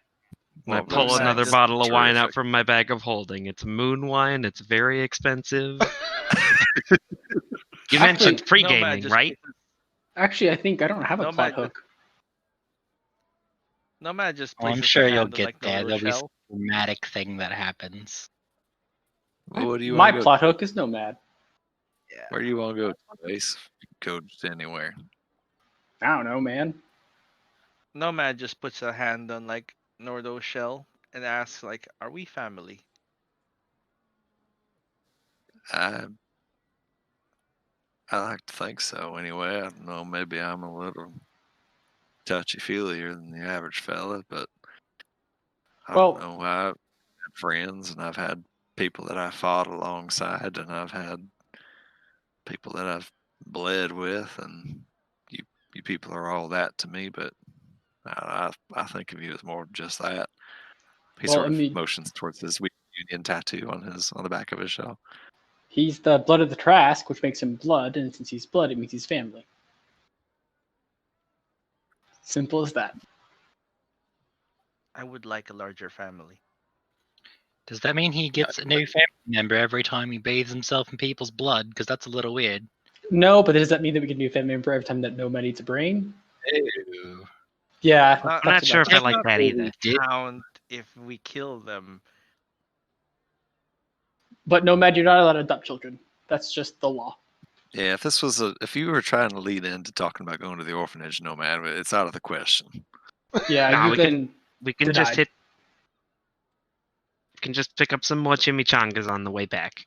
Yeah, Don't I want mean, to spoil your appetite with children. we just Chimichangas added. are way better than I mean, children. They're the better word. I mean, come on, everybody knows their minds aren't even fully developed until they're like 13. I do not think they have orphanages here. They're just all over the street. You could take one and no one would know. No. Nomad? Nomad? Nope, Shush. nope. Also, Not Nomad, look we under already my added bed. Leah. We added Flick's mom and sister. We just and within 48 hours we've added 3 new family members. You're doing great. You're like the estranged uncle that comes and visits once a year. Yeah, plus you got all of my family back home in Eisenmar. You got Joker now. Even if he's kind of a shithead. Well, he's a little crazy, which explains a lot, honestly, when I think about myself. Oh, I said D, not he. Oh, But, I mean, I wasn't going to call your dad crazy, but I kind of agree with you now that you said it. He's definitely a little crazy. He's but it's okay because Sorry. Is that just a thing for you, for like those creative types? Oh, you think I'm creative? Definitely. Well, now I'm happy. You can say whatever insults you want now. Oh, but I will ignore them. Well, I didn't within think it was reason. an insult. Well, you did. Oh, I'm sorry. I do not take it as an insult because I'm creative now. All With- right. We're always I guess creative. words. Let me Alright. put it this way, friend Nomad. when I've been looking for Leah and looking for Kyle, I would have gone anywhere or done anything for them. And I've had, friends and people I know that I care about, but not all that many that I would have done anything to find them and make sure they were okay. Well, that's what I'd do for you too if you were in any kind of trouble. I think that's what family is for. So yeah, I do think you're family.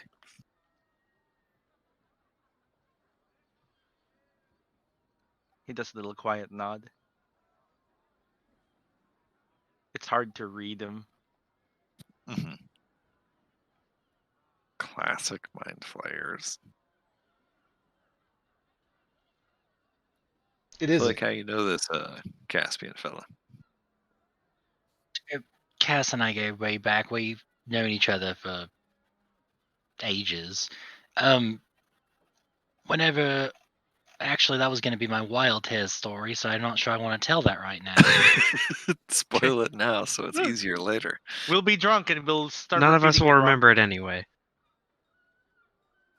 Yeah, but if I tell it now, then I have to be more detailed later. Otherwise, I'm just repeating myself, and that's cheating. Yeah, but then you have to be more detailed, which is more details for us to try to remember too. So A quick question, Feck. Uh-huh. Can I start putting stones in the shield while walking around? No, you need to be like in a working environment. Cool. All Can right, that well, working environment be on Nordo's back? No. It's a shell and a hard object. I mean, if he sits perfectly still for 8 hours, then yeah, maybe.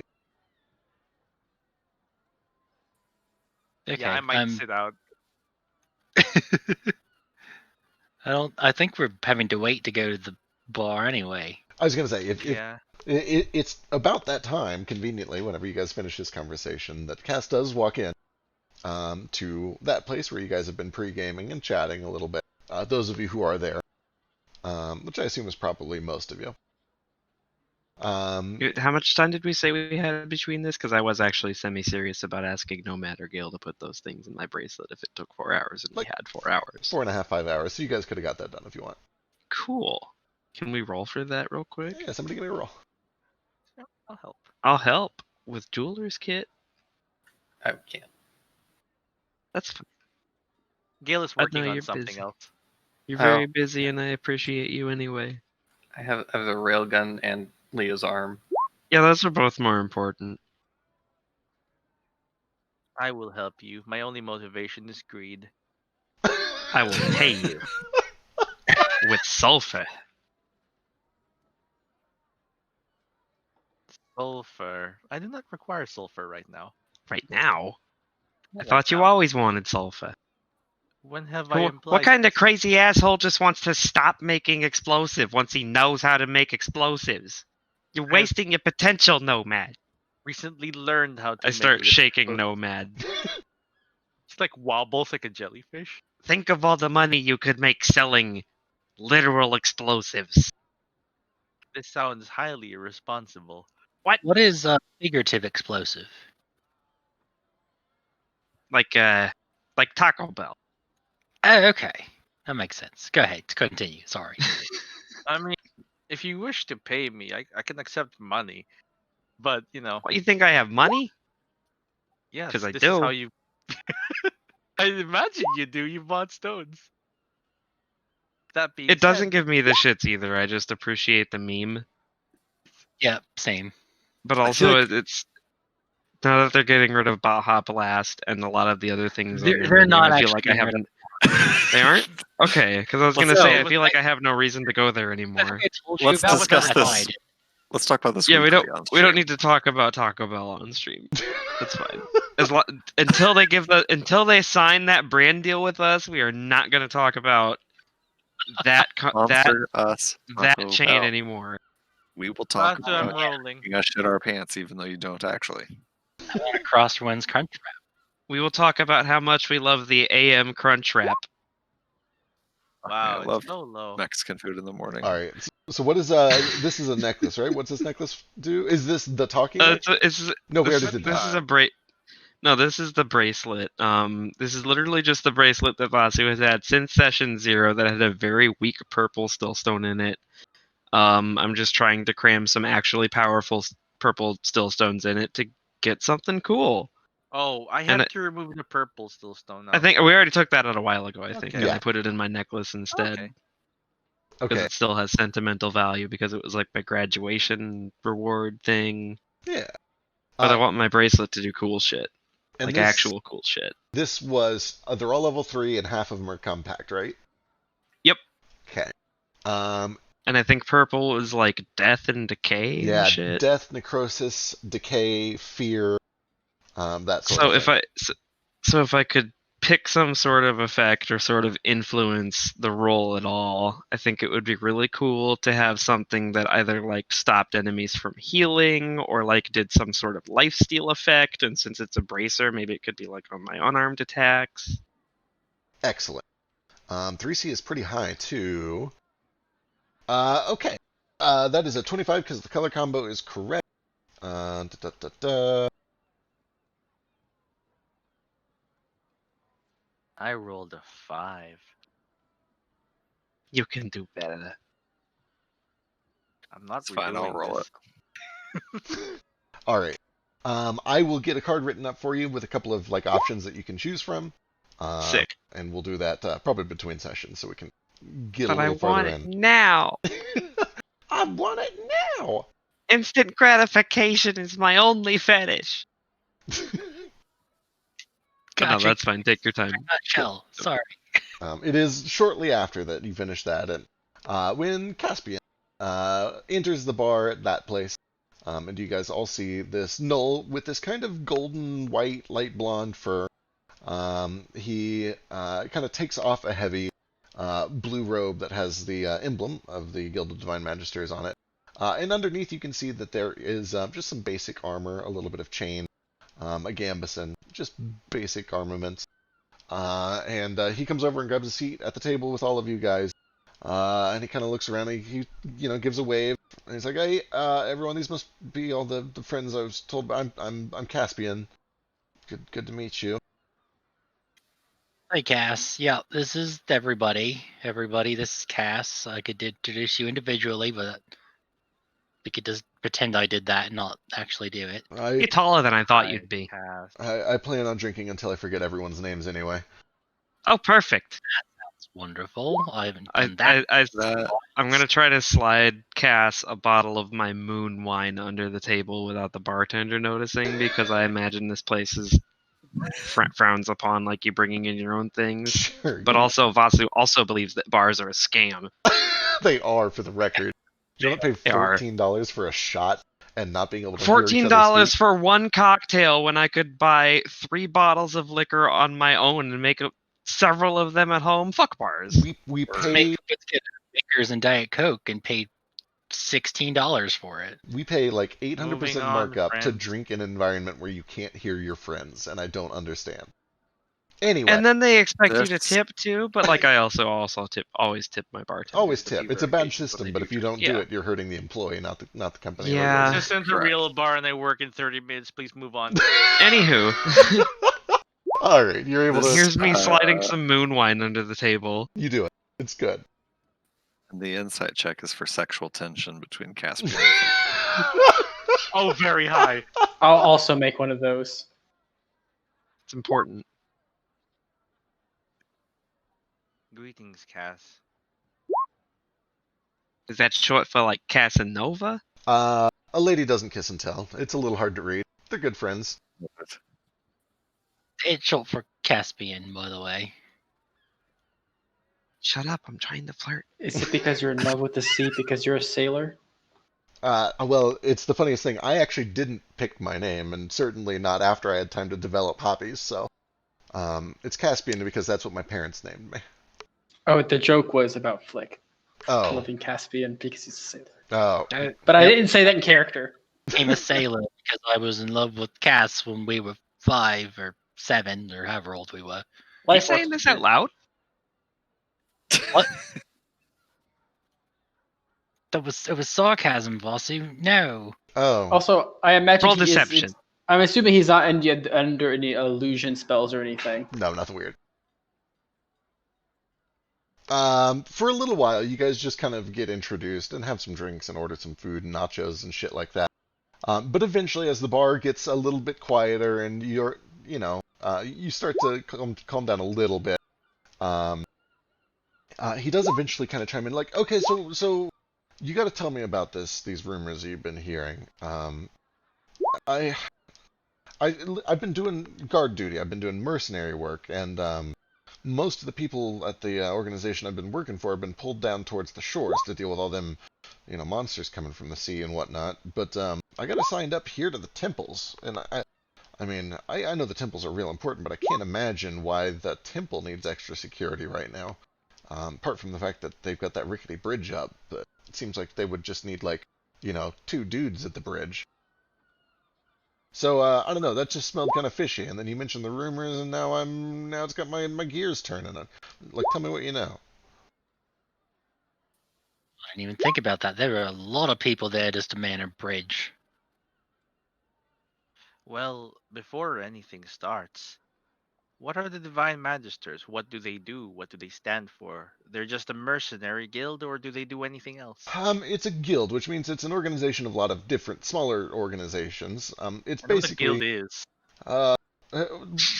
There are 6 or 7 temples, all to different gods, and they decided that it would be easier if they all worked together in one place, is basically what it means. So they all got together and said, hey, let's form an alliance of all of our temples called the Guild of Divine Magisters, and we can have one set price for healing magic and one set price for divination magic. And between you and me, it kind of sounds like it's an excuse to have an agreed upon monopoly on the market without actually dominating the market. If It does sound like so. if there's only 7 people in the city that provide healing and they all agree not to undercut each other, then they can all raise their prices. And you are a bodyguard I am. over there? Temporarily contracted to serve for the Guild of Divine Magisters, but I don't work for them. I work for my own guild. What is your guild? It's called the Lion Shield. It's just one of the mercenary guilds in town. Do you have a pamphlet? Oh God, not on me. I can get you one. I do, and he hands over a nomad pamphlet. No, we're not converting. I'm going to take the pamphlet and put it in my pocket. Yeah, little dude. It's nothing personal. I'm not really the religious type. Truth be told, churches have always kind of freaked me out. I got nothing against the gods, of course. And he kind of like looks up at the ceiling and he does like a sorry motion to nobody. But Oh, then we will get along fine. yeah, I think a lot of people use. I do not even have a church. Yeah, they use these churches and gods as an excuse to do what they want. Do you think the Divine Magisters are doing this? Well, I don't know. I've seen real magic. I know the gods are doing real work there. I've seen people go in on crutches and walk out walking. There's good things being done in there for sure. I know they make a lot of money doing it. There is nothing wrong with making money for your trade. Oh, of course not. I don't know. There's probably a balance in there somewhere. How long have you been working for them? Only the past couple of days, actually. Before that, they had me stationed way down to the southwest, just guarding some farms. I was going to say, I didn't know that you were the religious type, but then I saw you in the robe, and it was like, oh. Oh, God, no. If you ever Are catch you me... required to wear that? Yeah, they want me to wear it while I'm on the job. Apparently, something about not brandishing steel in a house of God or something. I don't really understand it. But you're a mercenary. That is your job. Right. Insight, it's kind of hard to tell. I mean, he probably does, but he's a little drunk and doesn't think it's important. It's just work talk to him. But yeah, someone who was paying more attention to that rumor is it just old people that are disappearing, or is it just what do they know what's going on with them when they disappear, or?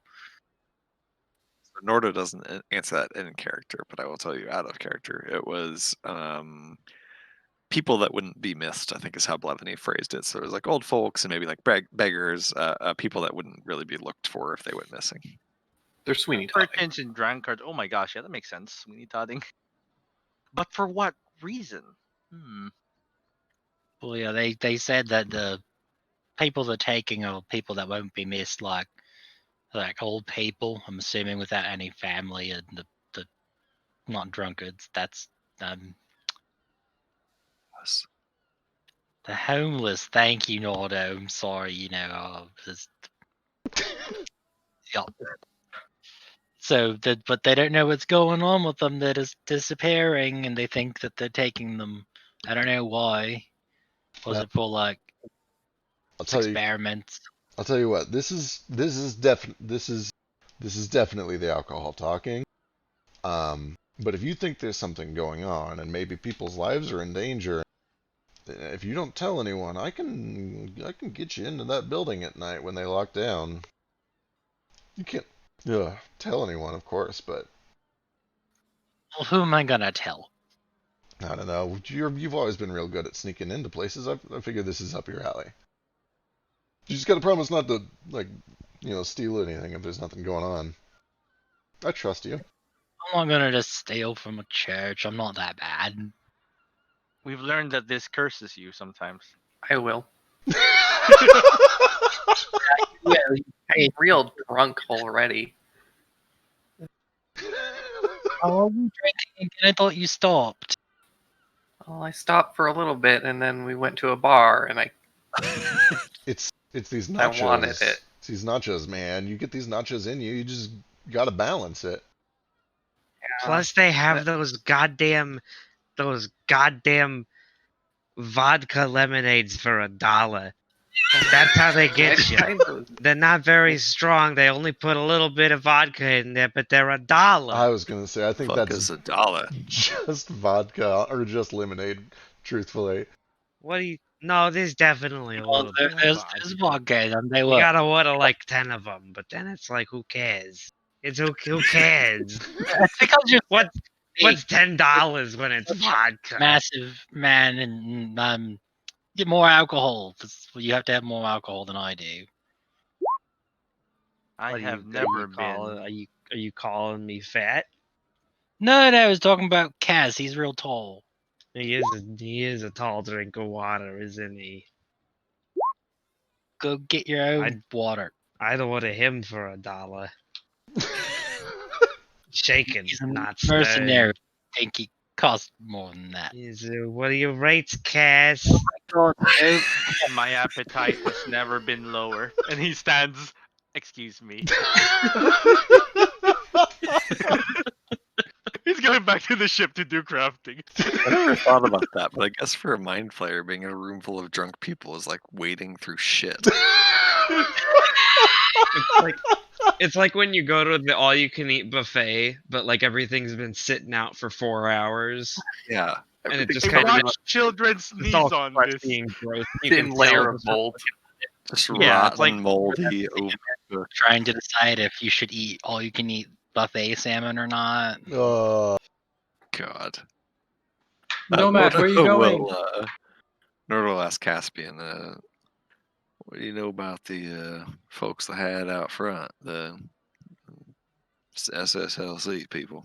Yeah, it's I mean, honestly, I thought we were doing a fine job of protecting the city on our own, but all these monsters showed up and everybody wants to put on a show of security, so then NSS just shows up and says, hey, we've got extra muscle if you want to protect the beaches so your families don't die and your dogs don't get eaten. And everybody freaks out and starts ordering more guards, so they've been making a pretty penny off of that, I'm sure. Oh, I'm sure of it. Dogs? Oh, that's terrible.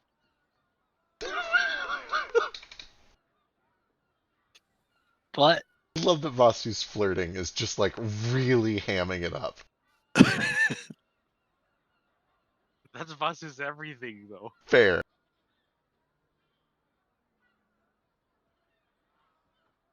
What does Cass look like? He is. Hey, describe Cass for us. Describe him to me. Describe him to me. He is. He's a minotaur. He's got kind of this like. not. I'm sorry, he's a Nola. I thought he was Yeah, I was gonna say that. I thought he was a null. That's the whole reason I'm He's a flirting null. with him. No, Peck. no, he's a null, and I think this is switched once, and that's why I got it wrong in my head. But he's a null. He's What's wrong with me? Roll the entire die. has he? I don't know what I'm thinking of. Okay, he is a null. He is a null. He's got this kind of like light fur. It's almost between like white and gold. It's kind of like this very, very, very light blonde. He's in pretty good shape. He's got these kind of bright blue eyes. He's got kind of a pink nose and, well built. He's got a couple of scars here and there, but nothing too serious. He doesn't look like he's like a soldier or anything like that, but he's maybe been in a scrap once or twice. Yeah, he's well kept. He's got a. They're like glamour scars. Yeah, sorta. Okay. He's got a big Go on. nose. He's got a big nose, even for a null. He's got a big old honker. He kind of lets his hair grow out a little bit, just so it's kind of like shaggy or whatnot. But then he doesn't he doesn't like style it or braid it or anything. So he's just got kind of this ruffled look going down the back of his neck. His armor is pretty decent shape. It looks like he spent a good amount of money on it, or he got it through the guild potentially. It's well maintained. And underneath that, he's just got some simple kind of blue tabard with just some basic leggings. He's not too ostentatious or heavily dressed or anything like that. Just kind of a normal dude. Does he have a boat? He did not bring a boat with him to the bar. Does he have any guns? He does not have any guns. I've got guns. You want to fucking arm wrestle? Bring it, chump. I'll drink you under the table. I mean, I'll put you through the fucking table. Nomad returns, turns around, goes away again. Ah.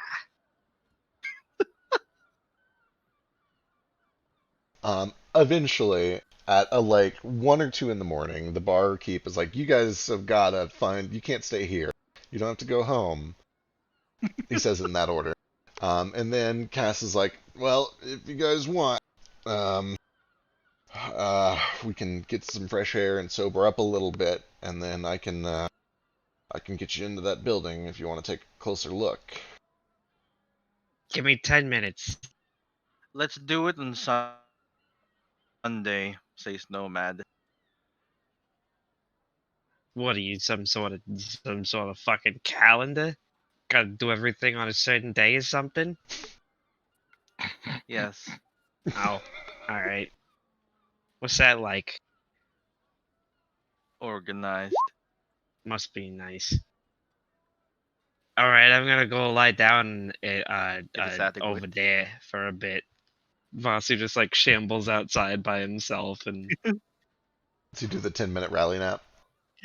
yeah, finds the nearest decent looking plant he can like first collapse next to, and then he kind of picks himself up and gets into like a really sloppy, clumsy like lotus meditation pose. And then in 10 minutes he's probably fine. All right. Yeah, Nomad only stays for Ace. He Oh, I'm doesn't- not drinking. Yeah, he's just staying. I'm As just long as chilling, they're there. and I'm investigating this stranger. All right. Eventually, you kind of decide that maybe breaking in drunk to a church is a little bit too much to do the first or second night in town. You But decide. it does sound like a good time. Third night, perfect. Yeah. Second night, too soon. It's like you don't kiss on the first date. Exactly. So you guys talk about resting a little and then doing it. You are Do all it on able to have Sunday. a successful night, whatever that means to you. And in the morning, kind of groggy and a little bit hungover, Cass does suggest, "Oh God, I wasn't kidding though. If you guys are serious about this whole investigation thing, hit me up some night and I can find a way to get you in there. Maybe we should Heck, I have- drink that night first, though." Heck, I have some serious questions about Vasu. Okay. Is being drunk a charmed effect from alcohol? No. Okay. Is being hung over a disease or a poison? Alcohol Yeah, is actually a poison. Poison in general, Yeah. so you should get drunk. Can I Yeah, not we get don't- drunk? You can't anymore. Oh Can you no! just choose to be drunk? Also, if we wait until Sunday, guys, I could ask the city some questions So, if you have any questions. I will rule the reason that you're unable to become drunk is ki. Ki is a magical voluntary effect. If you choose to suspend your ki, you can allow yourself to become drunk. Okay, cool. So did drunken yeah, when- masters just not get that, or They want to be drunk. My understanding is that Drunken Master isn't even like, oh, I'm amongst Yeah, drunk it's all like the time. actually drunk. It's like a It's- fighting yeah, style. It's mimicking the unpredictable movements of a drunk and using that to your Ah. advantage. Yeah. You don't actually have to be drunk. That's why it's all like sway and wobbly. You were But, a drunk yeah, that's- before and got that's and mastered the movements, and now you're fine. Yeah, that's why Vasu sobers up in 10 minutes. I can too. I just have to focus all of my energy. I can sober up in 10 minutes too. I just have to throw up and then pass out first. It's not a good time. I don't Gail really. falls asleep in Boss's lap. Oh, Aw. I wake up with Gail in my lap and I'm like, oh, all right. And a little bit of puke there. A little bit of what? A little bit of vomit. Oh, gross. not on it, right? Because that's not fun. It's okay. I have a wand for this. I was gonna Nope. say I'll like shape water or mage hand sweep this vomit off of my leg first, and then I'll like wrap my wings around Gale so we can both rest comfortably until we're woken up by what other drunken Yeah. shit happens. Nomad By the and people I who are the actually still drunk. Nomad and I are the DDs. We've been walking around Presto, and you guys clean as you guys vomit on yourself. It's okay, Basu. You got this. I'm Presto. fine. I'm not even winded. Gail got this. Presto. I could go again. Go back to sleep. Nah, fuck you. I'm not even tired. That would be gay. We can't do that. Yeah, whatever. You're lucky there's a sleeping kobold on my lap, or I'd go wild again. Go sicko mode. sicko mode. I don't know what that means, so I don't I'm a either. little No one does. scaroused. It came to me in a dream. All right. You guys wake up rested-ish on Saturday. Ish. Please, I cannot be the sane one tonight. Do you guys have any plans that you want to do on Saturday? Are you resting all the way through till Sunday? When would you like to do this? Actually, to be clear, on Saturday at about 10 o'clock or 11, depending on where you stay, Flick, your mom does return home. She is escorted by somebody in a very similar blue robe, but it is not Cass. And she explains that they looked at me a little bit, and I did some tests, and I slept while I was there. They couldn't find much, but they gave me some new potions for the pain, and I'm able to speak a little better. They said they were gonna try to do some more divination and see if perhaps that could narrow down what's going on with me. But I already feel quite a bit better. Can I, assuming I'm around for this conversation, which I guess is a big assumption. Yeah. Can I I guess- do a medicine check to see if I can at all discern what's going on with her, and also an insight check to tell if she is being honest with Flick? Sure, go and give me an insight check. You already kind of ran a medicine check earlier yesterday, but you can Oh do yeah, it. yeah. No, you're right. I did. Yeah. Just do the insight. I can see her now. Okay, but yeah, like now that assuming that Vasu was also around for this conversation or whatever. she I'm comes assuming back we on this quote. rescheduled brunch, so Yeah. Yeah. Do I pick up anything with detect magic either on her or those potions that she's talking about if they're visible on her person? Potions, absolutely, they're definitely magical. Okay, are they a different sort of magic than the ones that we all saw on her shelf yesterday, though? They appear to be evocation, which matches what you saw yesterday. Nordo, and actually, Nordo, I forgot. The medicine check that you made yesterday was just on hearsay. You weren't able to actually inspect her, so you can give me a medicine check if you want. Okay. You both, Yeah, but now that I'm actually seeing her in person too, do I detect any magic stuff on her, or especially with that stuff around her neck? nothing rings up from around her neck or on her person. Nothing like that. Just the potions, as far as you can tell. Insight, you both get the sense that she believes everything. She feels better. She's not hiding anything. Nordo medicine check.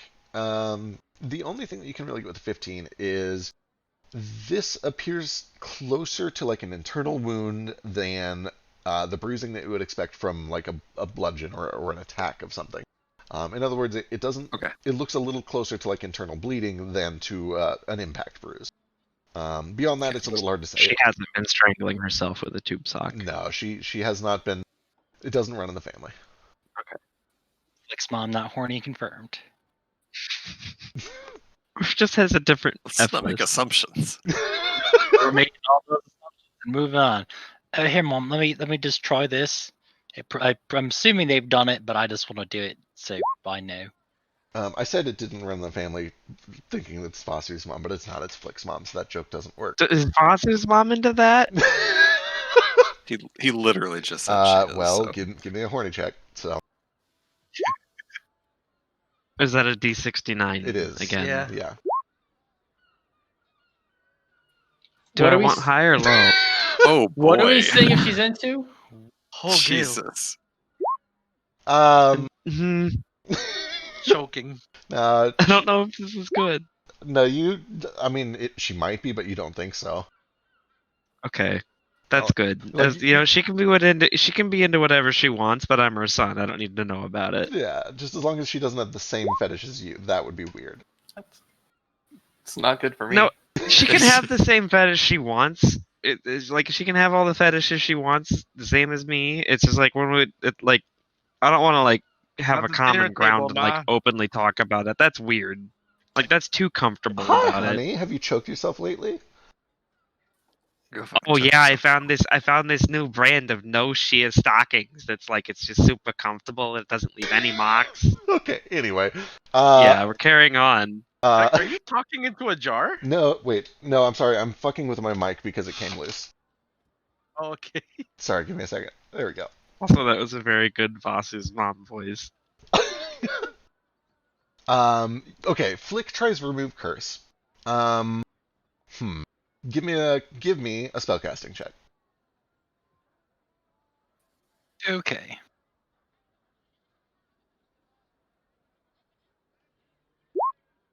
That's pretty good. Give me an arcana check. That's also pretty good. Let me go dig up my thing so I give the correct information here. Modified spells, remove curse. Plot solved. You did it. She's better.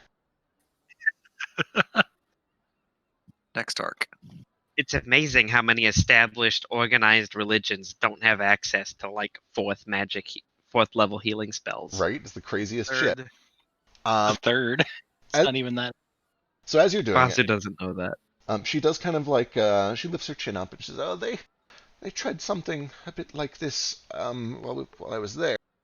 They said it didn't hold something, but perhaps it had just been there too long. When I mentioned that it had been with me for quite some time, they said something like the longer, if it was a curse and it had been here this long, it would be harder to remove." And as you cast the spell, you roll high enough that you can tell that your magic is connecting with something that feels magical. It feels similar to the time that you have been cursed. You've become very familiar with being cursed because of your terrible god awful luck. Subsequently, you've learned a lot about what it is like to remove curses and how to interact with curses magically. You've learned this spell specifically to do it. And you get the sense that your spell is connecting to something, but with your Arcana check, you would also be aware of what she just said, and from your own experience with the Silver Chain, that the longer a curse has been present, the harder it is to remove, and it typically requires some sort of a very specific catalyst related to the curse. So you get the sense that if this is a curse, which your check probably indicates it is likely to be, that you're not just going to be able to cast it away with a single casting. You need to find out more details about the curse, and then obtain some sort of a catalyst that is related to it. All right. Okay. I identify her. Okay. You take 10 minutes and you begin casting your Do spell. you mind, Nomad ma'am? looks to the heavens and screams, "Describe My her to friend here is me." good at like learning the magical properties of stuff. Yeah. So he's just gonna study you for a while. I know he's a bit odd, but it'll be okay. I'm right here. Well, I do appreciate it. I feel like they did most of this at the temple. Maybe you could just ask them what they've... Oh, your hands are very cold. And you begin to kind of ritually cast this, identify. The Eventually... less people I speak to, the better. You learn that she's not under the effects of any spell. Let me go read this thing to make sure I give you good information. If it's a magic item or some other magic compute object, then it's part of that. Use one spells affecting them where they are. If you touch a creature that's casting, you learn what spells, if any, are currently affecting. So you can tell for sure that it is not affected by any spells, and this kind of backs up what Ace saw, that she doesn't have any magical auras on her or anything like that. You would know just passively because of your crazy arcana. A lot of curses are intentionally obfuscated from identify and divination. You would know that, like when you identify a magical item, it typically doesn't tell you it's cursed because curses like to go unnoticed even by people who are magically capable. So it is very, very possible that there is an invisible, undetectable curse that is on her. Oh, thanks, Mom. Sorry, just you know how I am. Sometimes I just want to know for myself rather than just take someone's word for it. Do you have any enemies? No, Mad, not. I don't think that's an appropriate question, so it's not. Flick, give me an insight check.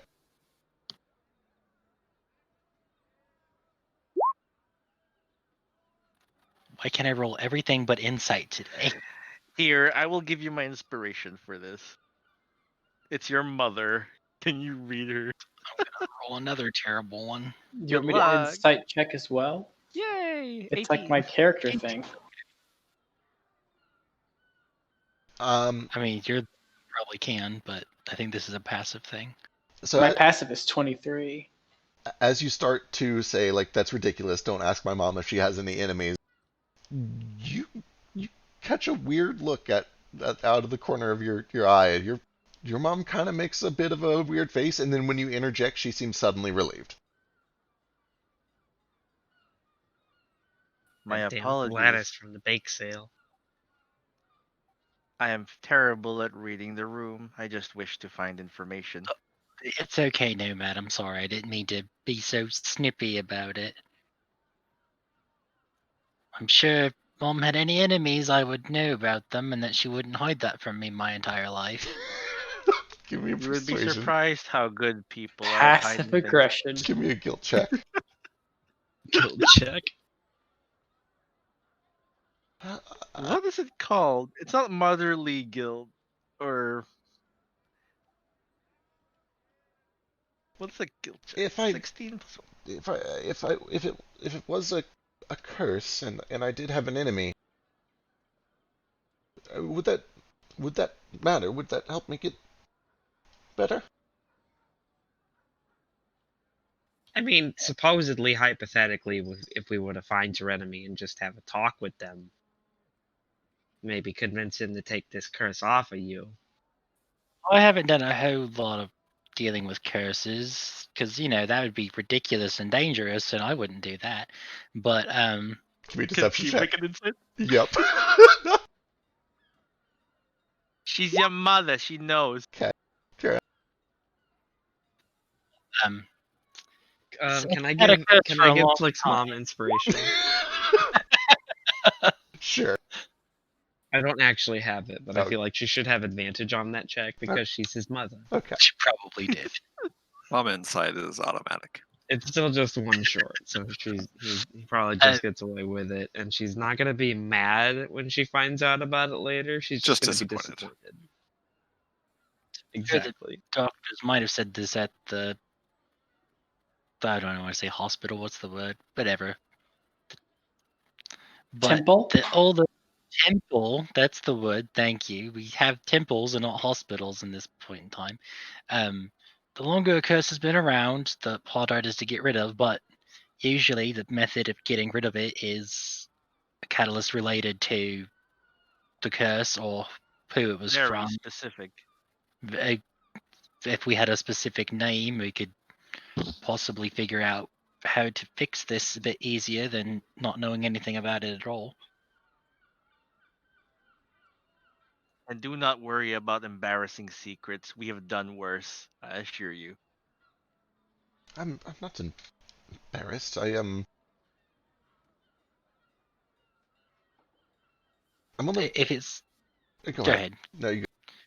If it's something you don't want to talk about with a bunch of strangers, I could I talk could to leave. you alone, or but they're all my friends here, and they could help us. I feel like. They know a lot Yeah.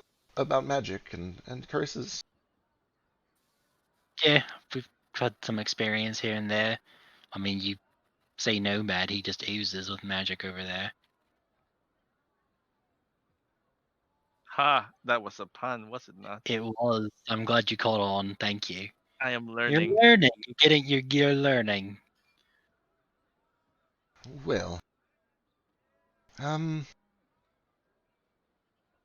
Oh, how old are you now? Oh God, 25. I think I'm 25. I think we asked this question not too long ago. I'm 27. I'm older than I thought I was. Have you done anything stupid?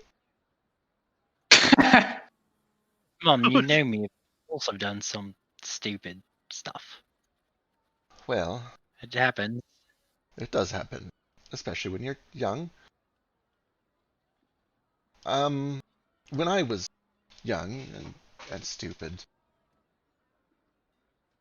and a little desperate, I have I told you. I haven't told you the truth of everything, I suppose.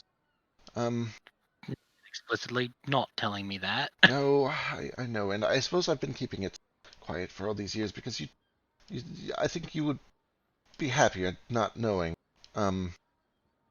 But knowing that it could potentially be affecting you as well. I And activate my monocle, by the way. oh, good call. Well, listen, I'll just try to keep this short because I can't stand the thought of you eventually having to deal with this. And well, here we go. Your father didn't run away and leave us, or anything quite so selfish. He was a cobbler and a sick man. Very sick. I've told you about Cloud. Yes?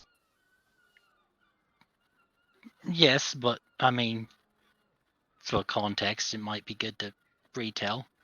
Well, Cloud had the same illness that his father did. That your father did. And I was young. I was younger than you were. I was only 25, 26. And I was desperate. I had my whole life. I had a family, and I was watching both of them disappear in front of me. And I had tried all of the churches, but we couldn't afford it. I tried prayer, and the gods didn't answer. But something did. A woman, she came to me and said that she could fix me, that she took pity on me on all the poor, on all those who are downtrodden and couldn't afford to help themselves, she said, those that the gods had left behind, is how she put it. And at the time that felt quite a lot like me, like all of us. She said that if I would do something for her, that she would make your father better and your older brother better. And that we would all be healthy again, and we could just go on living our lives as normal.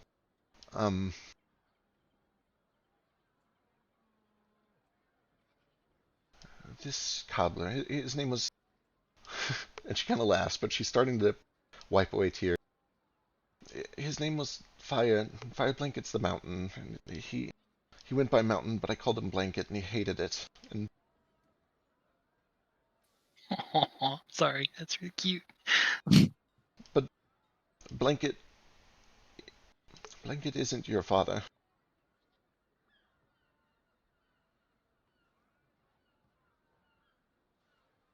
You're That would Go ahead. Sorry. You're an adventurer. You've already put it together. I don't even have to say it.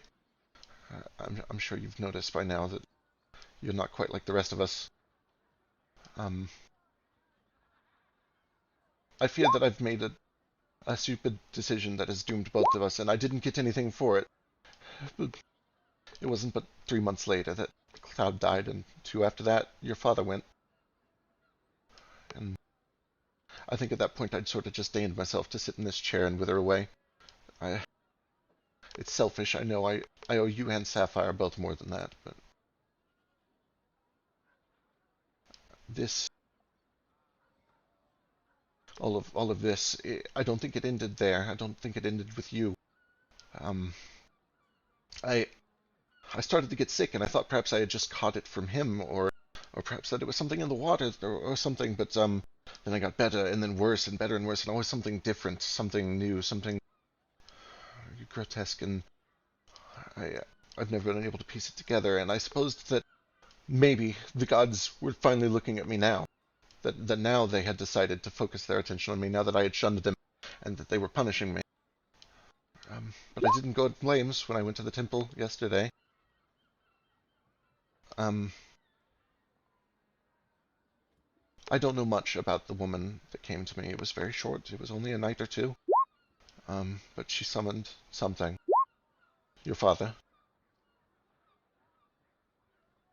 And if finding him might free us from this curse, then, well, now you have it. Now you know. Okay. I'd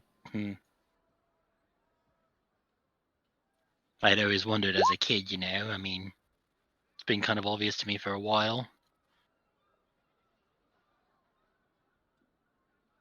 But it's good to know for certain now. Do you hate me? Mom, you know I can't hate you. I love you. You did what you thought you needed to do, and that's okay. I want us to be better. I want you to be better specifically, but I don't hate how I am. It's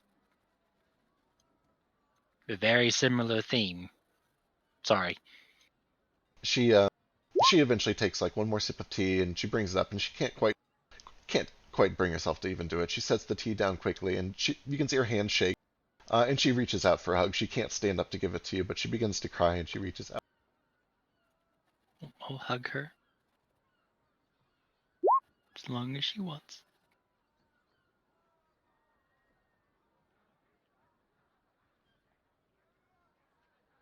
This man at the temple, he says he might be able to help. I hope they're able to find something. This money you've sent back, it has been useful.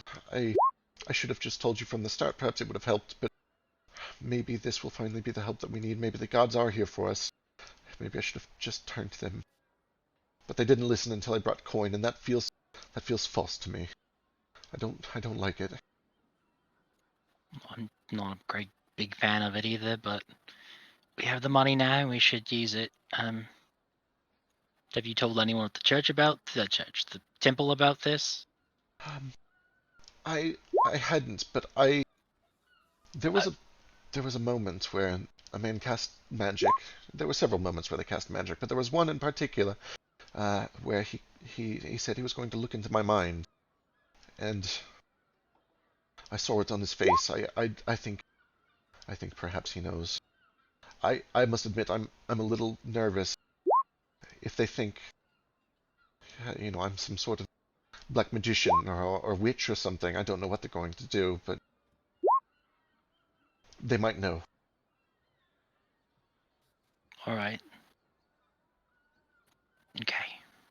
I feel like if they were going to do anything, they probably wouldn't have brought you back to begin with. Here, I mean. No, I don't think they're in the business of abducting people. I should hope not. Well, I would hope not too, but I worry. Well, I'm sorry that I kept all this from you. I don't have any more secrets, I don't think. Oh, don't say that. It's going to mess up my monocle. And with that, the 10 minutes go by, and you learn that who knows what was true and what wasn't. No, the 10 minutes go by, and you learn that story was, 85, 90% true. Can I also throw an insight check on there to see like which parts of it she was being less truthful on, so I can compare it to the percentage of this and kind of get an idea of what was truthful? Sure. The lowest I can roll is it's 14. Is a 20. The lowest I can roll is a 20. Oh. Right, because net 5. Isn't that 18? It's a no, 7, so not 7. it's my special thing, and Right. I have 13 for insight, so 7 plus 13. Oh no, it's 8, so it should be 21. 21. Yeah. Cool. You get the sense that it's mostly lies of omission. It's sparing some of the grislier details of, how Flick was conceived. Nobody wants to hear about that, even if it's just the normal method of. Yeah, you Tell me get it. more. Fuck off. Missionary with the lights off for the sole purpose of procreation. Describe the spawn pool to me. I'm glad we skimmed over this just to come back to it. Were they candles? Were they arranged in a pentagram? Anyways, I go hug Flick again. Aww. I'm sorry. I was too early last time. I feel like you've been emotionally savaged. This is better, thank you. I needed this. I go up and I put a hand on his mom's leg for comfort, because it's clearly difficult for her too. I go wrap everybody up in a very uncomfortable group hug with my wings. Now we're making. Oh, this is just too much. Nah, it's fine. Shh. This is good. Also, This is isn't a healing process. isn't Nomad supposed to be at work right now? Yeah, Close to your work. Soon. we should probably start to wrap up. I got 10 minutes. But whenever you guys are ready, whether you want to do it tonight or tomorrow night, which is Sunday night, Caspian has made the offer to take you into the temple so that you can do a little bit more research if you'd like, some investigation. I mean, We've had a short rest today, right? Oh, today, Saturday is a new day. Yeah, you are on Did a we new have day. did we have 2 days of rest? Then? There Or have am I been confused? there have been 2 rests this session. Yes. Okay, yeah, okay, cool, never mind. All right. Also, and after a little bit, I'll pull Flick aside, like, hey, if you need more information or have any theories, the monocle activates again tomorrow. Just keep that in mind. About I 85% of what your mom told us was 100% truthful. okay, I'll go get my big book of demon names and we can just go through one at a time. I mean, we also could just. She said it was a woman who appeared, and we already know that the Pale Mother is Pale Knight. Hell night. whatever. She's really full up your ass right now. So I mean, it wouldn't be We could always just ask if I'm she sure. is the one who visited your mom, and then we can go from there. I don't even need to ask that. I know it's her, the little fucking cunt. So how did that Can I work? say- Did they just kind of scissor until you popped out or something? But No, you think she the summoned a different thing. Bossy. plague fish, right, could be Hmm. involved as I well. imagine it's the plague fisher. Could be. I don't. How about we Hmm. give Flick some space? Yeah, that's probably reasonable. I just wanted to say my part, but you might need some time. Thanks. If you need me, I'll be at that place for a little bit, doing the thing. Sure. The bar, drinking? That place has a special drink called That Thing. Gotcha. Oh, what's that like? It's like that one drink, but it has more alcohol in it. Count me in. It's Everclear, just straight Everclear. I'll buy. It's I'll more even buy vodka the first lemonades, round. but instead of vodka, it's Everclear. I Oh wish jeez. So ruin Hold the the lemonade. surprise. begin our plan on Sunday and no earlier. Yeah, and then I'm assuming next session we'll go back to the guano plan. Yeah. So we'll probably, since there's usually an hour or two before Neo and Kingdom are able to show up, we'll probably start with the guano thing. Leap back in time a little bit to see Alright. how Oh, that we'll goes. do it now. It's 10 minutes. Come on. I'll be there, so if someone needs to puppet me for that, feel free. Yeah. Hopefully it's just a I quick will in and out. definitely We'll shoot find shit. Well, it's Nomad, so it's really Yeah. a coin toss. out. Yeah, we'll see how it goes. He's probably gonna try to connect Wait. with the bats, be like, "Hey, bats, eat this stuff and shit on the floor so I can pick it up," and they're gonna be like, "Ooh, look, something good to eat." Might There's like already shit on the psychologically floor. bond with them and then start mutating or some shit. Just nomad things, you know. Just nomad Yeah. things. Just nomad thing. Just nomad things. But hey, while we've still got you for 10 minutes, let's talk about this bracelet you made me. I'm going to Already bed. in I'm canon. going to bed, guys. Yeah, Good Good night. night. Gonna go to the Good night, bathroom. y'all. Good night. What do you wish to talk about? I don't know. Feck said he had options to present to me. I will have options for you. I don't have them currently, but I will. So I just Exasperated, wanna make sure- sighed.